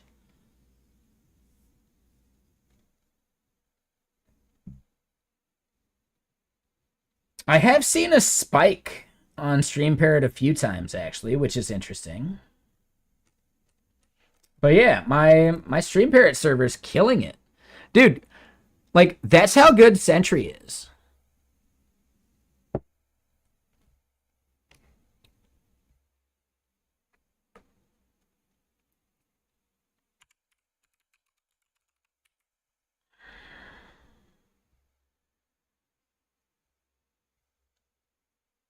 That's tweet-worthy.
Right? So yeah, hold on. Sentry's self-hosted solution is rock solid. I have an instance I forgot about listening to stuff for Stream Parrot. 5 years of not touching it. Still going. Still listening to my dozens of users.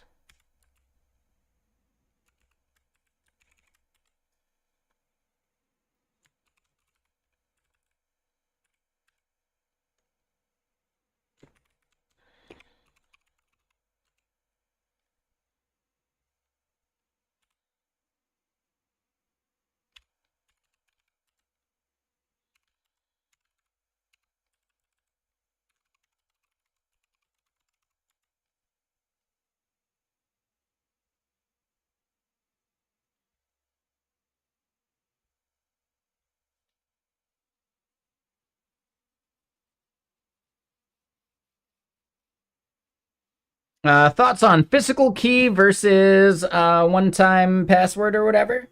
You switched to a physical key recently since the bank you work for uses them. I don't have any major concerns. I do know that YubiKey is hiring a developer advocate. Note to self. Not necessarily looking, but I did notice.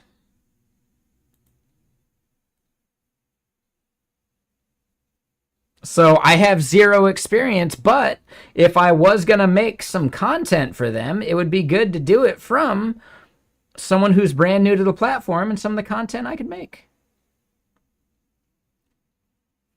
You know, just saying.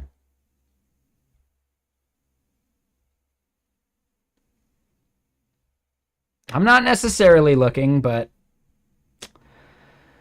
the right way to go about it is to keep irons in the fire, which I'm really bad about.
All right, yeah, this album's good. We'll keep going.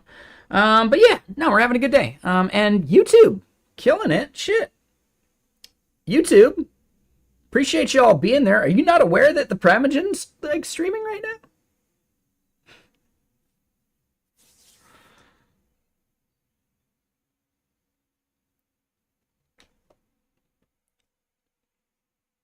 Just saying, my numbers here on Twitch are massively lower than they normally are because Primogen's been doing his like 7-day streak stuff.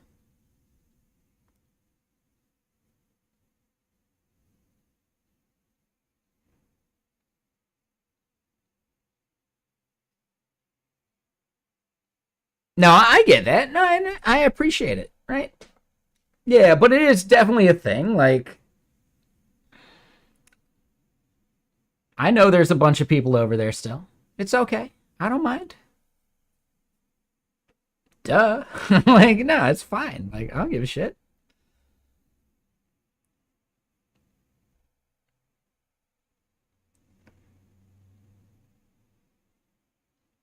But yeah, like, co-working vibes are totally different from looking to be entertained vibes. I get it. Totally different things. But yeah, so let's continue looking for how I did JWT stuff, because I know I did JWTs. I don't see where they're actually being used.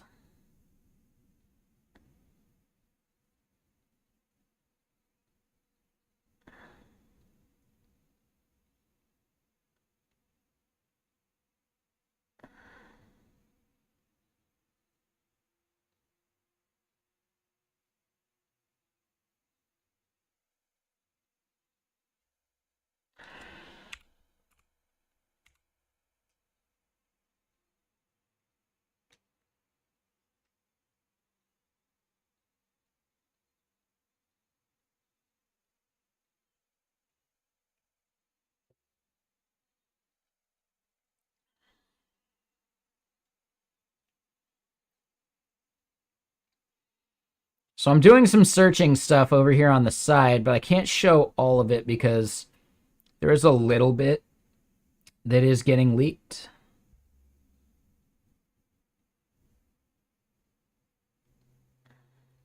This part's no problem.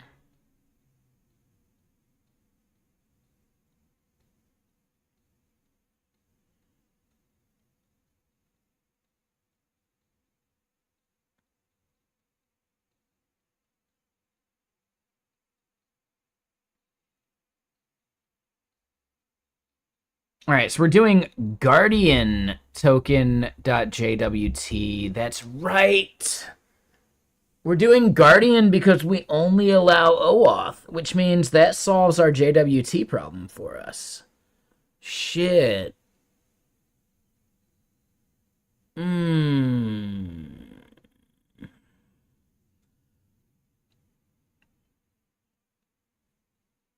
Shit. Okay.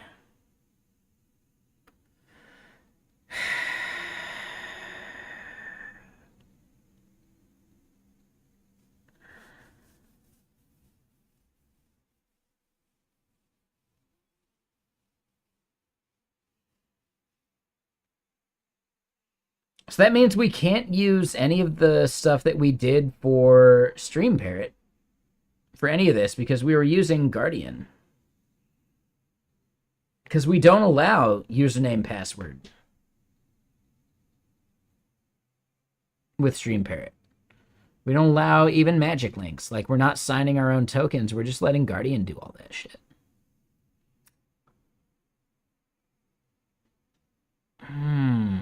Now let's go look at Guardian's docs.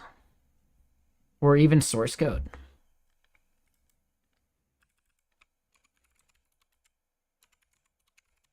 I forgot all about Guardian. We even made our own, like, UberAuth stuff. Yeah, we made our own, like, UberAuth Twitch authenticator. It was garbage, but, you know, we at least, like, had it made. But this is absolutely using Jokin under the hood, right? Where do we see the Deps? The Johnny Deps. Oh, we just see Jose. We don't see Jokin. Oh.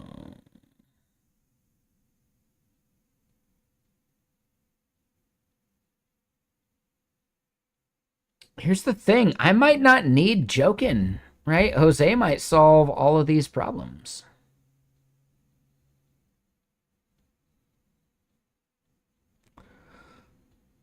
Ooh, and I like the way they break these up into, like, necessary dependencies, optional dependencies, and then tooling dependencies. That's kind of nice, too.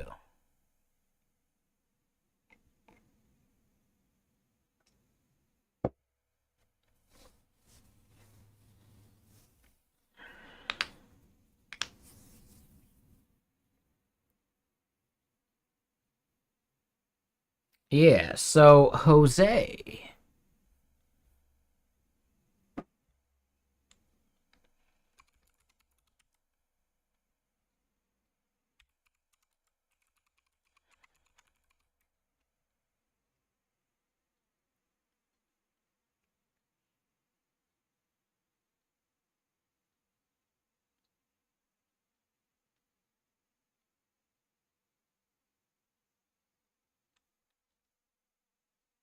Ooh, Torrin Billups. Ooh, I've heard that name before. That's awesome. An example of JWT with Elixir. Let's look at it. We're going to have a bunch of stuff we should close. Let me do that real quick.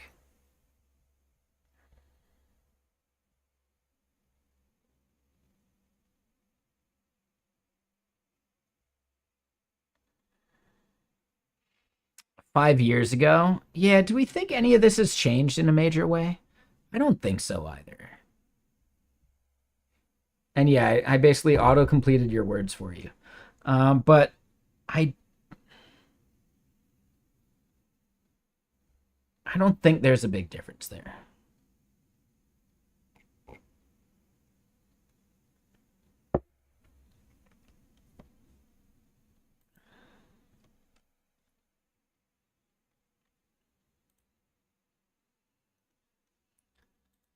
Damn, I was really hoping to get my my lease sent out to me today.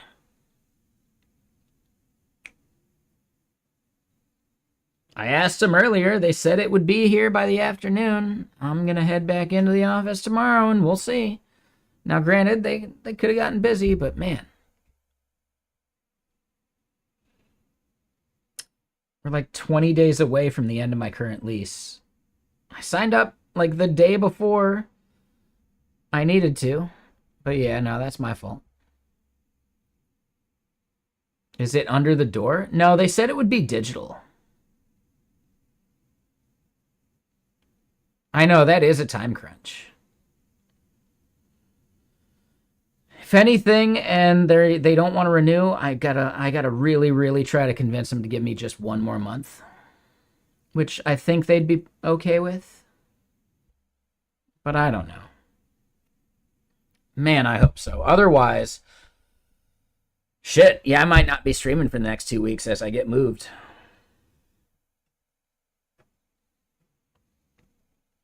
I've got the credit. I've got like all the bullshit I need to get another place. I don't feel like moving right now. It's a lot of like shit to do. But meh. That's what I think so too, but like I don't know. We'll see.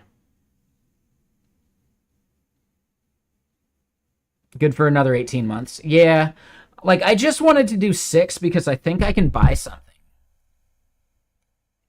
within the next 6 months, assuming I maintain employment. And the stuff I could afford would basically be the same rent I'm paying now. So like yeah, that'd be worth it.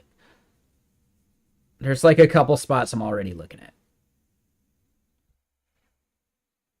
That said, I could also look at someplace way cheaper, but basically out of state. And that would suck. But doable.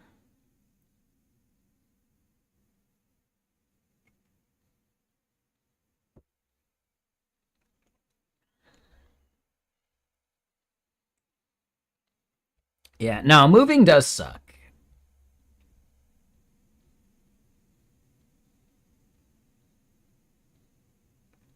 No, I get that, Pyro. Some of the places I've looked at are actually not bad. They're not like downtown, but there's like one spot kind of near Seattle that would be all right.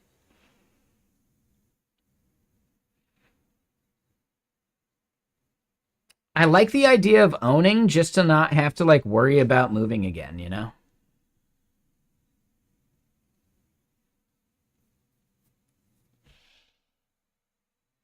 That's the trickier bit. I'd probably do a bit of the moving. Like it depends. If I'm staying in state, I'd do a bunch of the moving of like the shit I care about myself, but then other stuff where like I'm like small, so like carrying a bed fucking sucks, you know? Like I'd hire a mover for that, for sure.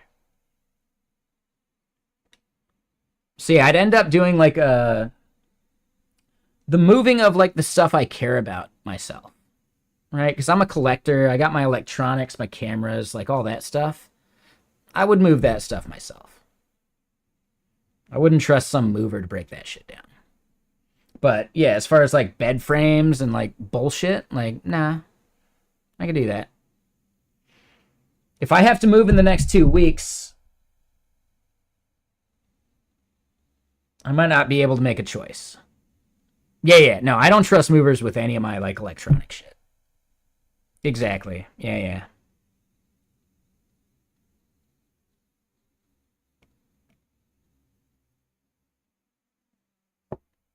What's up, Archer Zen? How you doing over on YouTube? Cheers.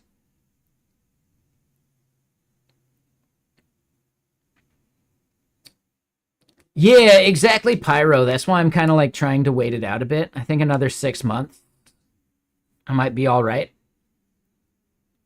Granted, if I end up renting this like other place I'm looking at, I'd be paying like at least $1,000 less a month, which means I just get more money for a down payment.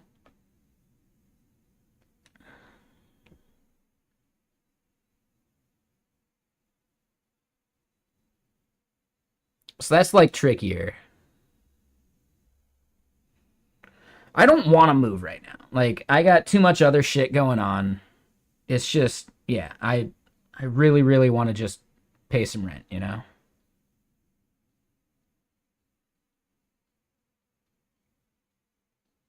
I'm okay to eat $6,000 paying an extra $1,000 a month right now.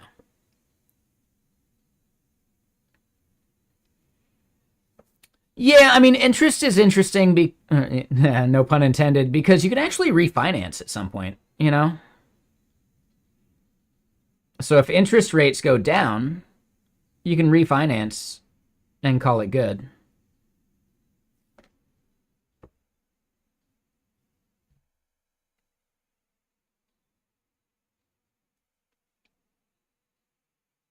But also, there's like the time value of money there, Lightspeed. So, like, spending twice the cost on a place, when you factor in inflation for a 30-year mortgage, inflation is going to be about the same anyway.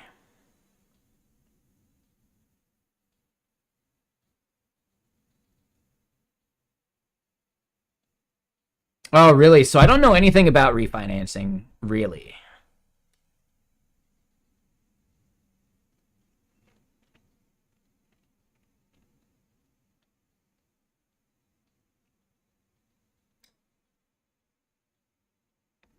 See, I thought refinancing when rates go down is actually not that big of a deal.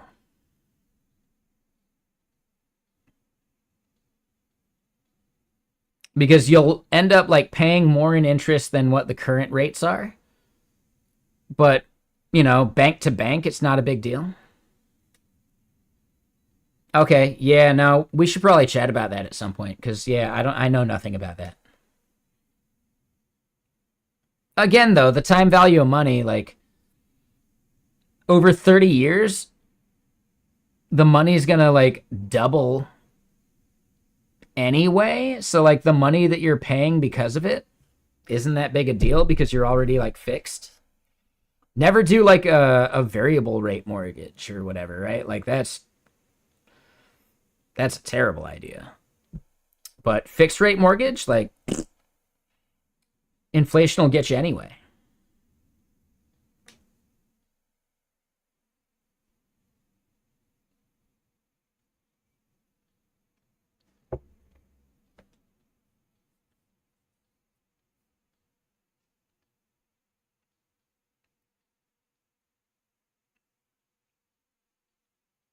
Seven to 15K over the course of 30 years? Maybe Pyro, but seven to 15K is something that you can actually invest and probably get a better return anyway. Now, 15K over the course of like a 30-year mortgage, you could have invested that money and made more anyway.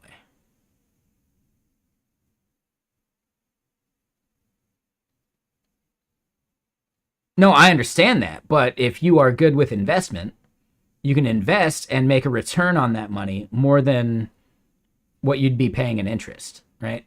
Like time value of money, etc. Like paying off a mortgage early is kind of a bad idea.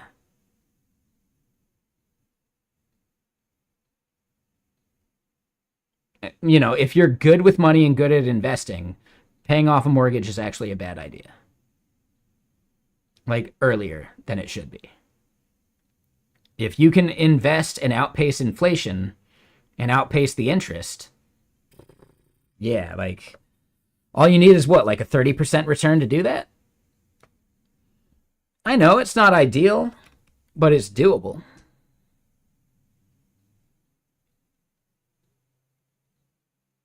No, no, no. And I get that. I get that. 100%. I totally get that.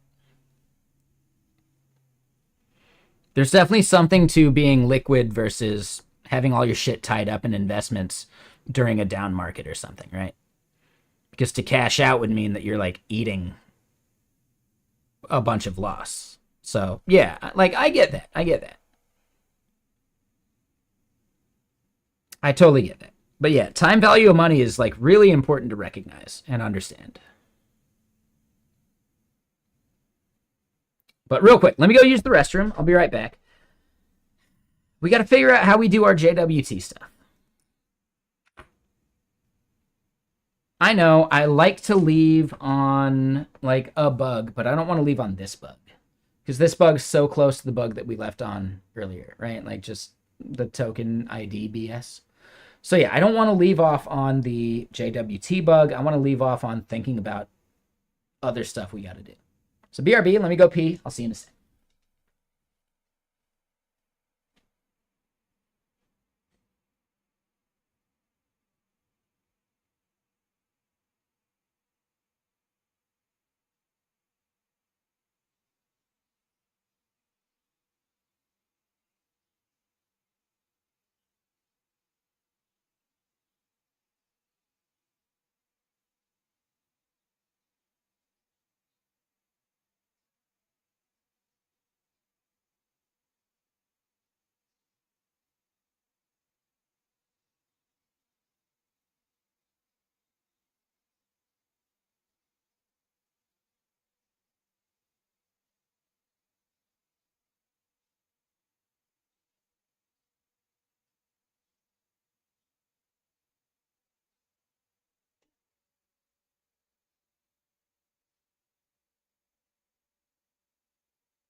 All right, so yeah, how's everyone doing today?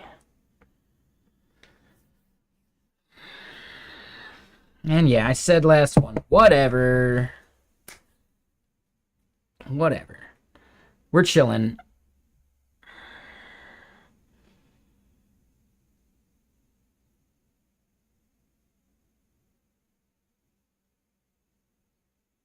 I feel like we're pacing well, though, which is nice. I know, I know. I mean, another could hurt if I wasn't pacing well. But I feel like I haven't been rambunctious or a jerk. Who knows? This might be the one that sets it off. But no, I think we're at a good pace.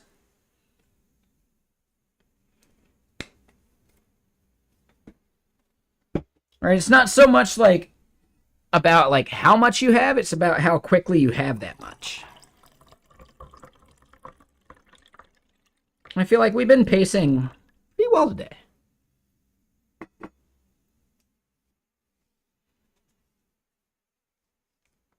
Nah, I don't do shots. It's lemon, like whiskey lemonade. The whiskey is High West. It's their bourbon. I want to say like they're from Colorado? Park City, Utah. Okay. Yeah. No, that's a good one.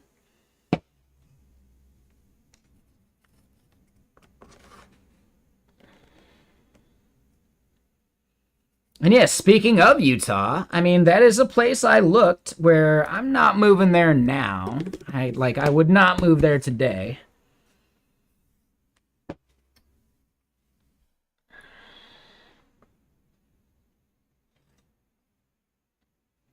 Yeah, I've heard it's a really good distillery. Yeah, for sure. Yeah. No, I like a lot of Utah if it weren't for the whole like no weed thing and kind of shitty bar scene. Honestly, there's some really good bars right there in Salt Lake. Like, um, I couldn't live in downtown because of the inversion that Salt Lake gets, but like living in Ogden or something wouldn't be that bad. Like Ogden would be chill. There's a Costco. There's two good mountains nearby. Right? I could go shred Powder Mountain and some other one that's near there that I forgot the name of. I probably wouldn't make it to Brighton and like all the other bullshit that much, but it'd be kind of fun to go shred the rail gardens or something.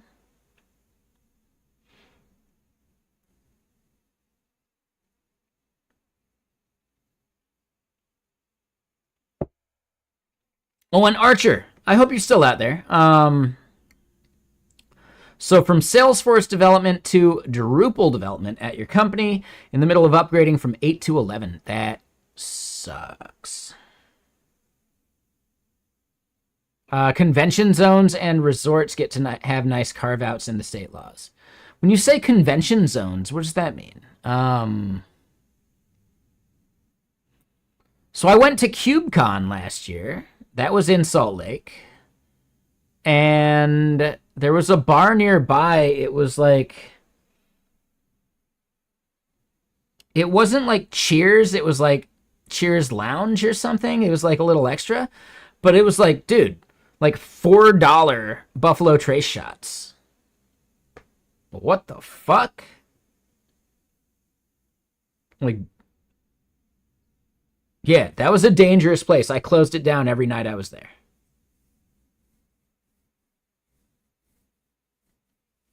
Oh, really? Is that it? Code Drift. I didn't know that. Dude, yeah, like that bar, like Cheers Lounge or whatever it was, like $4 Buffalo Trace shots. Like, whoa, dude. Whoa. Like, yeah, that shit was amazing.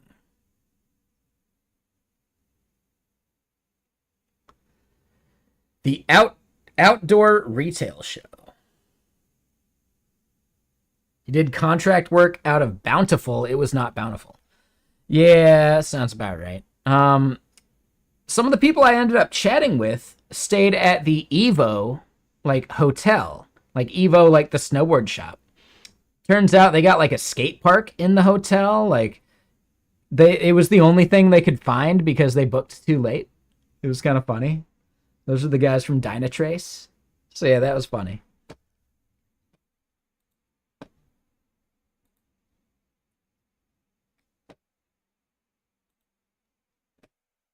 Let me get another album going. Hell yeah. Don't mind if I do. Be a whole lot cooler if I did.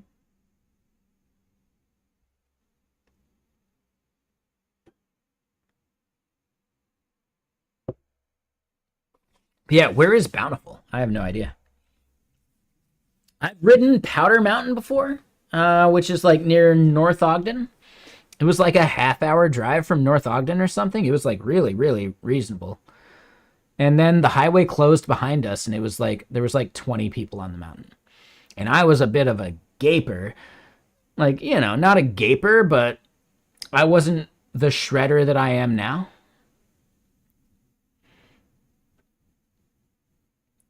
But it was still amazing. So yeah, I was there, I was riding, and my friend that I traveled there with, whose like grandparents' house we were staying at, didn't come up because he took a shower and had some pain in his head, and his grandfather freaked out and took him to like the urgent care, thinking he was having an aneurysm or some shit.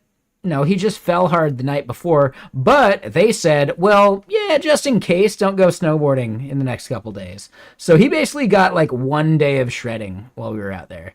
Meanwhile, I went up with dude's grandpa, and the mountain closed behind us. He didn't want to like ride with some fucking snowboarder, so we did our separate thing and, you know, like decided to meet up at some place at some time and blah, blah, blah. So yes, we got up there, and it was the most epic day of the entire year, or the entire trip, I should say. One of the best like days I've ever had, because it was Utah powder and deep. But I didn't know enough to actually enjoy it like I could have. But it was amazing. And yeah, I just feel bad. My friend, whose like family we were staying with, didn't actually get to make it up there with me and his grandpa. So that was cool. Like, that was actually really legit.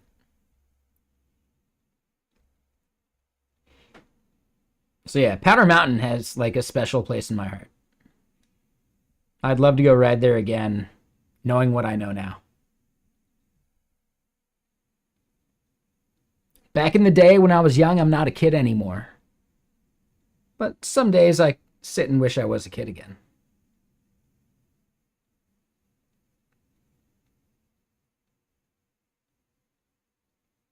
Some people know the song. The rest of y'all got homework. I don't think I actually like the song, but hold on. Let's give it a shot. Real quick. It's late enough in the stream. We can do shit like that. Back in the day when I was young, I'm not a kid anymore. Song by Ahmad.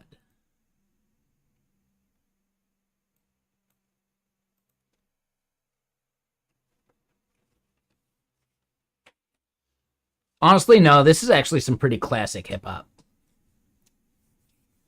It's not hieroglyphics, but it hits on the same vibe.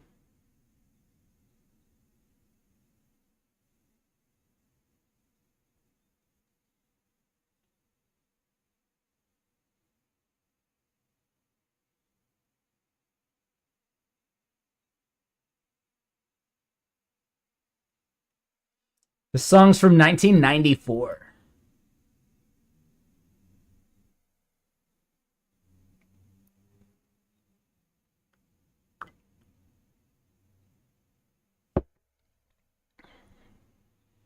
I didn't realize this song was that old. Just wait till the chorus again. That's the part that I was quoting.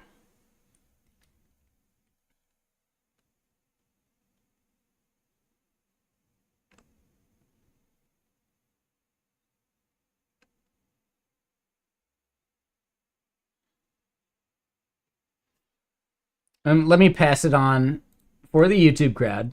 I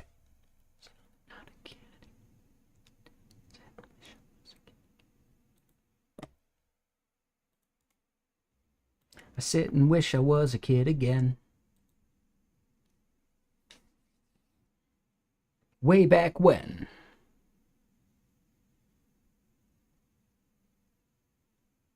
Right? Like melodic hip hop. You don't get that anymore, man.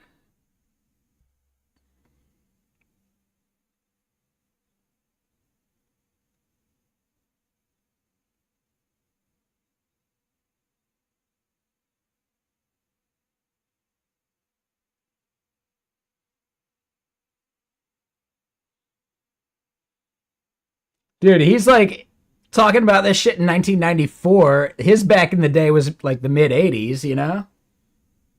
So yeah, we're all nostalgic for when we were younger. That's just nature.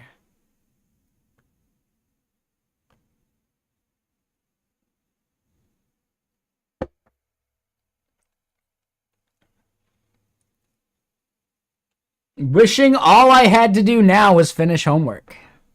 Ooh, that line hits.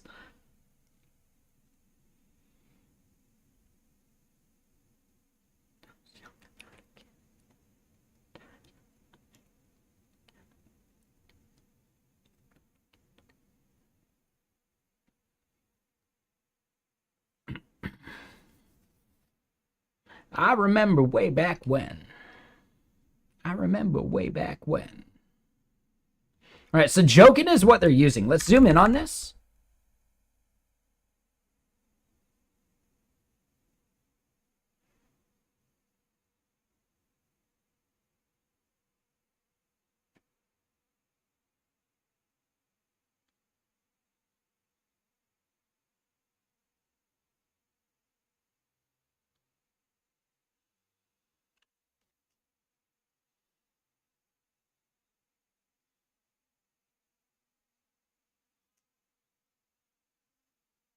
God, that beat is just so good. Like, you don't hear beats like this. Like, people make their own beats nowadays rather than just sampling other shit. I think they were better off when they were sampling other shit.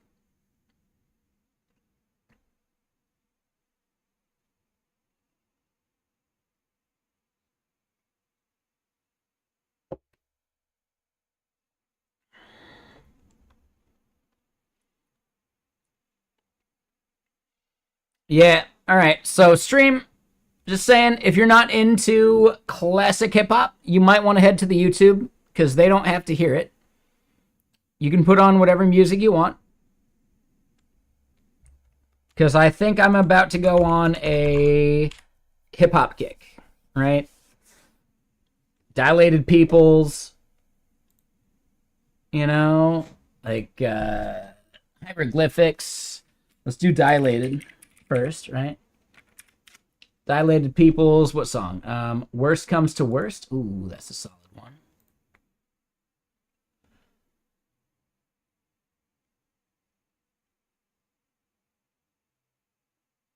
That's the one, right? They've definitely got another that's good, right?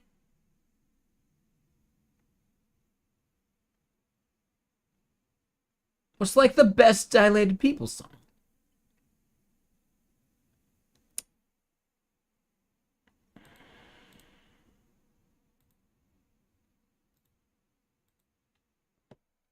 Well, we'll do this one. Worst comes to worst.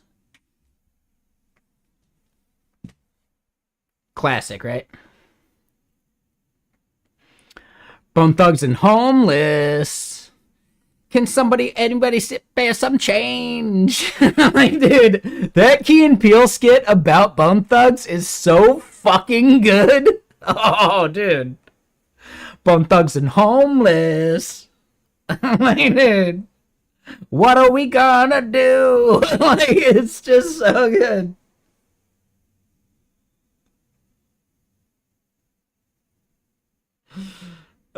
Dude, yeah, I wasn't into Easy E, like, but yeah, there's the lyric. It's like the harmony thing isn't doing it, whatever. Like, I forget the lyric that they did, but oh my god, like Key and Peele nailed it on the Bone Thugs and Homeless thing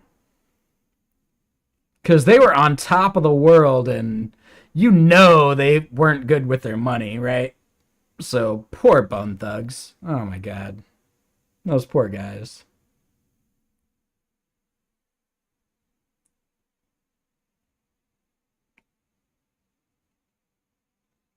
Oh damn, Guru's on this.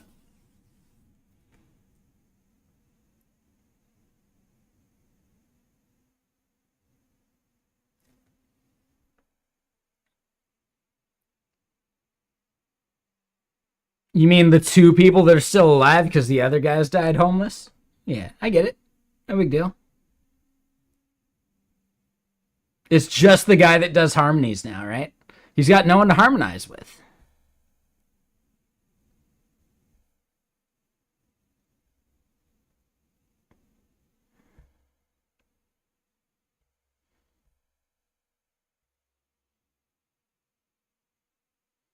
Anybody spare some change? Like, oh my god, I love that lyric so much. Dude, Key and Peele.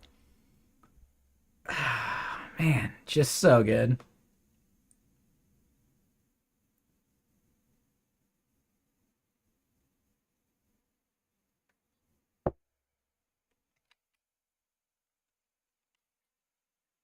Oh yeah, like MC Hammer filed bankruptcy. Like, yeah, for sure, man. Nah, that shit becomes really sad really quick. Right? Like the singer from the band Lit is probably bartending right now.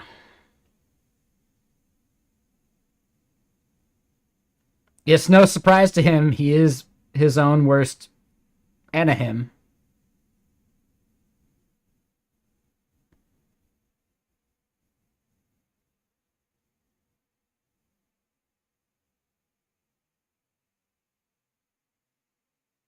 You know Lit because of Titan AE? Oh, I didn't know Lit had a song in Titan AE. I only know that one song, like, it's no surprise to me, I am my own worst enemy.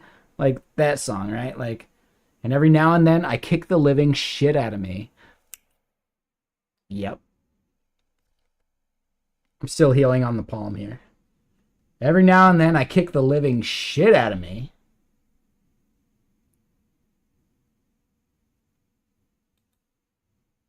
Oh, really? All right, let's give one more Dilated People song a try. I don't know if this is the good one.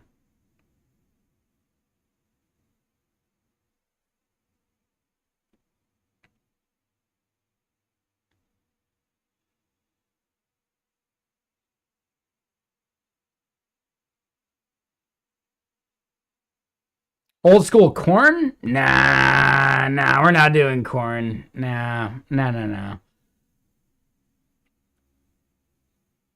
All right, so that song's no good. How about this one? Back Again?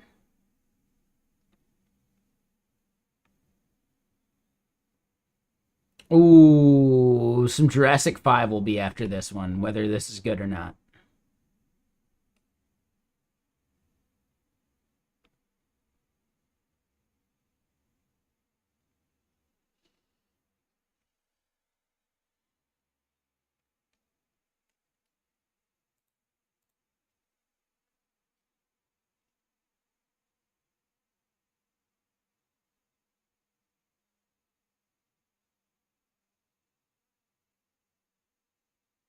Nah, I'm good. No thanks. Jurassic 5, What's Golden? It's not their best song, but it was there.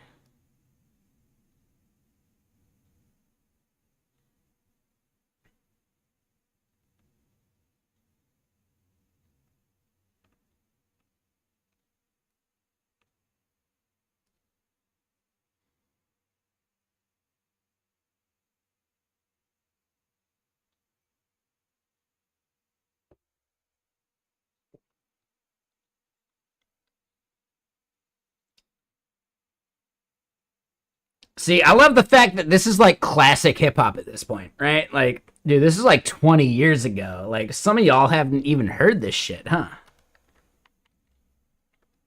Right? This song was played out back then, but it's new again.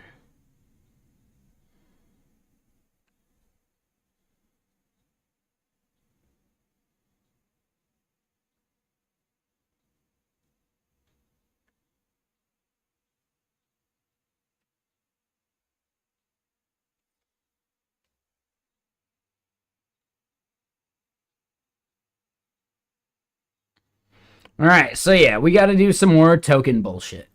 Fuck.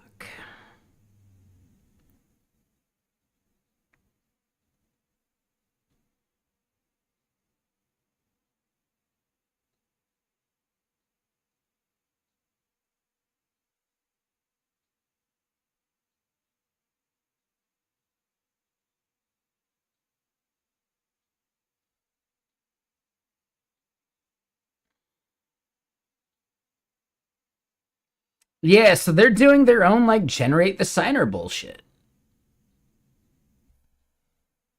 For some reason, my signer bullshit just isn't good enough. There's something I'm messing up there.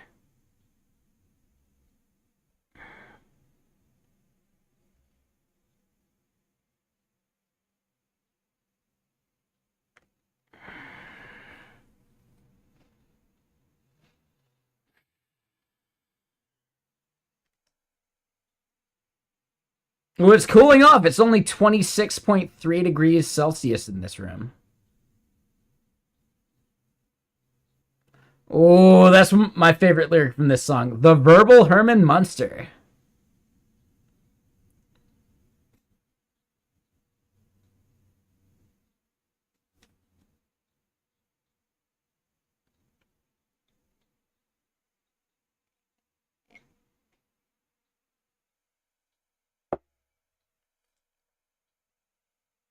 The verbal Herman Munster. It's just such a good fucking lyric.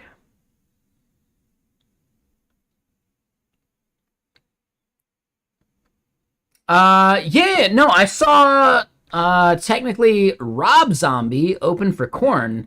Yeah, Rob Zombie was the better show. Right? Like Devilman fucking hit. Like he had this giant fucking like robot and shit behind him. Like, oh my god, yeah, Rob Zombie was a better show than Korn, absolutely. Way better.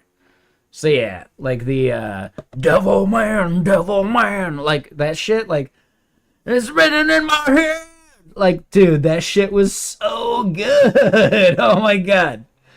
Yeah. No. Rob Zombie was such a better show than Korn, even though he opened for them because, money talks. But okay, so we need to do hieroglyphics because we're on a hip hop kick.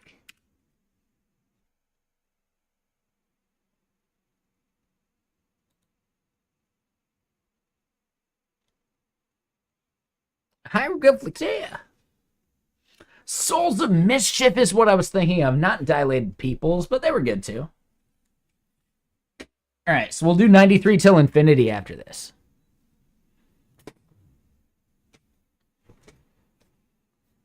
Oh, Rob Zombie himself? No, dude, like, he's a dude with a conscience. Like, yeah, he's really cool, actually. Yeah. There's very few metal artists that are actually worth looking up to. He's definitely one of them.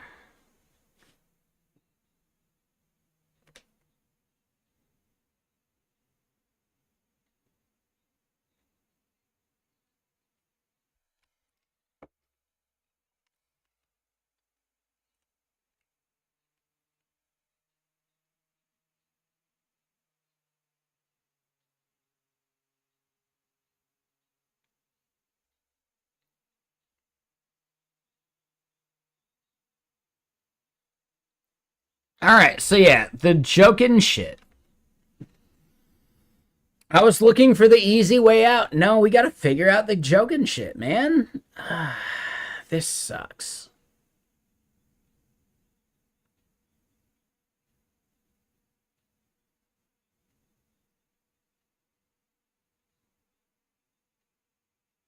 Yeah, no, our JWT stuff, like, we gotta make it work.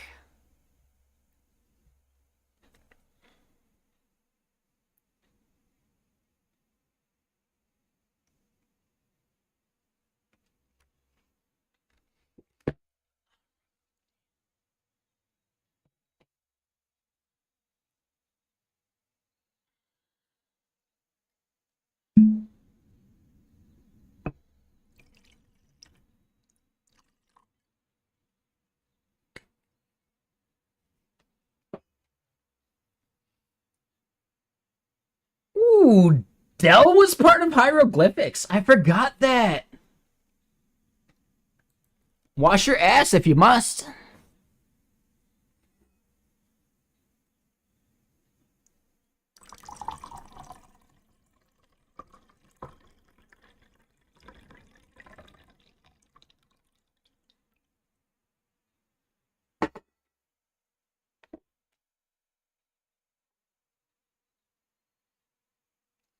Dude, Dell. All right. Black Elvis, man.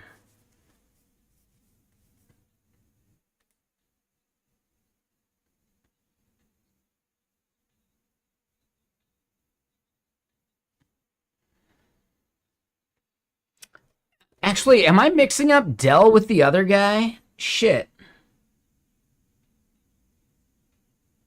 Hold on.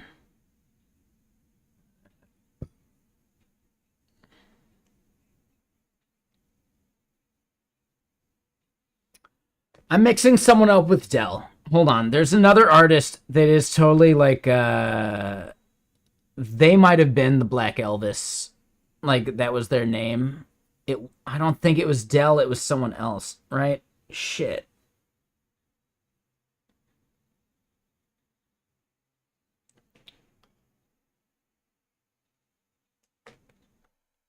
Hold on. I gotta look this up. Dell the Funky Homo Sapien.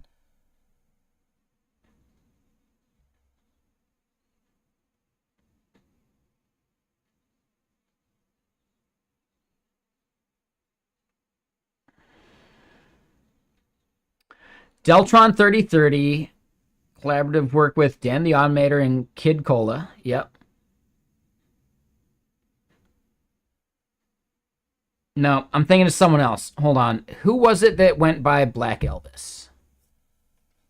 But hold on. No. We're not going to do that auto-completion. I want to hear 93 till infinity, obviously. Wait. No, I don't want to hear the album. I want to hear the one song that's really fucking good. There we go. Here you go. Okay. Black. Hold on. I forget the artist that went by Black Elvis. Cool Keith. Yes.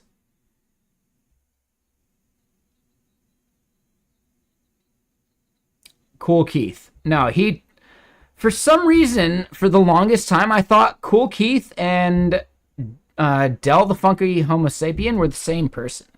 I swear someone told me that in high school, and I just believed them. So yeah, no, I fucked that one up. But yeah, no, like Cool Keith has some like good shit too.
All right, so let's figure this shit out, man. Like,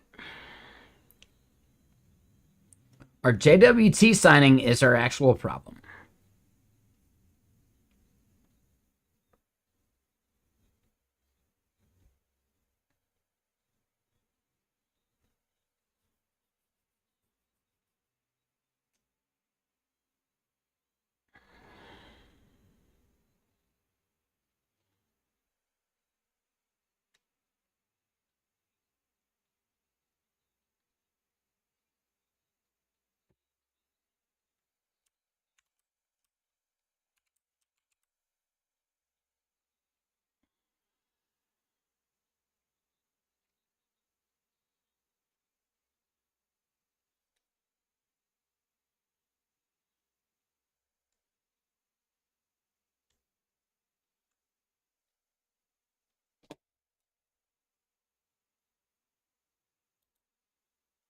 All right, so I need to get like an album plan. You know what the album I can totally play is? Hold up.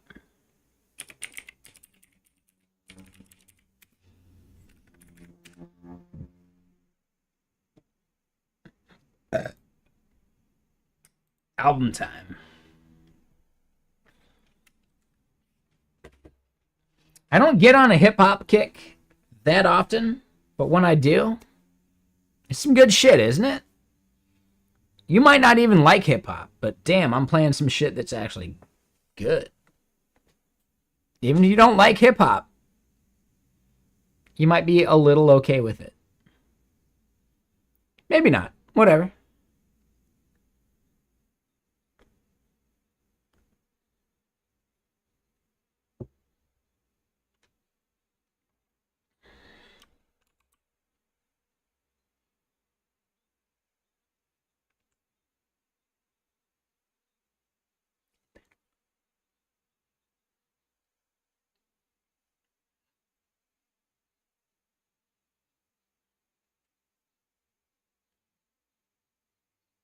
All right, so what I'm thinking is the config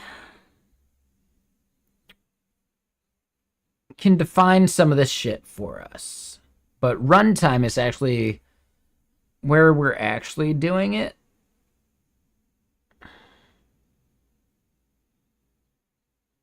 And damn, yeah, even our default signer wasn't kicking in.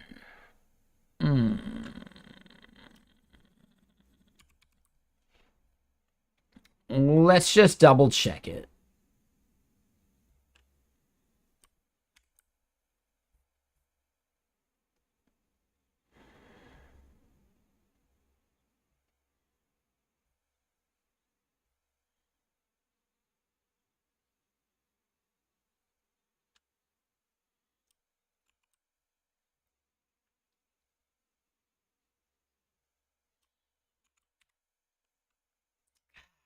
Son of a bitch.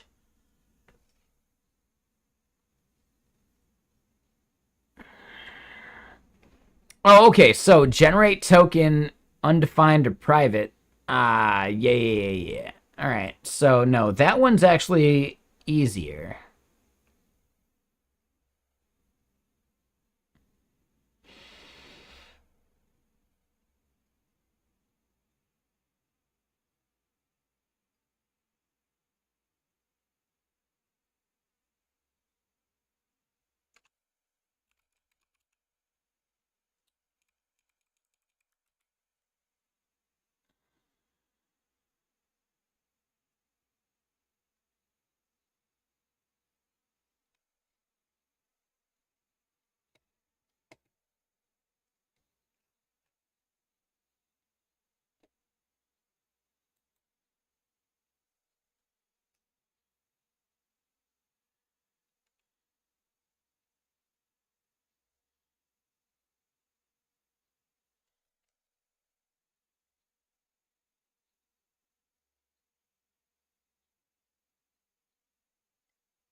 We just need to like generate and sign.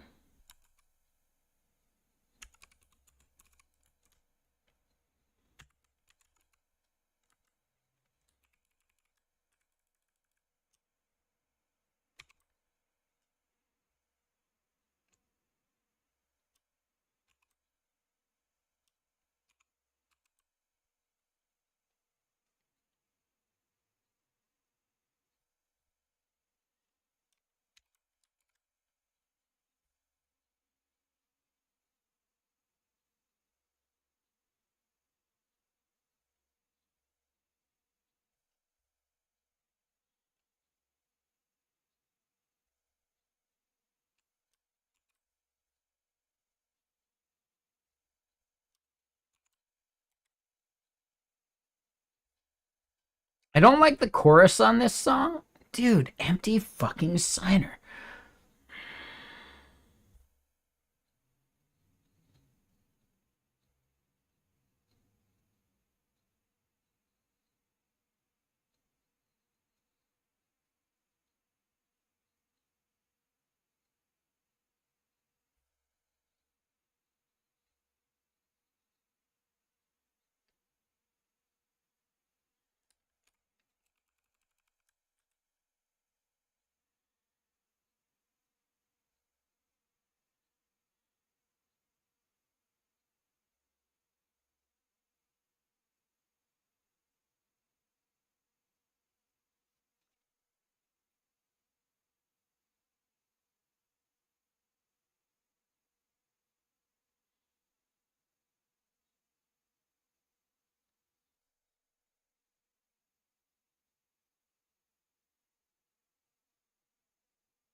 No, I get what you're saying. Like this is my struggle. Like, dude.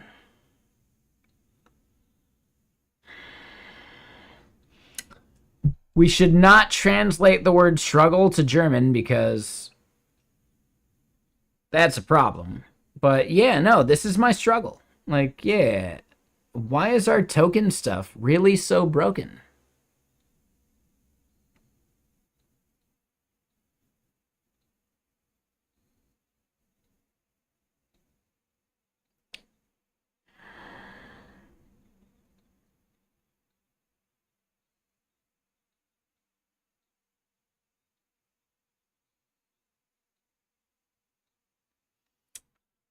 Here's what I'm wondering. We could ditch joking. We could ditch most of it. and bring Guardian back in and only do OAuth for login?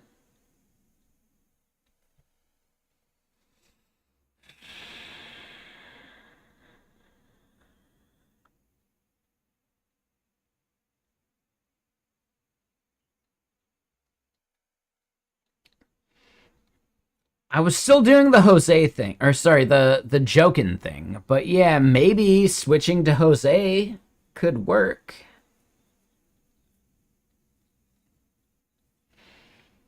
Stream Parrot uses Guardian for all of that shit. And Guardian only depends on Jose.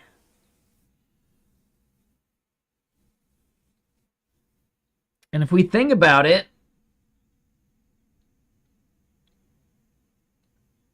Jose is all that's actually needed.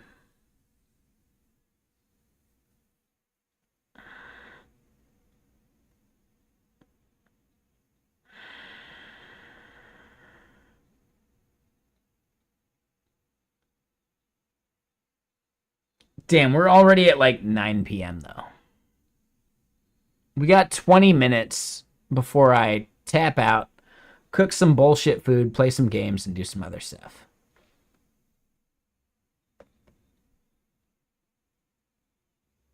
No, it's fine, Pyro. Like, you haven't actually done any backseating yet. Whatever you think would be valuable, feel free to shout it out. You know? I think I'm a better person since then as well, right? Again, you know the criteria. I consider backseating, and you haven't even come close, so up to you. Yeah, for sure. Would making a small test case help here to rule stuff out? Like, honestly, we have our test case that we're running that's just a couple clicks, so I don't know if it's really that valuable.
Ooh, this song's good too.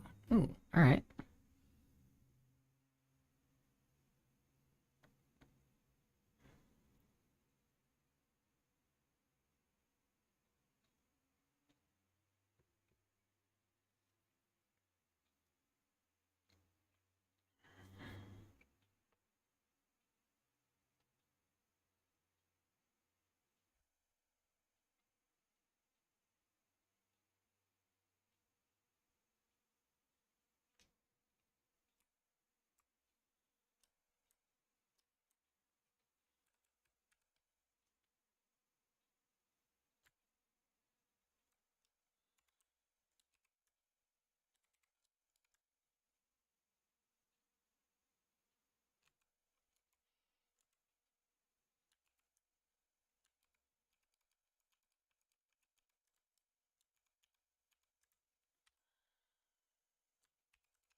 Alright. Yeah, dude.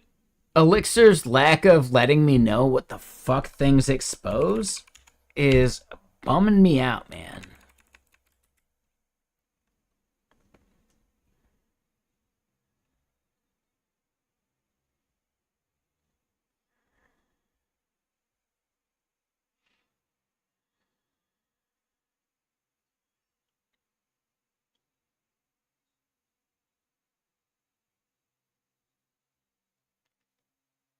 YouTubepromo.com. Yeah, I don't think that site's a thing anymore, so yeah.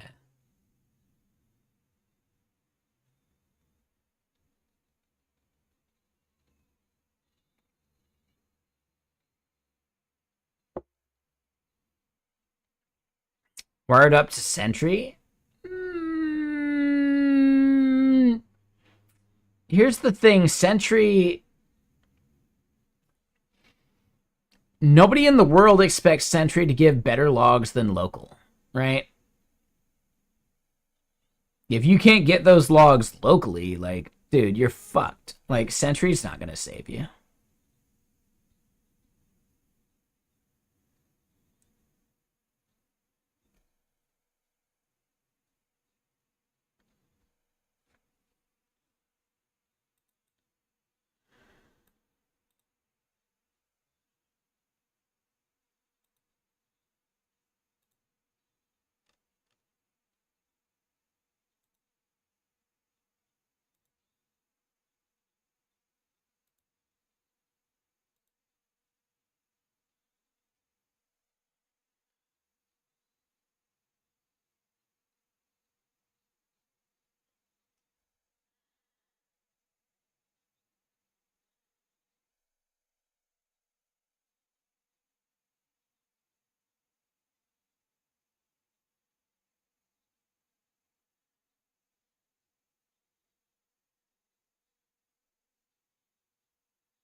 Damn, Jokin is downloaded so fucking much.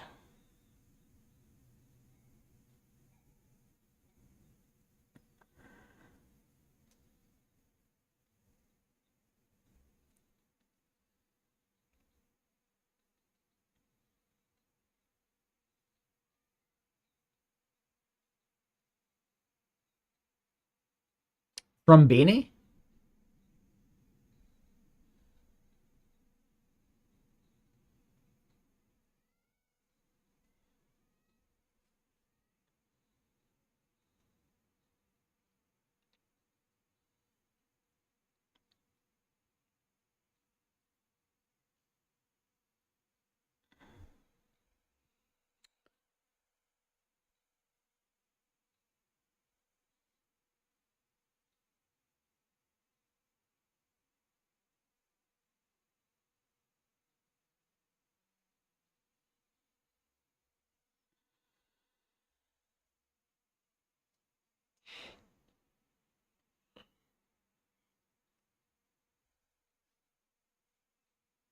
All right, so I'm thinking our plan for the next day.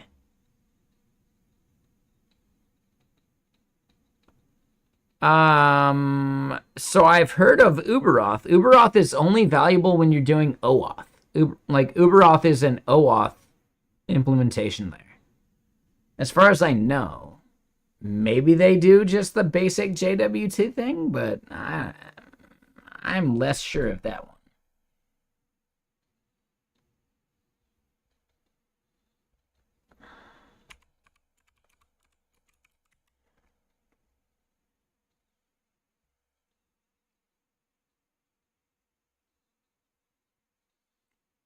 So, right, like this is all fucking like OAuth provider based, which, yes, if I was doing OAuth, yeah, this is the move. No, it's fine, Pyro. Like, I understand Uberoth, and we saw some of the stuff I did over in the Stream Parrot boilerplate, and I've even made like the Uberoth like Twitch implementation. I hope someone's done it better because I haven't maintained that shit. But it'll work.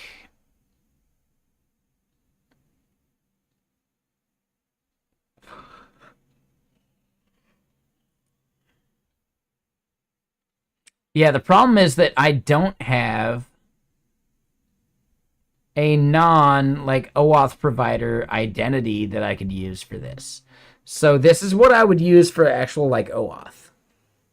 I don't think that's it.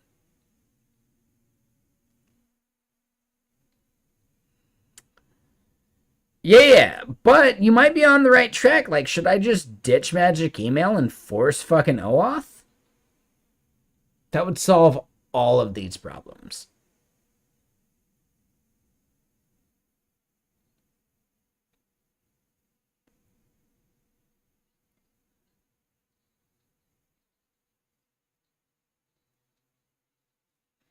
Wait, what is this hidden track? That's not like the main hidden track.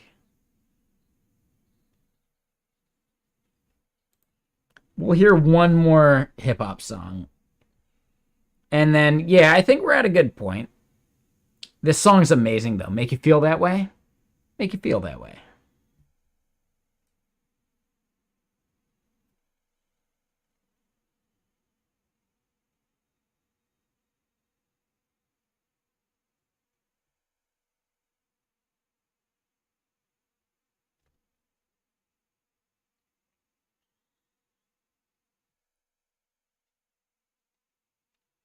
Yeah, we'll hear this song. We'll go raid someone. I need to eat some food. We'll come back on Thursday because, Wednesdays are my day off where I focus on work. I'll do some work tonight. Maybe. We'll see. No, I got a bit to do.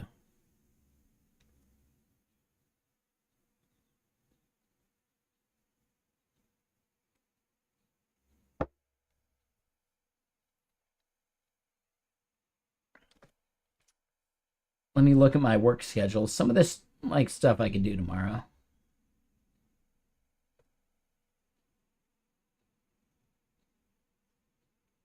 Dude, I don't have a meeting until noon tomorrow. Like, no, I got shit I can just finish tomorrow. Like,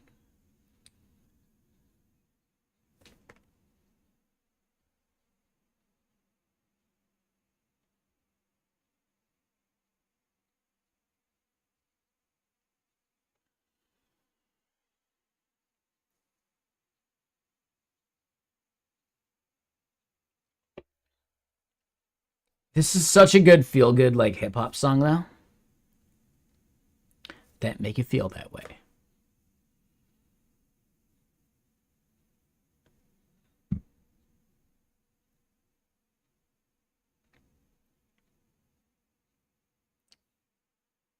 When I listen to this song and like a couple other hip hop songs, like some Aesop Rock, that is the hardest I'll ever chuck in the park. It's kind of crazy. I also listen to At the Drive-In, like Relationship of Command and some Mars Volta, when I also want to chuck. But that's like a different kind of chucking. This is like optimistic chucking. That shit's like, fuck it, nothing matters chucking. Right? Who cares if I die chucking this 9? Right? Like 900, by the way, right? Yeah, that's At the Drive-In. Meanwhile, like, I want to make the fucking coolest 720 anyone's ever seen. That's some Black Delicious make you feel that way. It's kind of crazy how much, like, music influences your vibe snowboarding.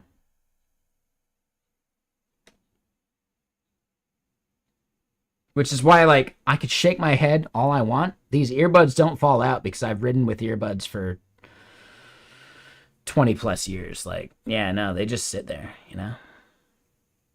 But okay, so that was that song. If that song didn't make you hyped, didn't make you stoked, wasn't just like, awesome, all right, my bad, whatever, but it should have. So yeah, who do we go raid?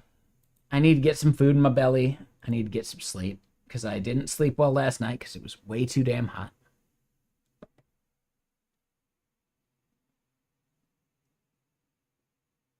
Yeah, no worries, Pyro. Yeah, have a good night. We'll see you soon. Coding with Strangers is going. We go raid. Yeah. No, that's an easy raid. That's one of the easiest raids I've ever done, man.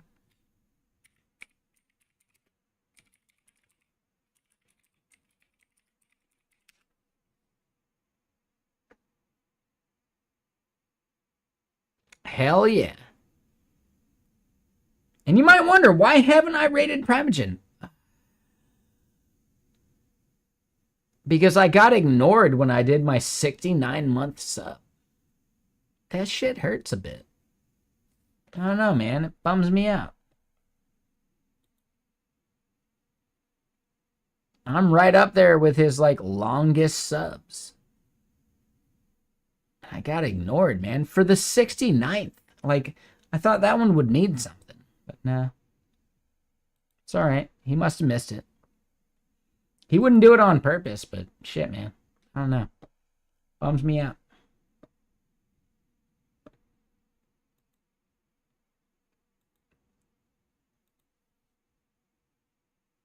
Nah, dude, like, this was the first day they were doing it. And I got ignored. Like, they were putting names on the fucking board, and I didn't gift a bunch. Like, I didn't gift 5 subs plus, so, like, I got ignored. Like, I don't know, man. That shit bumps me out. But yeah, let's go raid Coding with Strangers. And people on YouTube, have a good night. See you again soon.